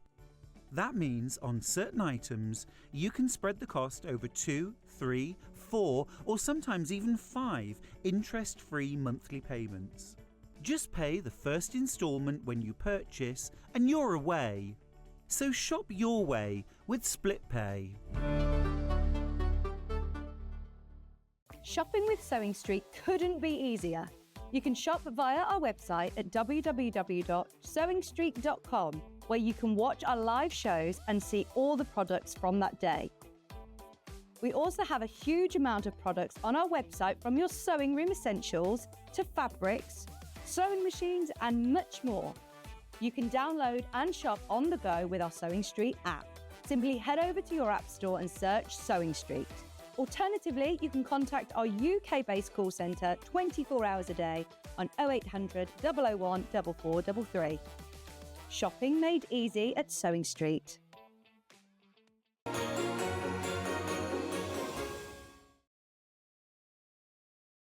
Look at us. Levi, get that one on quickly. Go on, Yeah, run put across, that run one on, across, run put across that one quickly. We are like a happy Christmas family, aren't we? So Sam Sabido's here. Rebecca Reid wouldn't go home. Yeah. So what colourway is this? Snowflake. That one is Snow Scene. Oh, I love This this is festive. You've got Christmas Night. And Levi. Candy Cane. Oh, look. We look like a Christmas card. Now, are his that one. shoulders different It's to just ours? because they're not striped. Oh, so same, okay, yeah, okay. same pattern. Oh, look, he's standing like this. Right, somebody take a still. Do you think we look like a? So say, look at the camera, Levi. Do we look like a Christmas postcard? Look at the It's camera. like one of those traditional cards. Right, okay, right, you can take yours off now. You can take yours off now. I think this is my favourite. That's your favourite, is it? I do really It like is that lovely. The one. thing is, yeah. right, we're What do saying you Christmas. Yours is definitely a Yours- Christmassy Mine's colourway, absolutely isn't it? Christmas, isn't it? But ours aren't, are they? No. No, I'm like No, this. the other three you could wear. They've all got sparkle in the centre of the squares. Are they all exactly the same then? Exactly the same pattern. Yeah. But then yours has got, just turn to the side, yours has got stripes down the side there. Yeah. Mine has got stripes down the side there. Mine So it was does only too. Levi's that So didn't have Levi's, stripes. so everyone, different people have made them and they've sort of slightly adapted the pattern. But there's enough yarn in Yes, to do yeah, you can either choose or. whether you want the stripy shoulders or the plain They're very shoulders. cosy, aren't You honestly look like Yeah. something out. Oh, look at us in the screen behind us. Oh no! A terrible expression on my face. My face. Oh, look at Levi, looks You good. look like those fabulous American Christmas movies that are on Channel 5. Yeah. That's what you look like. Oh, why? Why do I look like that? No, then? they just 'Cause I'm always old, wear- is that what you're No, saying? it's just the sort of the full-on Christmas jumperness. It is, yeah. Right, okay, you go Okay, back over all right, there. I'll go Are back you over staying there. or are you No, going? I am going now. Yes, let's put it on the mannequin. I'll put then the if we jumper go. back on You. Right, okay, so what's it? Sam Sabido, welcome, welcome, welcome. Crochet, crochet, crochet. Remember, everyone gets a badge. If you haven't got one already, everybody gets a badge. We haven't put them on our jumpers because they'd go through and everything. What's the design called, please? It's called the Little Star jumper. Little Star Jumper. Each of the granny squares got a twinkly star in the middle. Oh, So I there's see. sparkly yarn that you put in the middle of every one. So Right, so is that me? I'm the most popular. it does look great. Mine's the most popular. Put it on. Looks great on you. It does. It really does. Right, hang on. So now how does the sizing work before we do anything else? So it goes up to a 40, oh no, I think it's a 51-inch chest. So what size have I anything got from- on You've then? got the, well, you're actually wearing the large. Oh, okay. There So you go. there's a size bigger than that as well. It's a bit big on me. But I said up to about a size 22, 24 Yeah. for a woman's sizing. Beautiful. Get out of the Looks picture, everybody. great, really great. So now let me explain what you get. You get 4 balls of the black yarn. I've just got to get my camera in the right place. Hang on. There you go. 4 balls of black, 2 of the mid-grey. She won't go home. 2 of the pale grey and 1 of the, oh, that's nice. Super 1 of the sparkly. sparkle. Right? So you get 4 black, 2 mid-grey, 2 pale grey, 1 sparkle. Now there'll be oh yeah, there's the pattern. There's the pattern. Little Stars Crochet Knit. What size hook do I need? 4mm. Or 4 whatever- millimetre hook. Whatever you normally use for double knit. So if you normally find you have to make an adjustment for a double knit, up or down, Oh, depending on how loose your crochet tension. is. So you've got a little tension square that you make to start. Lovely. Right, what's second place?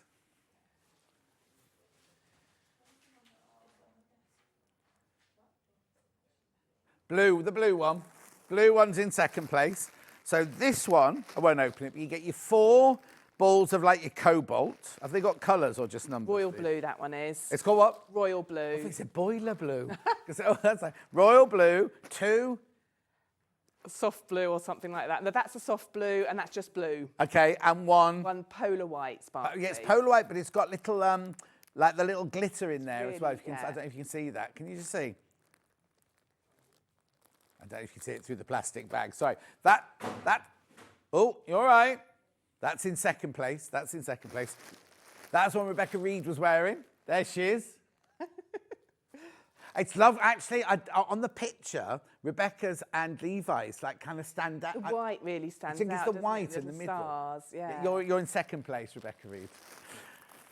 Third place, your one Christmas. Oh, poor old Levi. Right, so you get 4 of the dark red, 2 of the emerald, 2 of the soft green. Yeah. And I'm going to take the red one out so you can see the sparkle on that one. The thing is, I suppose, if you didn't want to make it sparkly, I'm not trying to take away from the design. Have I got enough in there to do it without using the sparkle? Put one of the main colours, say, for the little star, yes, you could not. So there you go. So you could do that. You could. I'd have the sparkle, definitely. But you know you've what I mean? got that So if you don't option. want to make it Christmassy sparkly, then that's that one there. And then the 4th place is Levi's one, which was this one. And what was Levi's one called? Candy cane. Candy cane, that's right, candy cane. So you've got dark red, bright red, pink, and the white glitter in that one. Beautiful. Let's see Levi in his jumper. Ah, there he is. Levi's the tall one at the end, if you didn't know. The good-looking one at the end. He carries it off well. Anyway, $39.99. Right, now, that's what our demo is going to be, but I also need to tell you that we've got some of these back in stock, and I love this. Right, now, it was a crochet along last year, wasn't it? Yes, it was called the Merry Stitchmas. It's called what? It was called the Merry Stitchmas. Merry Stitchmas. I Crochet. love this. Oh, where's this been? Where's it? It smells lovely. It's got my special lavender Is that what ironing it is? spray on it, yeah. Oh, it's delicious. Nice, the isn't smell it? is lovely. Anyway, don't worry if you're thinking, oh, I've missed the crochet along. What happens is when you get your pattern, it has a secret code in it. You email Sam with your secret code, and she sends you access to all the classes. So now, does it work like by section like this? Yes, so you start on the short side of the rectangle. Right, which is this one. Yes, that's it. And then each week, I can't quite remember, I think there's something like 8 rows each week. Oh, okay. And so you're learning new stitches every week. Right, so there's your first one. Yeah. There's your second one. Exactly. There's your third one. And then it gets more complicated. Yeah, that's it. What's they Fans, called? They're called fans. Oh, fans, yeah. So each week you'll repeat, you can see the repeated stitches through there as well. So you're repeating some, so you've got that kind of... Oh, yes, going yes, back the to stripes some and that you, things, yeah, yeah. so the stripes. So you're going back to some, which when we did the crochet along last year, people found that really a nice mix because they were doing some they'd already learned and then introducing a new stitch. There's 2 new stitches every week. Obviously, you don't have to do it over the weeks because it's all there ready for you. So in here is all the yarn for the whole of this blanket. Yes, right? all the yarn. I can feel some. Is there? And in there, there's a piece of paper. I'm not going to get it out. Yes. That's the one it's got no instructions on it. It's not got the pattern in it. It's got all the instructions on how to join the crochet along, which is on my website. Right. So you email me. My email address is in there. Right. You have it's called an access code. And then I will email back and I'll tell you how to access it. And for every single stitch, there's a tutorial. So a video tutorial that you can go through. So it's a written pattern. There's a PDF you can print out. Oh, And okay. then So they do get a pattern as well. They don't just get you. No, so you get a written pattern PDF that you can print every week. And then you get a video tutorial for every row, basically. So it's really broken down into steps. But look, how much is it? Is it only $58.99? Yeah.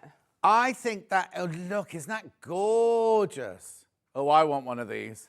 So I called it the Stitchmas because it's a bit like a stitch sampler. It's a really good learning curve. But it's not Stitchmas, but it's not Christmas. No, it's been on my... In fact, when I heard it was coming back on, I took it off the back of my sofa. Oh. It's been there all year. Oh. So, you know, actually, you've got some Christmassy colours in there and a bit of sparkle. Yeah, but it's not Christmas, is it? No, exactly. So, yeah. How beautiful is that? So it's $58.99. You get all the yarn, and you will get the link to get the tutorials and the pattern and everything in there. I just think that's lovely. Right, okay. So remember, we've got the 4 jumpers today, and we've got that lovely blanket as well. So now, there they are, the 4 jumpers. Oh, now I'm not in the lead anymore, it seems. Blue is now in the lead, flown into the lead. Yeah, blue one's flown into the lead now.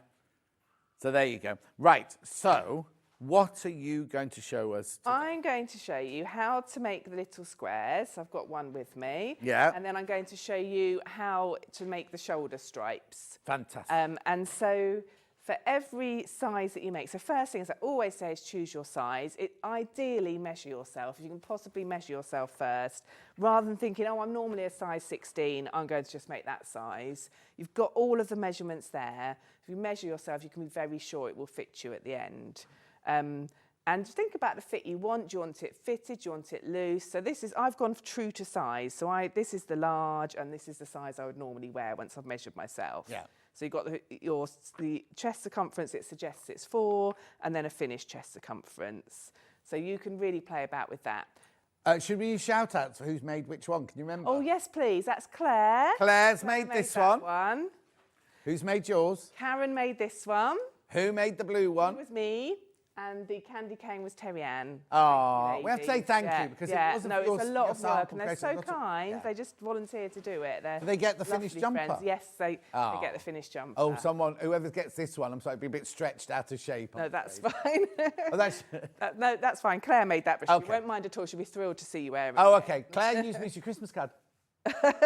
Right. Okay. So sorry. Okay. So I'll come over to you actually. For this one. The square is the same size regardless of what size you're making. Oh. So normally I change the size of the square, so I've mixed things up a bit because I really liked the impact of those little squares. Yes. So I didn't want the square to get bigger. So instead, the number of squares you make increases for each size. Right. So how many? Well, I suppose it depends on the. So it depends on the size that you make. Yes. Of how many of these little squares you make. Because I was just thinking, not take away from your design, but how gorgeous would that be in a blanket? It would be lovely. Do you know what I mean? It would It's be just lovely. kind of, or they all would. Yeah. Oh, that would make the most gorgeous Christmas blanket. It would, wouldn't it? Do you know what I mean? And Yeah. I don't really want to take away from your jumper. I've been sharing it on social media, and I've done a couple of Christmas blanket patterns, and there was one previous, it was very similar colours to this, and everyone's been saying, well, I'll get a jumper to match my blanket. Oh, yeah. But yes, you could. You've got 9 balls of wool, which is enough to make a small sofa-sized blanket. So it'd be a bit smaller than that one?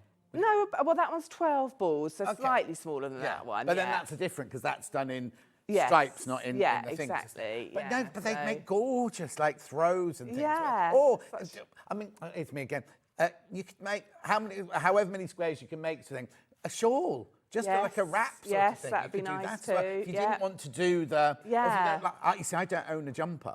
Oh, really? I don't have a jumper. Oh, really? And I kind of don't wear jumpers. Yeah. But if I had any of these, I'd make a blanket or a throw or something that'd like be that. lovely. Yeah, that was a hint. That'd be lovely. Okay. Yeah. All right. Make Right. So where do we start then? Okay. So you start in the centre. So you're going to start with your little star, which is all made with your sparkly yarn. As you say, it doesn't have to be. So there is plenty of yarn in the kit, especially with the main colour. Yeah. If you want to swap that in. Is this in the new book? No. You know she's got a book. Or you should go. If you don't follow her on social media, you look so happy because you open it. I know. She opens really it. She gets all emotional. I mean, it is really incredible, isn't it? Yeah. It was really. I was really shocked how emotional I was. It was a very strange feeling. And when are we expecting to see it then? October, 11th of October is official launch. 11th of October. Yeah. Anyway, that's by the by. Pre-order it. You can pre-order it. Yeah, pre-order it from us. Right. Okay. So. Okay. Go on. Yeah? Yeah, so, start. Right, okay, so you're starting with a chain of 4. Yeah. Where am I in terms of the... Yeah, if you just come over to me just a tiny Snuggle bit. up. There you go. So you're starting with a chain of 4. And maybe you might be able to see the sparkle in this. And then you slip stitch to the first chain. So just push your hook underneath that loop of chain that's near your knot. And grab the yarn and put it back through there and through the loop on your hook. And you've made very little. a tiny circle. So if I just get my scissors and show you the centre there. So if you're new, now you can do this if you're new to crochet because it's basically a traditional granny square, so it's a good starting point. It's got a little twist to make it more interesting, which I'll show you in a minute. Okay. If you're brand new to crochet, a good tip is to use one of these stitch markers to mark... One of these stitch markers? Yes. To mark the centre of your circle. So you just literally put it into the hole in the centre of your circle, because like you say, it is tiny. Yeah. And it can get confusing as to where to make your stitches. Right. And So I've just put that through the middle. I've just gone into the middle, the hole in the middle, look. Yeah. And then that's there ready to guide you because you'll be concentrating on the stitches, so it's showing you where to go. So chain 3, fake treble. Yeah. And then we're going to do a 2 treble cluster because we're going to make a little starry shape. Right. So yarn over, put your hook into that circle, so where the stitch marker is. Yeah. Pull the yarn back through. You get 3 loops on your hook. Grab the yarn and pull them through 2. Pull the yarn through the first 2, leaving 2 loops on your hook. Now we're making a cluster, so we're now going to start a second treble. So we leave those 2 there. Yeah. Yarn over your hook again, through the middle of that circle where your stitch marker is. Grab the yarn with your hook and put it through to the front. You've got 4 loops on your hook. Yarn over and come through the first 2, Yeah. leaving 3 loops. Yeah. Grab the yarn and come through all 3 of those. So it's a little, it makes a little oval shape, a bit like a petal, but we're going for a slightly starry look. Right. So that's a 2 treble cluster. I did a chain 3 and a 2 treble cluster there. Okay. Somebody's asked, what does the yarn feel like? It's gorgeous and soft, isn't It's it? really nice, lovely and soft. Do I know what it's made of? It's 100% acrylic, but it's a really nice, It doesn't feel like an acrylic. Because when I was feeling it, I was thinking that feels like it's got some wool content in it. Yeah, no, it's you could wear it against your skin. There's nothing itchy about lovely and it soft. Even the one with the glitter in, because I know people get a bit nervous about the sparkle, but even that one, it's. I'm just wearing a vest under here. Oh, are you? Yes. Oh, Levi says it was very soft on his skin. Yeah, it is. now delicate Levi. Right. And it's really comfy and soft. Okay, so we've done one petal or one part of the star. And then you chain 4. And then you're going to do a 3 treble cluster. So you can see I've got my stitch marker there marking where to go. Yeah. Yarn over into that hole, pull the yarn back through, gives you 3 loops on your hook. Yarn over through 2, leave those 2 there. So you're not finishing your treble when you do a cluster. And it's a 3 treble cluster. So I've just started 1. So now I start a second one. So yarn over, back in that circle, pull the yarn back through, 4 loops, yarn over through 2, and leave those 3 there. So you started a second treble. You can see you've got these little bits here, which are your posts of your 2 trebles you started. Now a third one, yarn over, into that circle, pull the yarn back through. I've got 5 loops on my hook now. Yarn over through 2. And that leaves 4 loops. Right. And 3 little posts, because it's a 3 treble cluster. Yarn over and through all 4 loops. Okay. And you've done your second one. Oh, yeah. And I'm going to repeat that. So I do a chain of 4. And that makes a corner. Yeah. And then another 3 treble cluster. So I'll just slowly go through it. Yarn over, into the circle, pull the yarn back through, gives you 3. Yarn over through 2, leave those 2, start the second one, yarn over, into the circle, pull back through, gives you 4, yarn over through 2, leaves you 3, start the third one, yarn over, into that circle, pull back through, 5, yarn over through... all of them. 2, not quite, almost. Now you've got 4, now you do yarn over through all of them. I wasn't concentrating. And then chain 4 and repeat that again. So you're going to end up with a 4-cornered star. Right.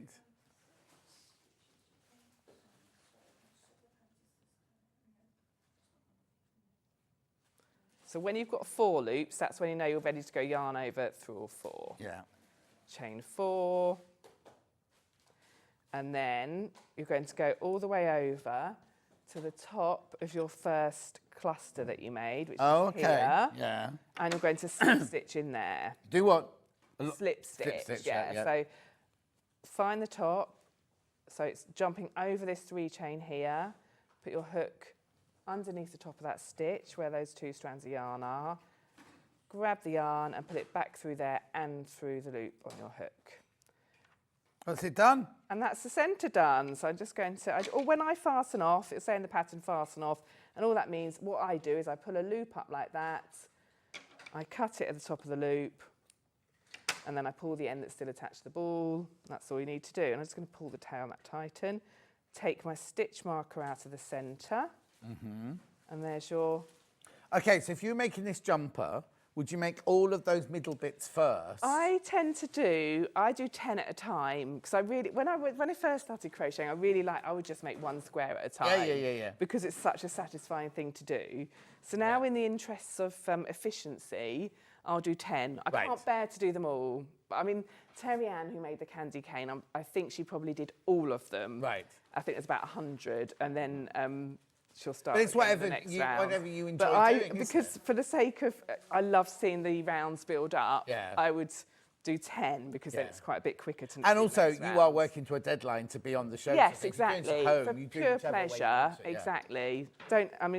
Ideally, you should never feel like you have to hurry your crochet. No, not at all. It should always feel like a pleasurable hobby. Okay, that's weird, isn't it? Because that looks round. Oh, I see now where it's going to go. So all my pink stitches are all going to go round here, yes, aren't they? so your pink stitches are all going to sit in those chains, those 4 chain spaces that you made. Lovely. So the next round is much like a traditional granny square. So you're going to join in a corner. I always go for a corner away from where my ends are. So I'm going to go there. 2 reasons. It keeps it more square. So sometimes you can get a slant in a granny square. And that, I always think that's partly because you've worked in the same space all the time where your ends are. So go across there, and also it gets the ends out of the way. Yeah. So from the front, put your hook into that corner space, grab a loop of the pink and pull it back through. So this is candy cane, this colourway. Chain 1 to join it and pull that tail tight. So that is just the yarn joined. And then you're going to start the round. So you're going to do chain 3. Yeah. And then 2 trebles in that same hole, in the same 4 chain space. In the whole hole? In the hole. Yeah. You don't have to go into any chains or anything. It's really straightforward. You just go in that big gap there. Yeah. Yarn over, into that gap, pull the yarn back through, gives you 3. Yeah. And this is a normal treble. It's not a cluster. So grab the yarn and come through 2, leaving 2 on your hook. Grab the yarn and come through 2. Yeah. And then another one. And that's given a little group of 3. So you've got your 3 chain, which is a pretend treble. Right. And 2 trebles. Right. Is that all we're doing then, trebles? Yes. Trebles and chains is all we've done so far. Yes, yeah. Is that the whole thing? All there is in the whole thing, yeah. Chain 2, I've done 2 chain in the air that's going to make the corner. Yeah. And now another 3 trebles in that same corner space. So that will turn you around the corner. I'll show you when I... So there we go. So you've made a corner. So it's kind of becoming a square shape now. Yeah. And then we need to hop into the next corner. Right. So to do that, you just do a 1 chain. Oh, just one? Just one. It just gives you enough space to move into that next corner. Okay. And in that corner hole, you're making a 3 trebles. Real 3 or real faux? 3. Real 3. Yeah, real 3. Just normal trebles. Do we only do faux ones when we start? Yes, to when do you a start pretend the round. one to lift it up? Yes, exactly that. It gives it a bit of height to start the round. So 3 trebles, chain 2 makes a corner, and then another 3 trebles in the same space. Yeah.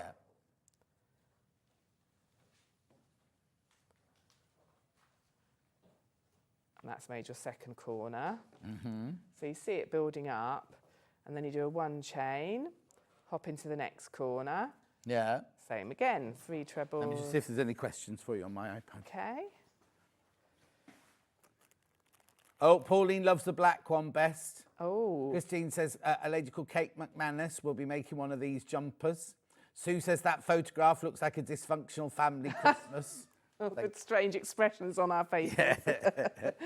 Okay, so I've moved into the next corner now. 3 trebles, chain 2, 3 trebles.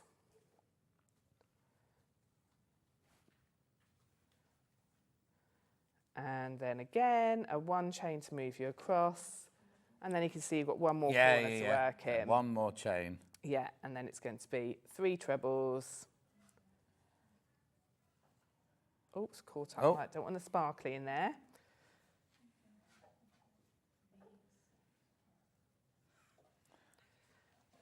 that. Right. 2 chain, another 3 trebles.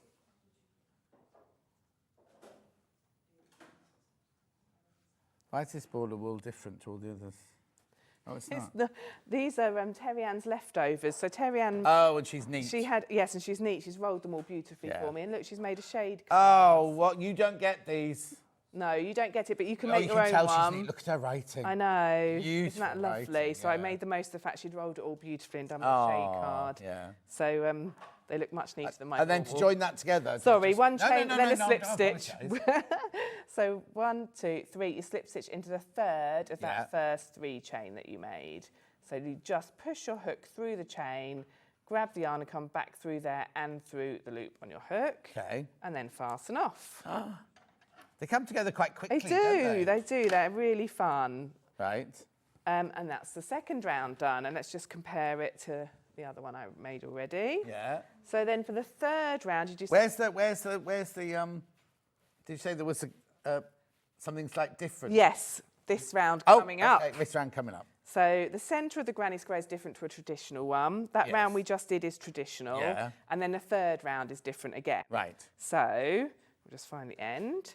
So again, I'm going to join it in a corner. Let's come away from this pink end here. Yeah. Okay. Join it. It's a lighter red that you use here. So you've got 2 reds in this kit that are very similar. Yes, yeah. But the lighter red is for round 3. But you've got the same amount. So you get, in Candy Cane, you get 2 of these reds and 4 of the dark ones. So that's my main colour. That's okay, your clarets, okay. Okay. Oh, yes, it's 2 of those, 2 of those, and 1 of those. That's right, and 4 of those, right, that's it. So you're going to do, again, the same thing in the corner. So 2 trebles, 2 chains, and then 3 trebles.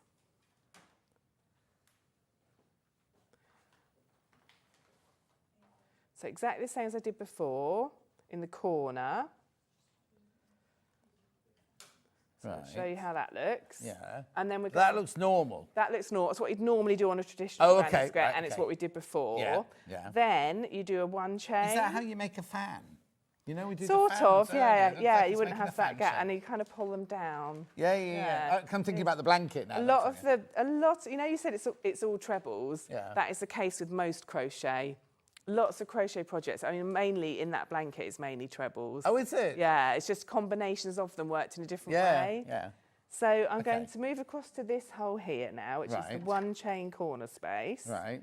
And I'm doing something a bit different here. Right. So I'm starting with 1 treble. Oh, no chains on this one. I did do a chain. Oh, sorry, I didn't see that. No, 1 chain is done. I'm trying to tell you how to crochet. 1 treble in there. Now, to make it look a bit more starry, I'm going to put a stitch called a long treble into the top. So I'm going to go all the way down to the top of the centre of the white round, of the first round. Yeah. And it's called a long treble, and it's something, there's a stitch called spiked granny stitch. So it's what you do in that. Right. So yarn over, and then you're going to reach all the way down to the top of this cluster. So you're looking for this V here. Right. Okay, and you're going to, so yarn over first, from the front, push your hook under that V, and can you see where my yarn is over the top of that 1 chain pink? Yeah. I'm going to pull the yarn back through so it's going, wrapping that 1 chain in it. Right. And where it's long, normally you'd have sort of 3 little loops like that. Yeah. Pull, stretch up that final loop you made, so it's the same height that you're working at now. Right. So you want the whole thing to sit the same height as the previous yeah. stitches. So you've got a long loop there.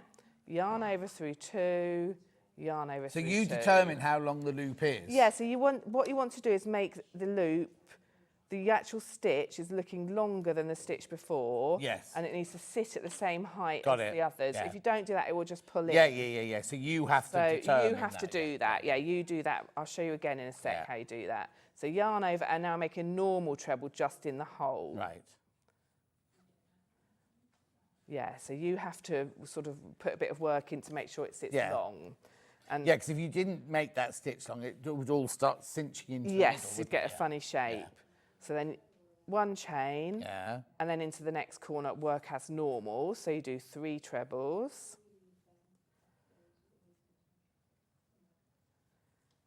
and then a 2 chain, and then 3 more trebles. Right. So you only do your long stitch on the edge one where you work 3. Yeah. So this is just worked as normal. 1 chain. So I've always do my 1 chain after I've done my corner. Yeah. Over to this gap here now. And this is where I'm going to do my spiked granny. So I do a normal treble. And then the next one is going to reach all the way down to the top of this cluster. So it's going to go in here. Right. So yarn over. Go all the way hook down. through. Pull that loop through. Yeah. So it's wrapping the pink 1 chain in it as well. Now this is where you have to make it come up higher. Stretch your dominant hand. I was going to say right hand, but I'm obviously right-handed. Up so that you can see this loop is much taller than the others. So it's where it's called a long treble. Yeah. Yarn over through 2, yarn over through 2. You can see that. Oh, yeah. It just makes a really nice little effect. Yeah. Somebody's asked, are they UK stitches? Yes, UK, yeah.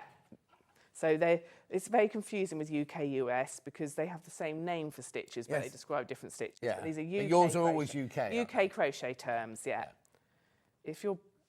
When they do come to buy my book, it's actually going to be in US terms. We can deal with that another day. Oh, okay. Right, so chain 1. Is that because you're selling all over the world? Yeah. Right, okay. And then into the next corner, another corner. So 3 trebles. Chain 2, 3 trebles. So I'm nearly there, and it's just repeated all the way around. Yeah. So you only do your spiked granny when you get to this. When you get to, you can see where it is. Yes, you can see because you have to go down to the top of the cluster. So spiked granny, so I've done 1 chain, 1 treble, long treble in the top of that cluster. Yeah. Put it right up, through 2, through 2. 1 chain. Oh, no, sorry. No, normal treble. Don't forget that. Normal treble. You'll soon see it looks strange. 1 chain. Work next corner. So I think it looks a little bit more starry and icicle-y. So on my final corner, chain 1, and then the final spiked granny. So a normal treble, a long treble in the top of the cluster, put it right up, and then a normal treble again. And then 1 final 1 chain, and you're going to slip stitch to the 3rd of that 3 chain there. It's amazing how it stays in a square, isn't it? It is great, isn't it? It's such fun to do. It's so sort of magical. Yeah. There we go. Finish off. Fasten off. Fasten off. Looking good. Lovely. Compare it to that one. Yeah. Show you context. And 1 final round. We go back to traditional. Just now. traditional, yeah. Lovely. So join in the corner. Away from where you've done all Away from where you started. Are there lots of ends to tie in on this? That is the only thing. There are ends to tie in. Right. So I would highly recommend doing those as you go along. So if you do my strategy and you do 10 at a time, I tend to weave in all the ends at the end of those 10. Oh, okay. And then it's not so disastrous when you've got the whole blanket made, jumper made, and you've got all the ends to do. Yeah. So then going around the outside. Yep, so 2 in the corner again, we've done a chain 3, 2 trebles, chain 2 and 3 trebles. So corner's exactly the same for rounds 2, 3 and 4. Like that. 1 chain, and then you're going to work along and you put 3 trebles in the gap, 1 chain, 3 trebles. I'm going to do that because I want to show you how to join them. Oh, okay, brilliant. So You've got to do the stripe as well, haven't yes, you? While you're doing that last one, can I go back and recap? Of course, and then we'll come back to do that last bit. Yeah, that's because you're not doing anything that we haven't This done is the same as so round far, 2. right? Yeah. Okay, so what's in the lead now then?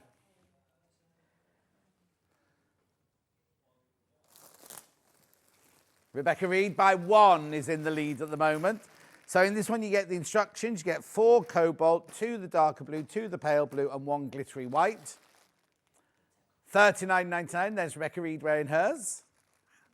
Look at her face. Right, so that's in first place, but by only 1. Only by 1. Oh, by 2 now. Right, okay. Next. Oh, me, I'm second place. So this one, you get your 4 black, your 2 mid-grey, your 2 pale grey, and your 1 silver and black glitter, plus your instructions. You need a 4 hook, we're saying, whatever you would do with double knit. Whatever you would use with double knit. $39.99, very popular, that one. Not quite as popular as Rebecca Reid, though. Now, who's in 3rd place? Levi is now gone into 3rd place. Only by 1, only by 1. So this is Candy Cane, 4 dark reds, 2 of the scarlets, 2 of the pinks, and 1 of the glittery white. See, real men can wear pink. And Levi.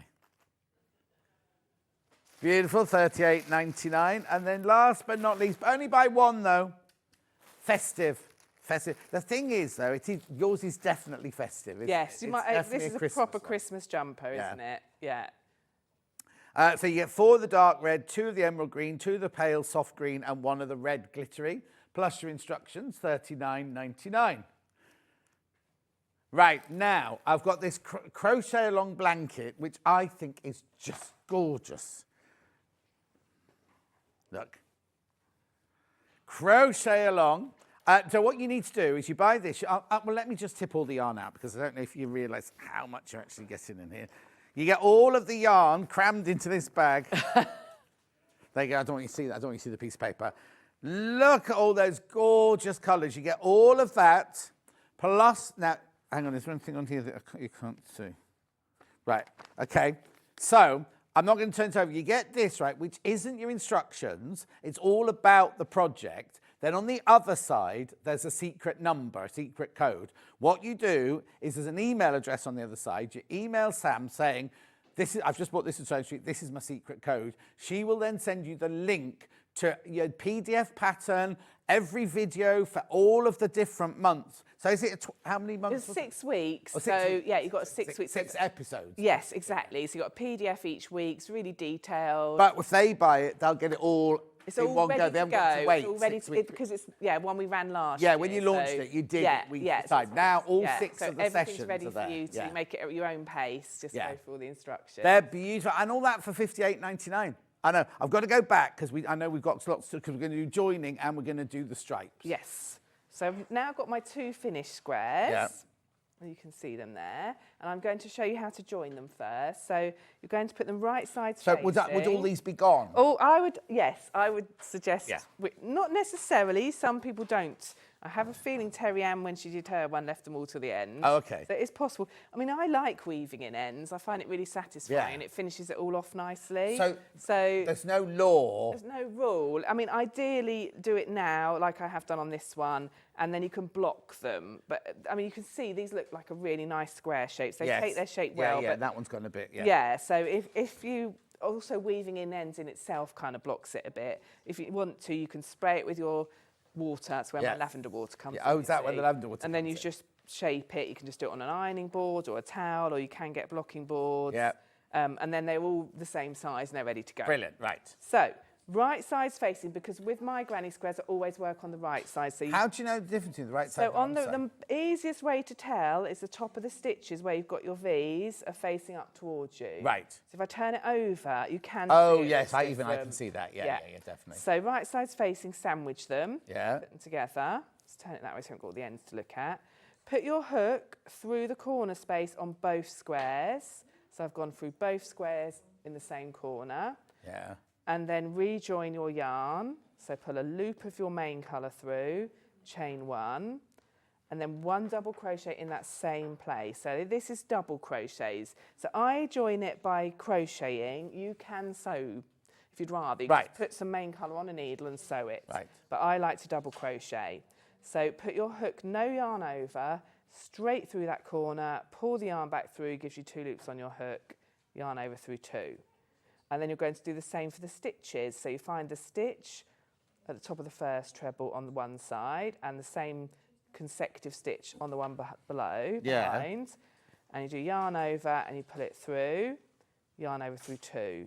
So you're going to join them just by going into the consecutive stitches on each square. Okay. So you've got 2 stitches you've gone under there. Grab the yarn, pull it back through, gives you 2 loops, yarn over through 2. So there's 3 in a row because you've got your 3 trebles. So 1, whoops, and then the next 2. And then you come to your 1 chain space, that hole here. Yeah. And then you do the same there. You go into the 1 Through chain, the whole lot, through the hole, through both squares. Okay, so this is double attaching crochet. them so they're really, really smooth and everything together. Yeah, and it's... But I quite like this effect here, where I get like a ridge. Yeah, Can so I do that's... Can I do that as well? Yeah, so that's what you get here, but I've done it on the inside. You can also do it on the outside for effect. So if I sewed wrong sides together. So if you put the wrong sides together and you joined with a double crochet like I'm demonstrating now, then that ridge will sit on the outside. Can you see what I mean there? Can you see on the inside of mine here? And you can even do that. Oh, come on, Levi. You can even do that in a contrasting colour. Do it in a different colour. Yeah. But you get a kind of like little ridge. So it makes, and some people do that with blankets. It makes a really nice effect. Yeah. So you see, that's it flat. It's black, it's the worst one to see it on. That one's got a little bit of a ridge in it. I quite like the little ridge in it. Yeah, so I can show you on this one. So yeah. So I've finished now, and I've turned it around. This is the right side, no ridge. Yeah. And this is the effect on the other side. But you'd have, if you did them the other way around, you'd have right side, but with the ridge. Yes, you could have that ridge, and so you I could quite do like it in a that contrast ridge. colour. Yeah, it's nice, isn't it? Lovely. Okay. Right, now. So that's all joined together, all ends woven in. Yeah. Let's do some granny stripe. Okay, these are what these are. So these are the bits across the shoulder. Hang on, we'll just cut to that. There you go. So mine's got stripes down here. In fact, they've all got that all panel. Got them, yeah. It's just whether they're in different colours or not. Yes, because yours got that, but then the one... Candy cane was the one that didn't have. Candy cane didn't have it. It was all in one so colour. you've still got the shoulder. So what they do is they shape the shoulder Of so course, you get more of a round neck. But you can choose and you can choose which colours you want as well. But it does make a nice effect. Oh, no, it's got... I noticed that first straight away. Yeah. And then when Levi put his on, I was like, there's something different. Yes, so it just shows the difference it makes. So for the granny stripe, you join your yarn in the in the corner, and it talks you through all of this in the pattern. Yeah. So have we made up the whole of the front? What you've made so far, yes, is a front panel and a back panel. Right. So you get a rectangle. Let me see if I've got one of the demos in here. So for each one, you've got different size of panels. Oh, so just rectangles? So they're just rectangles, and then you're going to work across the top on both sides for each one to make I've joined for the front. I've joined however many squares I need to make a square. Yes. And for the back, I've made a square. They're just getting excitable in the gallery. I've made a square for the back, so I've got 2 squares. 2 squares. And then I've got the 2 squares lying here and here, and this is what I'm going to do. And now I add the shoulder on Right, each. So one shoulder each side, leaving a neck hole, and then the same for the back. So you're going to do a chain 4.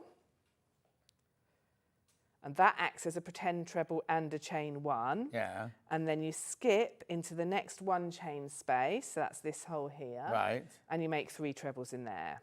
Right. So it's the same process. You're working with groups of 3 trebles, but you're just working a straight line. Yeah. Chain 1, 3 trebles in the next. And chain 1's enough of a space then? Yeah, it just gives you a little hop across. Yeah. Like that. And then another 3 trebles. Oh, this is easy. It's really easy. It looks so effective. Yeah. It's really straightforward. You could put your sparkle in here. And then 1 chain. And then now I've come into the bit where there's 2 consecutive 2 chain spaces. Yeah. So I'm going to put 1 treble in the first one. So that's where the 2 squares are side by side. And 2 trebles in the next. So that together you've got a group of 3. Because you haven't really got space to put 3 trebles in each of them. No, so of you're course just going across the 2 where you're... Oh, I see, yeah. And then you're going to... Actually, I'm going to stop there because I'm going to show you how to do the next row. And when you're doing your jumper, you don't go all the way across because you leave a neck hole. So, okay. So the granny stripes are not around the neck, all the way around, if you see what I mean. Yeah. So I'm going to stop there. And I'm going to fasten off. But you tell us in the instructions how many to do. Yes, and it will just vary according to which size you're making. Yeah, okay. Let's go with some sparkle. Yeah. So you're going to join that in the third of this 3. So So go always back to on the the right beginning. side. Yeah, Yes, yeah. so the stripes are all on the right side. So join it in the third of the 3 chain. No, it's not scratchy at all, the sparkle yarn. So I'm going to do a joining chain and then a 3 chain. Lovely. and then two trebles in this first space here. Right. So yarn over into that space, make 2 trebles. I like it when you do it into the space because it's all easier than trying to go through the fabric, go through the yarn. And that's what makes it quick as well. Once you get the hang of it, it flows really nicely. Right. And then 1 chain. I'm surprised that 1 chain's enough. I know, it takes you all the way over a group of 3. There, I think because you're crowding 3 trebles into one space, they kind of have that shape to them. Yeah. So 3 trebles in the next space. When you're making a pattern, can you see this in your brain going, oh, I'll need to do 3 trebles and a thing, or is it just... Yeah, no, I do kind of, it's always really nice when it comes out how I want it to. It takes a while to get there. But sometimes you think you crochet it and then you go, oh, that's not right, I'll take that out and try again. Yeah. So, no, it is really nice seeing it all come together. Yeah. So 3 in that one, chain 1, 3 in that one. Chain 1, and now that's slightly different. It's all in the pattern. Yeah. In this final stitch here, I'm just going to put 1 treble. So it just balances it out because if you don't want to keep growing it, so you just need 1 treble here to keep the edges straight. Yep. Like so. And then that's that round row of white sparkle done. If I just fasten that off, it'll stop pulling and you can see it. Like that. And that's that one done. And then you're going to repeat that again. Let's go for a nice bright red. Always joining on the right side. So in the third of the 3 chain. And this row, for this row, I'm just doing a chain of 4. So you can see you're alternating between starting with a group of 3 and starting with a group with 1. Yeah. Into the next and my sleeves are just rectangles as well. Sleeves are all, yes. So you've got 4 panels. You've got your front, your back, and 2 sleeves. You've got your shoulder shaping, and then once you've done the 4 panels and you've added this shoulder shaping, you join the whole thing together, and then you put your ribbing on, which is I have demonstrated before, actually, they're different. Yeah. So this is there's a slight decrease. I'll show you mine. Sorry, hang on, Levi. Sorry. Which brings that in, which is in the pattern, so you can see it on John's. Yeah. But if you choose not to decrease, this is Karen's jumper, which is why it's not so long on my sleeves. But you can. With your edging, you can make the sleeve as long as you like. Right. And then you can have a decrease and have more of a ribbed edge to it. So it's completely, you can play about with that. So you're allowed to make it to their size. So yeah, exactly. And also you can add, if you want it longer, you can add more rows of your Have I got enough yarn to do that? Or do I need to buy more yarn? Yes, you have got enough yarn to do that. I suppose it depends what size you make. It does as well. But yeah, I think there is leftover even for the larger size. And are all the necklines the same? Oh, no. No, because Levi's has got a trim of the pale Terry pink Ann's around put the a edge. bit of pale pink around the edge and the bottom. What have I got on mine? Oh, no, just black. Yours is black. Yeah, that one's blue. So I've used the main colour for my blue one. Yeah. And Terry Ann's, she does. And like... sorry, have you finished? No, I have finished really. Yeah. I'm just doing the same thing. No, I just wondered about the ribbing round the neck. Is that quite easy as well? It is easy. It's still trebles. Not trebles. It's still trebles. Yeah. But it's front post, back post trebles, which I do have a tutorial on my YouTube channel. Right, what's your YouTube channel It's called Sam Sabido Crochets. Sam Sabido Crochets. Go and see that and you'll be able to see how to do the But it'll be in the instructions, so if you know about crochet, you'll understand You've got your stitch guide in the instructions as well, so each of the stitches is taught through too. Brilliant. Right, let me go and recap now over here then. Oops, I just need to recap over here. So, I'm going to go in reverse order now. In 4th place. Oh, it's a tie. Oh, it's 3rd then. It's a tie in 3rd place with Festive.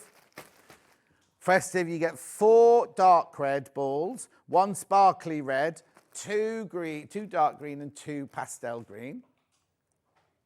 And also you get the instructions in there as well. And these come from us, don't they? They don't come from you. Yes, they come from our warehouse. Yeah. So they'll be ready to go and you'll get your badge, remember. Then Levi in equal 3rd place, which was called Candy Cane. So you get 4 of the dark red, 2 of the bright red, 2 of the pink and 1 of the glittery white. Beautiful. And of course the instructions are in there. Right, then I think it's me next. Oh! 2nd place is Rebecca in a blue. They're not called Rebecca, obviously. It's called the Snow Scene. You get 4 of the cobalt blue. You get 2 of the mid blue, 2 of the pale blue, 1 of the glittery white. It'll only be by one, I imagine. Yeah. Then in first place is me. In the night sky, so you get your 4 black, 2 mid grey, 2 pale grey, 1 glittery black one. Well, let me push that over there. $39.99. We've also got this lovely crochet along blanket. As again, what you need to do is you need to, when you get this, you'll get inside your packet, there'll be a piece of paper with a code on it. Email Sam, she'll email you the link to go to see all 6 of the crochet alongs. Will all be there, and you get a PDF to download as the pattern and things like that.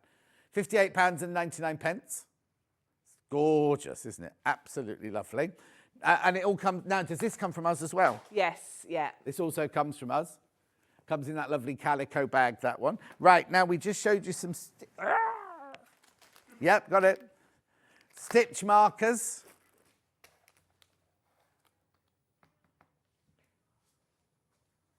There you go. There's your stitch markers. $16.99. Now, why have I got different colours? They're different sizes. I think they're all different shapes and sizes, yeah, so that you can use them if you've got, depends which size yarn you're working with and what exactly you want to mark with it. So, brilliant. Yeah. Then I've got the 4mm hook, which is one you normally use for a double knit, but it obviously if you use a different size for double knit, then get the size that you would normally...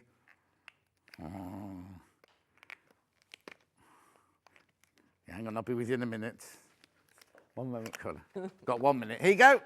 Right, there we go. Look at this. So this is a set of, oh, nice. Gorgeous Christmas presents.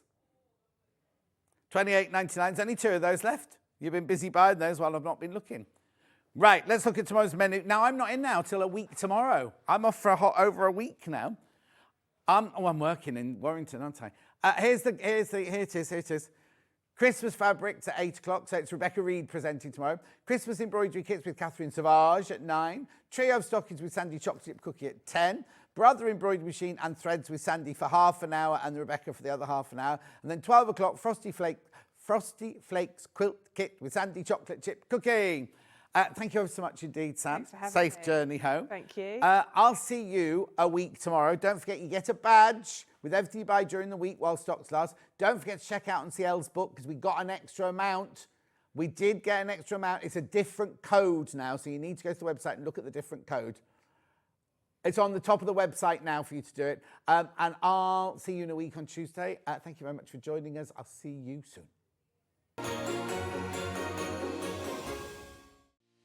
Our UK-based call centre